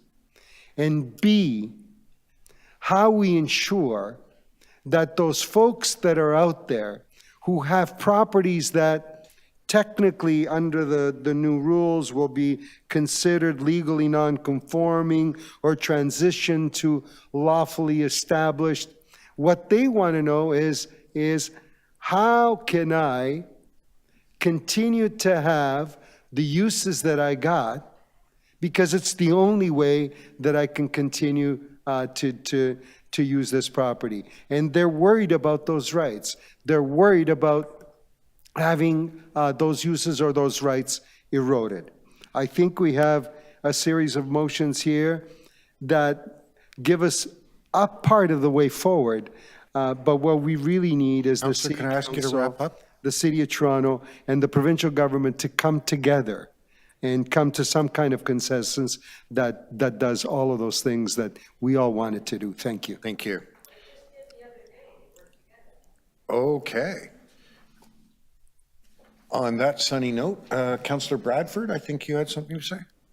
Yep. Thanks very much, Mr. Chair. I have a motion that you have in front of you here, and it responds to some of the concerns that have been outlined by businesses and BIAs, as well as some of the concerns articulated by Councillor Perruzza and Councillor Pasternak, and frankly also Councillor Thompson and Councillor Nunziata and Councillor Perks. And I think all of us are kind of on board with this. And if you look at the deputations and the feedback that's submitted, there's a lot of folks out there, BIAs, businesses, that with the uncertainty that I think we even acknowledge here as the City of Toronto, the uncertainty that comes with this provincial legislation, the idea here is to go out and get more feedback so that we can land in a position that will preserve those existing uses for those businesses that are so important. I think, from the conversation that we had both in camera and the questions here, it's obvious we're in a bind. And you've heard staff confirm that the city does not respond in updating its definitions. If we don't do that, we run the risk of these significant areas of employment lands being open to appeal and conversion without any local voice or control in the process. I'm obviously on the record of being open-minded to those on a case-by-case basis, but it is important that businesses and stakeholders and community and councillors in the city are involved in that process. I think that's necessary. So, Duke Heights, BIA, and Emery Village, they are expressing these sorts of concerns with the situation that we find ourselves in. And, I think what Councillor Pasternak was describing there in his comments was you've got vibrant mixed employment areas where a soft use like a bingo hall or a place of worship or hockey rinks go alongside and coexist in manufacturing. Home Depot actually decided to write in on this because they have several stores located in employment lands across the city, and they're concerned that their ability to do something like a retrofit or redevelop their stores may be impacted. And I don't think that's actually the intention of the provincial policy. But again, sometimes when we move hard and fast on this stuff, we find ourselves in these awkward situations.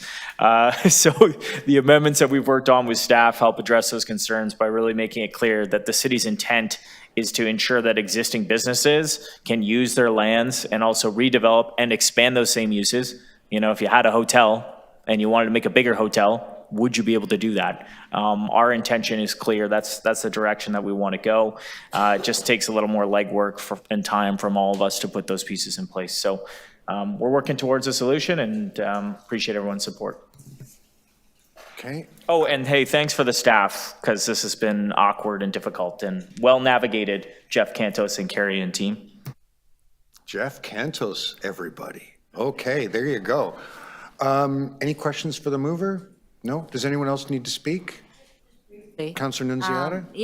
Thank you to staff for clearing up all that confusion, because I think there was a lot of confusion out there. So I think it's important as well as the councillors that are involved in these areas, one is me as well, not just Councillor Pasternak and Perruzza, is that we reach out to not just the BIA, all the landowners in employment area, and to explain this and have more consultation. I think that's really important. Because right now, just the BIAs, but the BIAs, I don't think are going directly to the various businesses because they don't understand it. Councillor Thompson?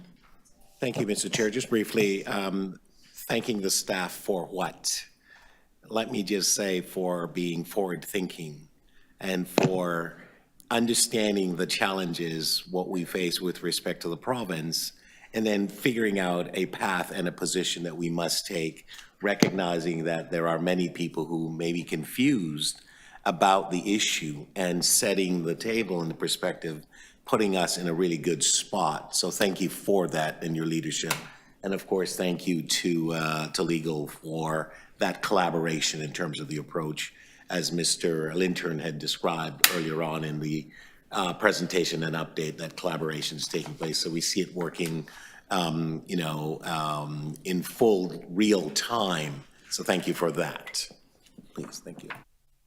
Okay, thank you. I'm just going to make a couple quick remarks. I'm going to be supporting Councillor Bradford's motion that gets us out of a bind. Also, for members of the public and councillors who are concerned, we have the undertaking of city staff that if you need more consultation with a local BIA, they'll make themselves available for that, or your community more broadly. You know how the province always has those fancy names for legislation? You know, the Everyone Gets a Pony Act or whatever it's called? Honestly, I think this one should be called the More Confusion and Litigation Act. They really haven't done anybody any favors here. I know what they were trying to accomplish, but they really haven't done it. And once again, the creativity of the Toronto Public Service, members of council, and members of the community have sort of given us a path that we at least have a little bit of light on, so that we can do our very best in these confusing circumstances. So thanks to everybody who was involved. I know where we were this morning wasn't great, but here, in 5.5 hours, we got it sorted out. That's a real testament to the Toronto Public Service, once again. With that, why don't we take Councillor Bradford's motion and the item, all is one, all those in favor, opposed, carried. And great, that does that item.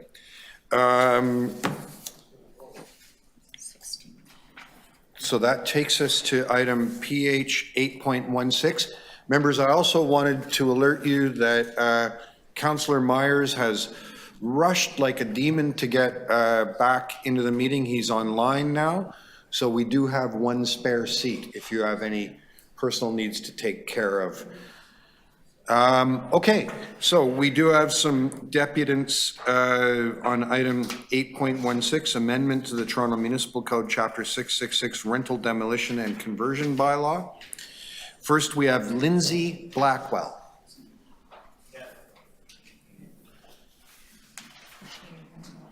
Lindsay, I'm told you're online. There you are. Here. Hi, Lindsay. Welcome. Hi.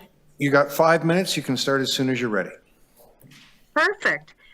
So my name's Lindsay Blackwell. I'm an organizer with No Dem Evictions. Actually, many of us are here today to speak about the proposed amendments to Chapter 667. We're a tenant collective that advocates for the rights and interests of tenants facing rental demolition and conversion, i.e. dem eviction, across Toronto and increasingly across Ontario. And sorry, my little baby is in the background, so she's going to probably make some noise.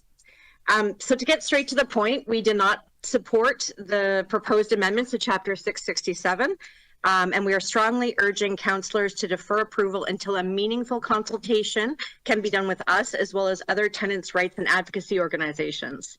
We submitted a letter outlining specific recommendations, many related to the need for clarity on the proposed amendments and how these would impact affected tenants. What I want to speak about specifically here today is consultation and engagement.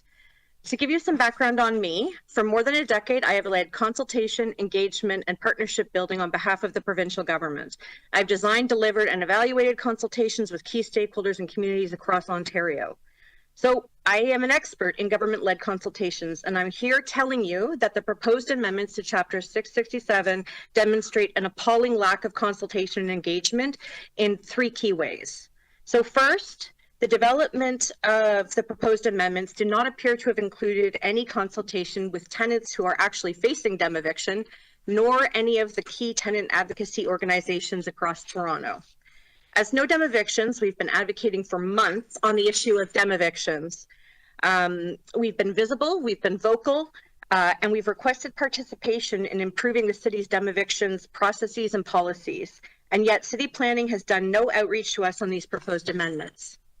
Per the staff report, city planning found the time to consult with the Building Industry and Land Development Association on city rental replacement practices, but it would appear that it is unwilling to give tenants, community members, and taxpayers the same opportunity. There are no words to express how egregious this is. Secondly, city planning's proposed amendments to section 14B would remove the city's requirement to consult with impacted tenants, community members, and the broader public. As such, we strongly oppose this amendment and recommend that the language be strengthened to mandate tenant and community consultation. Tenants must be given the opportunity to voice their concerns, to give advice and feedback on what happens to their homes. This proposed amendment would remove a critical opportunity for tenants and the broader community to participate in the planning process. We already have a problem with adequate consultation and dem evictions. For example, with tenants at 48 Grenoble who are facing dem eviction and do not speak English, about 71% do not speak any English. The city-led consultation there was an utter and complete disaster. None of the tenants walked away from their meeting with any idea of their rights and entitlements. In fact, at North York Community Council, councillors had to specifically request that city planning and the developers undertake additional consultation before sending the proposal to city council for approval, which included translation services. And that's something that No Dem Evictions had to push very hard for. Not only that, but we're currently in the midst of a dem eviction boom. 100 buildings have been approved since 2017 and another 71 are up for approval. And this is happening at an increased pace. This represents tens of thousands of potential tenants facing displacement and possibly homelessness. In light of this looming crisis, we feel it's imperative that tenants do not lose their rights to speak out, speak up, and have a say with what happens to their homes. Finally, it is utterly appalling that the city would not appropriately consult, firstly, on the proposed amendments, request the removal of a provision to consult with tenants and the broader community on dem evictions, and then turn around and in the same report recommend that the province of Ontario not move forward on any rental replacement bylaw regulations until the city can be meaningfully consulted. Are you kidding me? I don't know if this is audacity or irony, but it's hypocrisy. Clearly, city planning understands the importance of a consultation and can make time for the developers, but apparently not when it comes to tenants and the actions that they want to pursue. Again, strongly urging you to defer until meaningful consultation can take place with tenants and with our organization, No Dem Evictions. And I would ask that you direct city planning to meaningfully engage with us to develop fair, efficient, and transparent dem evictions policies across Toronto. Thank you very much, Lindsay. Are there any questions for Lindsay? No, seeing none. Lindsay, thank you so much. Next, I have Michael Whitehead. Michael?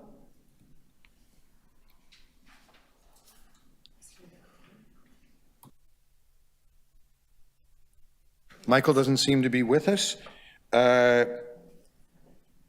Rebecca Jimmy?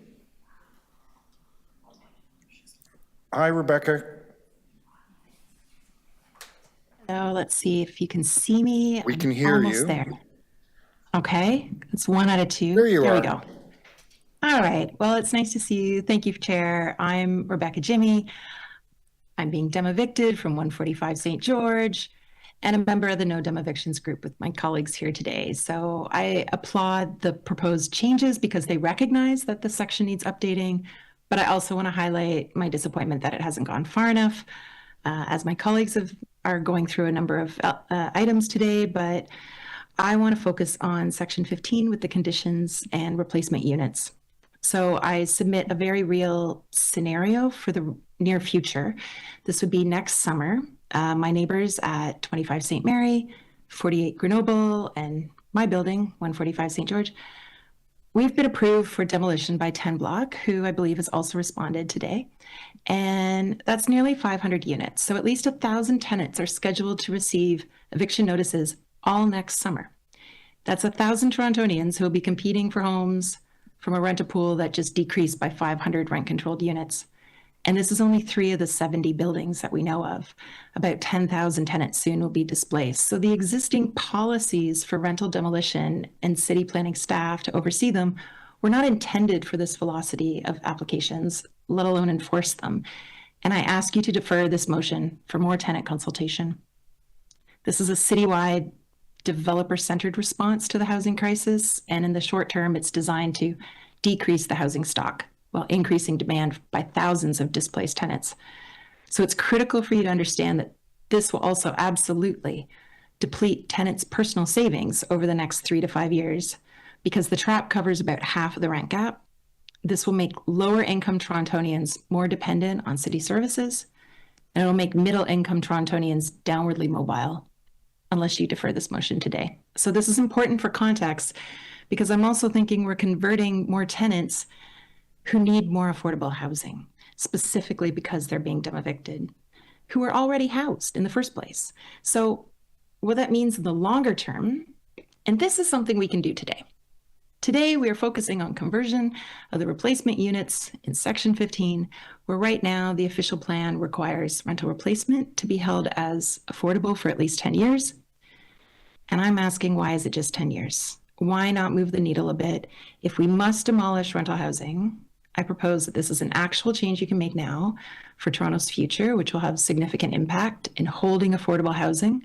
The goal could be extended from 10 years to the life of the building. If corporations can receive a 95-year lease in this city supported by the province, why can't we pledge to maintain affordable housing units beyond 10 years? So I sound the alarm on the irreversible damage that could be done otherwise. And we all agree we need more housing. We also know it's a very complex and wicked question. So today, you can place a citywide moratorium on evictions. You can increase the trap. You can reactivate the Tenants Advisory Committee. And right now, you can defer this motion and commit to moving the goal for conversion of replacement units to support affordable housing beyond 10 years in writing. I look forward to congratulating you in 11 years on your forward thinking and your strong actions today. So, thank you, you very much. Are there any questions for Rebecca? No, Rebecca, thank you so much for coming and sharing your thoughts with us today. I understand that Michael Whitehead is now connected to the meeting. Michael, can you hear me?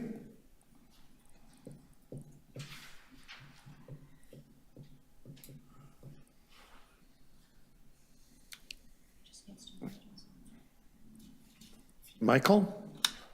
Yeah, I've unmuted myself. Can you There hear you me go. now? Yes. Michael, welcome. You've got 5 minutes to address the committee. Please start as soon as you're ready.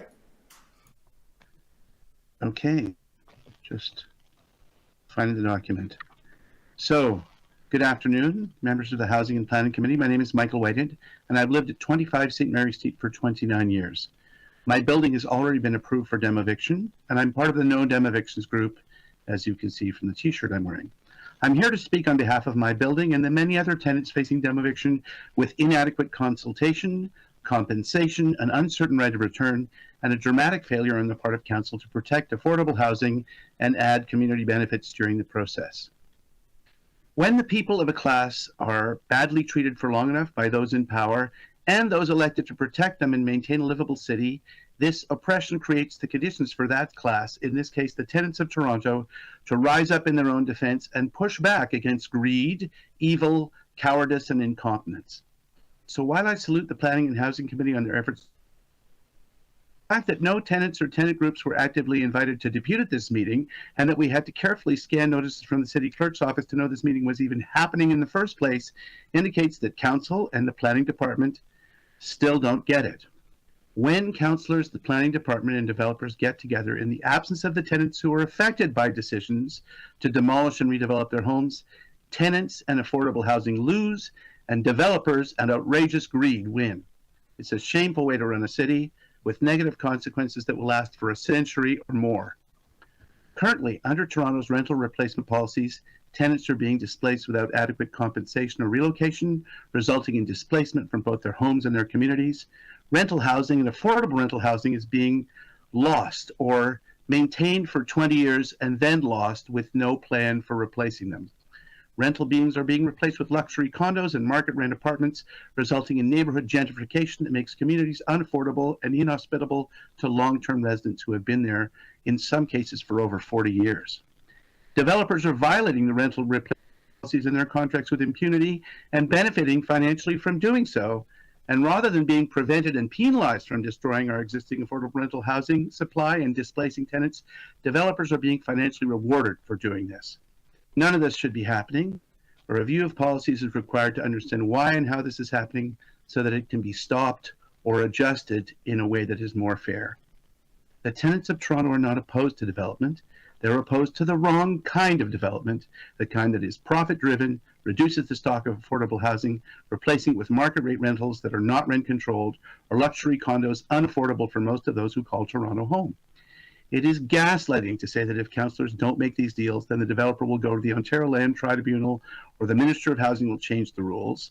Councillors are failing to do their jobs.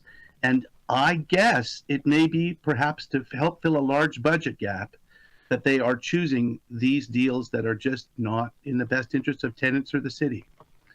The tenants of several buildings held a demonstration on this issue at Nathan Phillips Square on Monday, October 2nd, and invited every councillor and the mayor to attend and receive an open letter. Gord Perks, thank you for letting us know that you couldn't attend, but not one councillor showed up to listen. They did not even send a staff member to receive the letter. By contrast, when we marched up to University Avenue to Queen's Park, 3 NDP MPPs attended and spoke in favor of rent and vacancy control. What do tenants want? A question councillors should have asked tenants months before today. A citywide moratorium on demolitions. While the city can't refuse permission to demolish, they can certainly refuse permission to redevelop in profit-driven ways, i.e. change zoning to allow extra levels, stories, and buildings. Should the city want to approve a demolition, tenants must be 100% compensated for all their costs, and tenants should have a right of return that includes storage and car parking if these were amenities they had before demolition. Replacement units should remain rent controlled for the life of the new building, not 10 or 20 years. If a redevelopment adds units, at least 50% of these units should also be rented at similar rates to the replacement units and be rent controlled for the life of the building. A demolitions committee where tenants and experts in housing can meaningfully shape policy to increase affordable housing and create a livable city. Data collection on demolitions to track and public report on the scope and impact of these projects on Toronto as a whole. And transparency in sales of purpose-built rentals, including right of first refusal for tenants to purchase their own building. Today, you can create policy that protects tenants, enhances affordable housing, and creates a more livable and just city. I urge you to consult tenants as you do this. Thank you very much. Are there any questions for Michael? No, seeing none. Michael, thank you so much for coming and sharing your thoughts today. Thank you. Okay, next, Melissa Goldstein.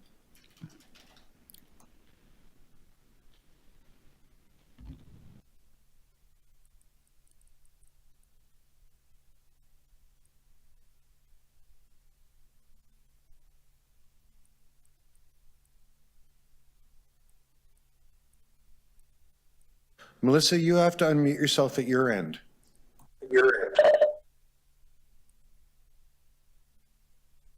Sorry, I was having some technical problems. Hello, and thank you for having me today. The policies that were put in place to disincentivize the demolition of our existing purpose-built rental stock and the displacement of tenants, and worked fairly effectively for a long time to protect existing housing affordability, aren't working anymore. Thousands of units of purpose-built rental housing with affordable rents are being pulled out of the rental market while properties are redeveloped, temporarily shrinking the supply of affordable rental housing. And then when the demolished units are finally replaced, they're replaced with only temporarily affordable units that become units without any rent control after 10 to 20 years, enabling landlords to immediately jack up the rents to current market rates on sitting tenants, which will force many of these tenants from their homes. The policies need to be updated to account for changing market conditions that have made redevelopment of existing rental stock a lucrative proposition today. While the province poses a significant barrier to making these necessary changes, one thing the city can do right now, and without the province's approval, is make it city policy that in rental replacement negotiations with developers, the goal should be 50-year affordability periods or longer. That wouldn't require a change to the official plan, as the official plan requires an affordability period of at least 10 years. Council should also make sure that the city is adequately monitoring and enforcing these affordability requirements. Using the online waitlist system to monitor the affordable housing stock would better position the city to keep tabs on these private market units and make sure that the landlords are complying with these affordability requirements, and to flag units with expiring affordability periods for possible intervention to preserve affordability or support tenants, which is the kind of thing that's done across the United States. But I haven't heard that the waitlist system will be used for this purpose. Finally, I just wanted to add my voice to the criticism of the lack of consultation that tenants have expressed here today. I'm a member of the City of Toronto's Tenant Advisory Committee, which has often been used as an easy way for staff to consult with tenants without actually doing proper and adequate consultation, and even we weren't consulted on this. The city's public consultation efforts with tenants has been appalling for the past few years, and it's getting worse. The fact that buried in the changes to this bylaw is a softening of the requirement that staff consult with tenants who stand to be evicted, where it says that instead of staff having to consult with tenants, they may consult with tenants, is really upsetting. Anyway, thank you for the opportunity to speak today. Thank you. Are there any questions for Melissa? Nope, seeing none. The next deputy, thank you, Melissa, so much. The next deputant we have is Annette Trevorrow.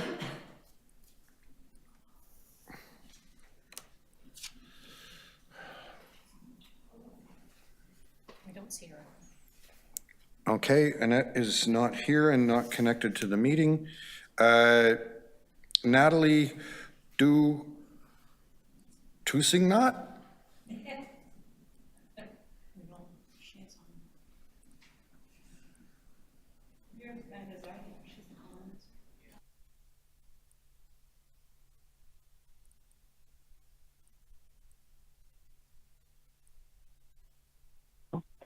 Hello, this is Natalie. Can you hear me?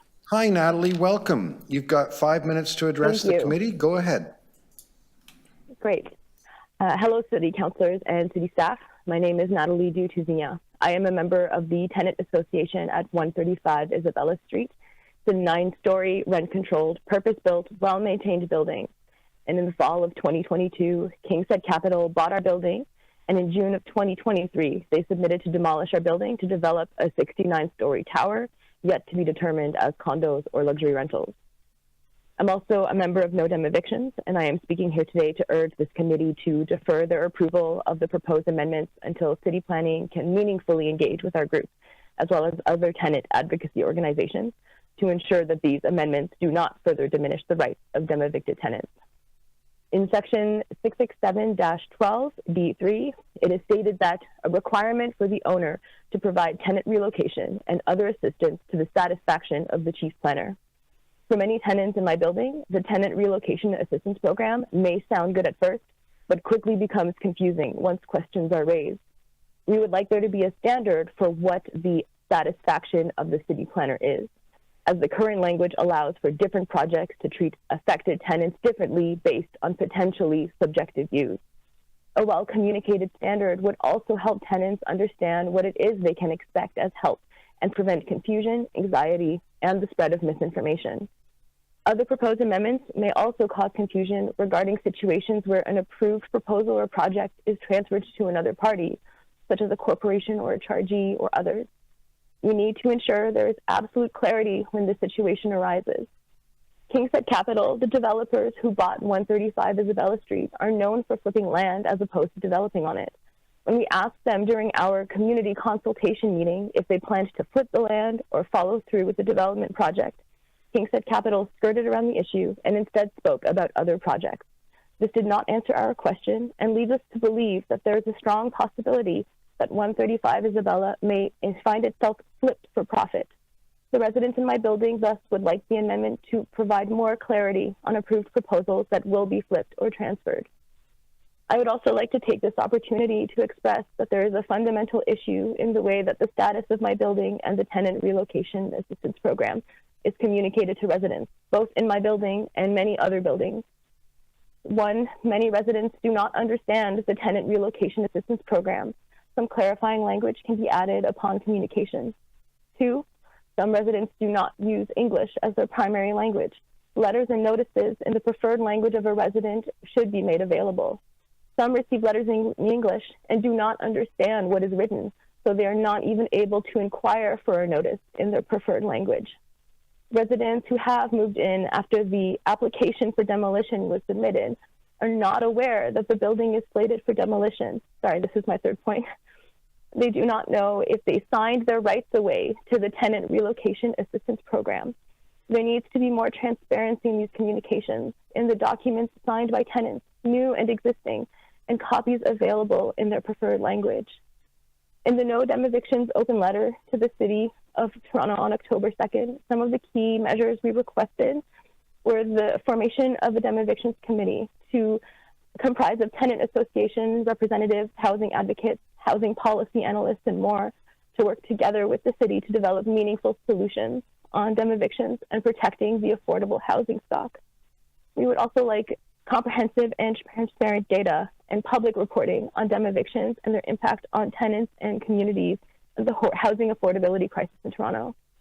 We would also like to ensure that developers, not tenants, pay the full cost of demolition as part of changes needed to the City Section 111 agreement policies.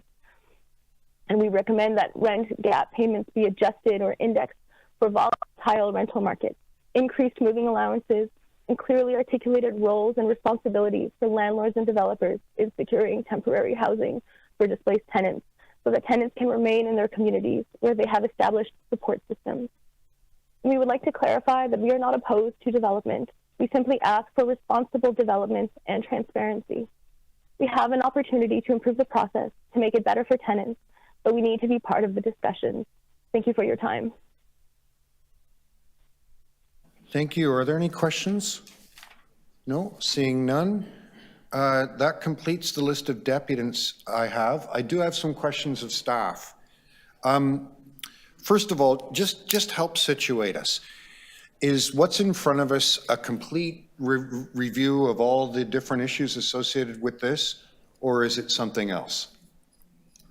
Yeah, through the chair, the report in front of you and the bylaw is really, in general, a housekeeping exercise, as well as responding to directions from the Auditor General to ensure that any units not occupied, any affordable units not occupied by returning tenants would go through the city's centralized rental housing access system. Many of the changes reflect what our current practices are.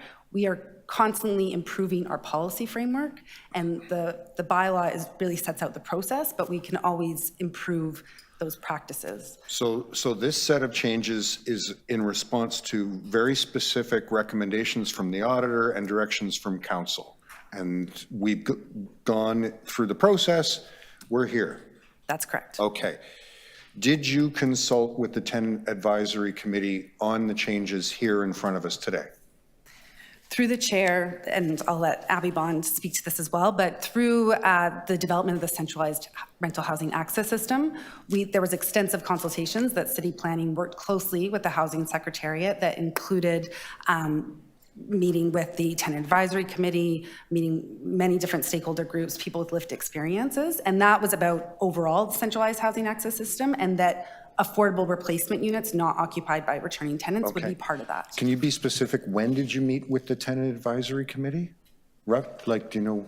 Through the chair, the report that we brought back was in July of 2022. The first report that we brought back at the beginning of that year in about February of 2022 was when we embarked on the consultation so it would have been sometime between February 2022 and July 2022. Okay. Oh, I should have started my time. Oops, I gave myself an extra minute. Council has, since this process has started a couple of other processes as well. For example, I believe in a member's motion, we've directed staff to consider lengthening the affordability period and getting a certain percentage of rental units added when one of these happens. Is that correct? To the chair, that's correct. So through the report, we identified that we'll be bringing a report back in Q1 of next year that will respond to the members' motion to look at both our rent gap practices as well as securing additional purpose-built rental units as part of rental housing demolition applications. So this report specifically refers to those additional steps that we're going to be taking? That's correct. Okay. There was a concern about the status of the Tenant Advisory Committee. My memory is at a recent council meeting or executive committee meeting, the mayor moved a motion creating a tenant advisory group with a broader mandate than the previous group. To you, Chair, that is correct, but there is also a sitting tenant advisory committee that supports staff. So the mayor's recommendation was to set something up that supports council, but there's an ongoing work that we do as staff, and there's also the Housing as a Human Rights Committee that's in the process of being set up. Yes, in fact, if memory serves, I was at a Civic Appointments Committee meeting where we shortlisted people for interviewing just in the last cycle. Is that where we are with that? Okay. All right, thank you. Those are my questions. Are there additional questions of staff? Councillor Thompson? Thank you, Mr. Chair, through you to staff. Can someone outline what our policies are with respect to demolition of or conversion of a property to demolish a property that has tenants in that property? What are our policies associated with respect to the rights of the tenants and the obligations of the developer? What are they required to do? How are they able to do it? And what is our sort of supervisory provision as part of that process with respect to our policies? Through the chair, the city's official plan policy includes detailed rental demolition policies, and that policy has been in effect since 2006. The bylaw implements those official plan policies. So the official plan policy requires that the same number of units are replaced, same rents, same unit type, similar sizes, and that any tenants who are evicted due to that redevelopment would have the right to return to a replacement unit of the same type they previously occupied at a similar rent. Right, so when someone says, I'm just being evicted and nobody cares, city doesn't have a policy, that would be incorrect. I'm not suggesting anybody has said that here today, but I've heard that in the past. Would that be incorrect? Through the chair, provided there are 6 or more rental units and our policy applies, I would That's exactly what we're talking about, 6 or more. All right, thank you very much, Mr. Chair. Those are the questions. Thank you. Any further questions, Councillor Nunziata? Just one last question, but is the applicant not obligated to relocate them to another unit or another housing to accommodate them until they build and then they come back?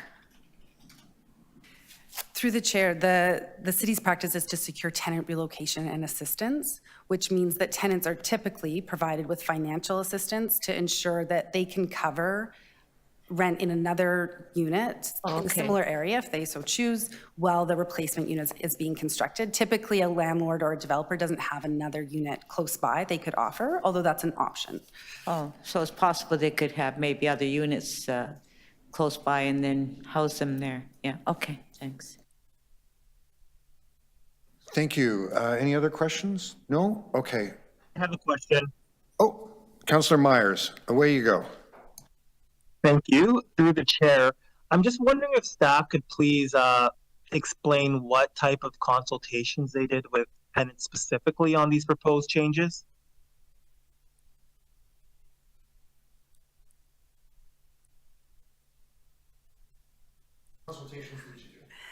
Yes, certainly. Through the chair, so as part of development of the centralized rental housing access system, there was a number of stakeholder consultations, including with the tenant advisory committee, with multiple meetings with tenants with lived experience. And that was really based on that centralized rental housing access system. We did not consult on the specific changes related to the bylaw, but again, those are housekeeping in nature. So just so I understand, thank you for that. Did you sort of have like a general public consultation where tenants generally could attend and express their concerns, express their views, or was it more of a consultation with specific organizations and people with lived experience?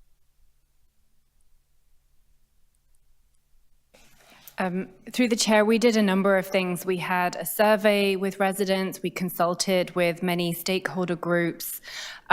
We consulted with the Tenants Advisory Committee. The changes that we made in the summer of 2022 were extensive. They also included RGI changes as well. So we had brought a kind of consultation process to council earlier in the year, and then we carried that out before we brought those changes back in the summer. And as Ms. Chorney has indicated, these changes in this report are to align the approach to returning tenants and also those units which do not have tenants attached to them, to align them with the approach that we're taking more generally on access to affordable housing through our centralized portal that we'll be implementing by the end of 2024, 2025. Thank you. And just one final question. Whenever I see these demevictions, not the specific changes, but more like the actual demoviction, there's always this argument that if we don't negotiate with the developer, they could go straight to the OLT, and then the tenants would get nothing, or they would get a worse deal than had they gotten a negotiated deal with the developer. Is that generally how these things work?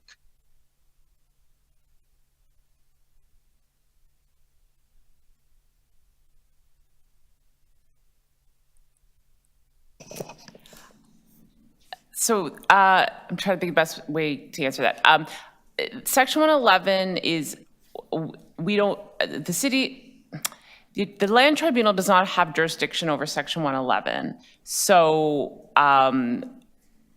we typically will ask them, however, to add it as a condition to an approval of a development application. And they're not obliged to do so, but in most cases they will do so. I'm not sure if that answers your question. So I guess, where does this, they could just take us to the OP, something along those lines. Is that not accurate? Maybe I'm misinformed. Did you get enough, or do you need him to ask again? I can't really hear it. Councillor Myers, you cut out partway through that. Do you want to try it again? Sure. So what I was asking was, whenever these applications come before us, there's always this argument that if we don't accept some sort of negotiated offer, the developer could go to the OLT. Where is that coming from specifically, if that's not specifically under their jurisdiction? And if they go to the OLT, we might not get as good a deal as the one that was negotiated between the city and the developer.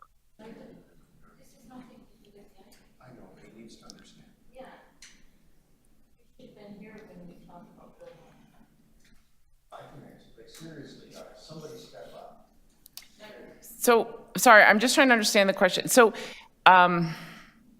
if I can, I know that Councillor Myers' audio cut in and out. My understanding is he's asking, why has he heard from other people that we have to take a bad Section 111 plan, or we're going to go to the OLT and get worse? yeah, and I think there's been some misunderstanding. What we have said is that I'm getting some jabber messages here from people who have offered legal opinions on this, and I just want to be careful. When we go to the OLT is on the zoning decision only. It's not on whether or not they don't make a decision on the rental application. So that always has to come back to City Council. But under the City of Toronto Act, Kelly, that was fine. That's all you needed. okay, I'll just say that then, because I just want to be careful. I'm just trying to be very careful. Okay. Okay, so that concludes the questions of staff. I'll just speak to it. Okay. I can, years and years and years ago, I lost an apartment, but it was in a much better market than today. I can only imagine the rage, the fear, the frustration that people who are losing their housing because of the cycle of redevelopment going on in the City of Toronto must be feeling. It's utterly horrifying. And in that context, I can understand the anger and disappointment we heard from the deputants today. But I think we need to be really clear as a committee to communicate back to them, there are many things wrong with how tenants are treated in the development application process. One of the things is how we manage the list of people who are trying to get into new housing. And because of some problems with that, we went through a consultation process, we developed some recommendations, we heard from people, and today we're getting a cleanup on our bylaw to make all of that work. That does not mean that we don't take all of the other issues around, say, evictions very, very seriously. But that's not the issue that we are trying to fix today. We have simultaneous and overlapping efforts to try to help tenants who are facing loss of their homes going on. And the one that some of the deputants were talking about is a bigger problem. It's going to take a bigger effort and probably is going to involve engaging politically with the province, who in many ways are holding a loaded pistol to our head with a regulation that could allow them to wipe out our entire Section 111 process. So while I understand the anger I heard today, it was misdirected at staff who have worked diligently to solve a different problem that tenants are facing. So we haven't lost those concerns. Council is working on those concerns. Staff have been given direction on those concerns, but that's not the problem we're solving today. The problem we're solving today is also important, so I'm going to encourage everybody to support the staff recommendations. And those are my remarks. Does anyone else need to speak on this item? No, seeing none. All those in favor, opposed, that carries. Are we finished? No, we have item 2. Oh, one more, sorry. Item 18. Okay, item PH 8.18, implementing Bill 23, update on amendments to the Ontario Heritage Act. We have a deputant. Jeff, you've hung in all this time. Thank you for sharing your morning and afternoon with us. I hung in and I'm wearing a third different hat for this. How many hats do you have? Come on, seriously. I'm going to need to count. No, I'm a board member of the East York Foundation, which was set up as a legacy thing to look after the assets, the jewels of the old borough of East York, which itself, before amalgamation, in the 90s, and of course before that, East York was Leaside and the township of East York. And it continues today, partly as a flow through for charitable actions and also an interest in things like heritage and art, cultural assets of the community. So I won't take much of your time. This is simply to express the concern of the foundation about the potential consequences of the timetable, the compressed timetable for acting on designation of heritage properties, as indicated in the staff report. This is not to be critical of staff. We understand that there's 4,000 properties across the city, and there's only so much ability to handle that timetable. But so it's really to try and impress upon you as the committee that this is an important issue for the city, and we need to.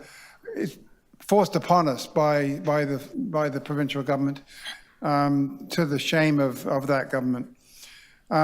It appears that many of the city's listed properties will not be reviewed and designated or considered for designation within the province's 2-year timeframe. It ends in December 31, 2024. So we're already like over a third of the way there in the timetable. And if appropriate, designate those properties. But there's a 5-year moratorium on relisting a property if removed pursuant to the Act. As you know, there's listing and there's designation. Listing simply identifies for everybody potentially that there's some values there that should be considered in terms of character and history and culture and so on. And versus designation where you have some actual legal power to do something. So we appreciate this as a result of provincial legislation. So in East York, the properties having listed status comprise 8 single listed properties and 31 multiple listed properties in Leaside and 18 single listed properties and 11 multiple listed properties in East York. They'll be eliminated on January 1, 2025, unless designated under the Ontario Heritage Act in the meantime. The elimination of listed status would mean their protection from immediate demolition would be removed, potentially, particularly if they're not residential, if they're commercial properties. And so we've attached charts showing the status of those heritage properties in the 2 communities. The East York properties that are currently listed on the Heritage Register include the Lee founders of Leaside, the Lee settler homes, and important streetscapes such as Bayview Avenue and parts of Danforth Avenue. We request that the listed properties be expedited, and we look forward to working with you to address this troubling matter. Thank you. Thank you. Are there any questions for the deputant? Seeing none. Jeff, thanks for your advice. Any questions of staff? Seeing none. To speak? None. Guess I'll just move the staff recommendations then. Yeah, I'll move, but can I just say something? Oh, Councillor Nunziata, of course. Go ahead. Yeah, I'll move it, and the one for Weston, if we can get that moving, because it's been 10 years in the works, so keep me updated on that, okay, as we move along, because they've been raising a lot of money for the study. So if you can keep me updated, thanks. Okay, with that, all those in favor, opposed, that carries. We don't have any bylaws, do we? Nope. We've completed our meeting. Greg Lintern's going to go have a drink, I bet. Okay, everybody, thanks so much.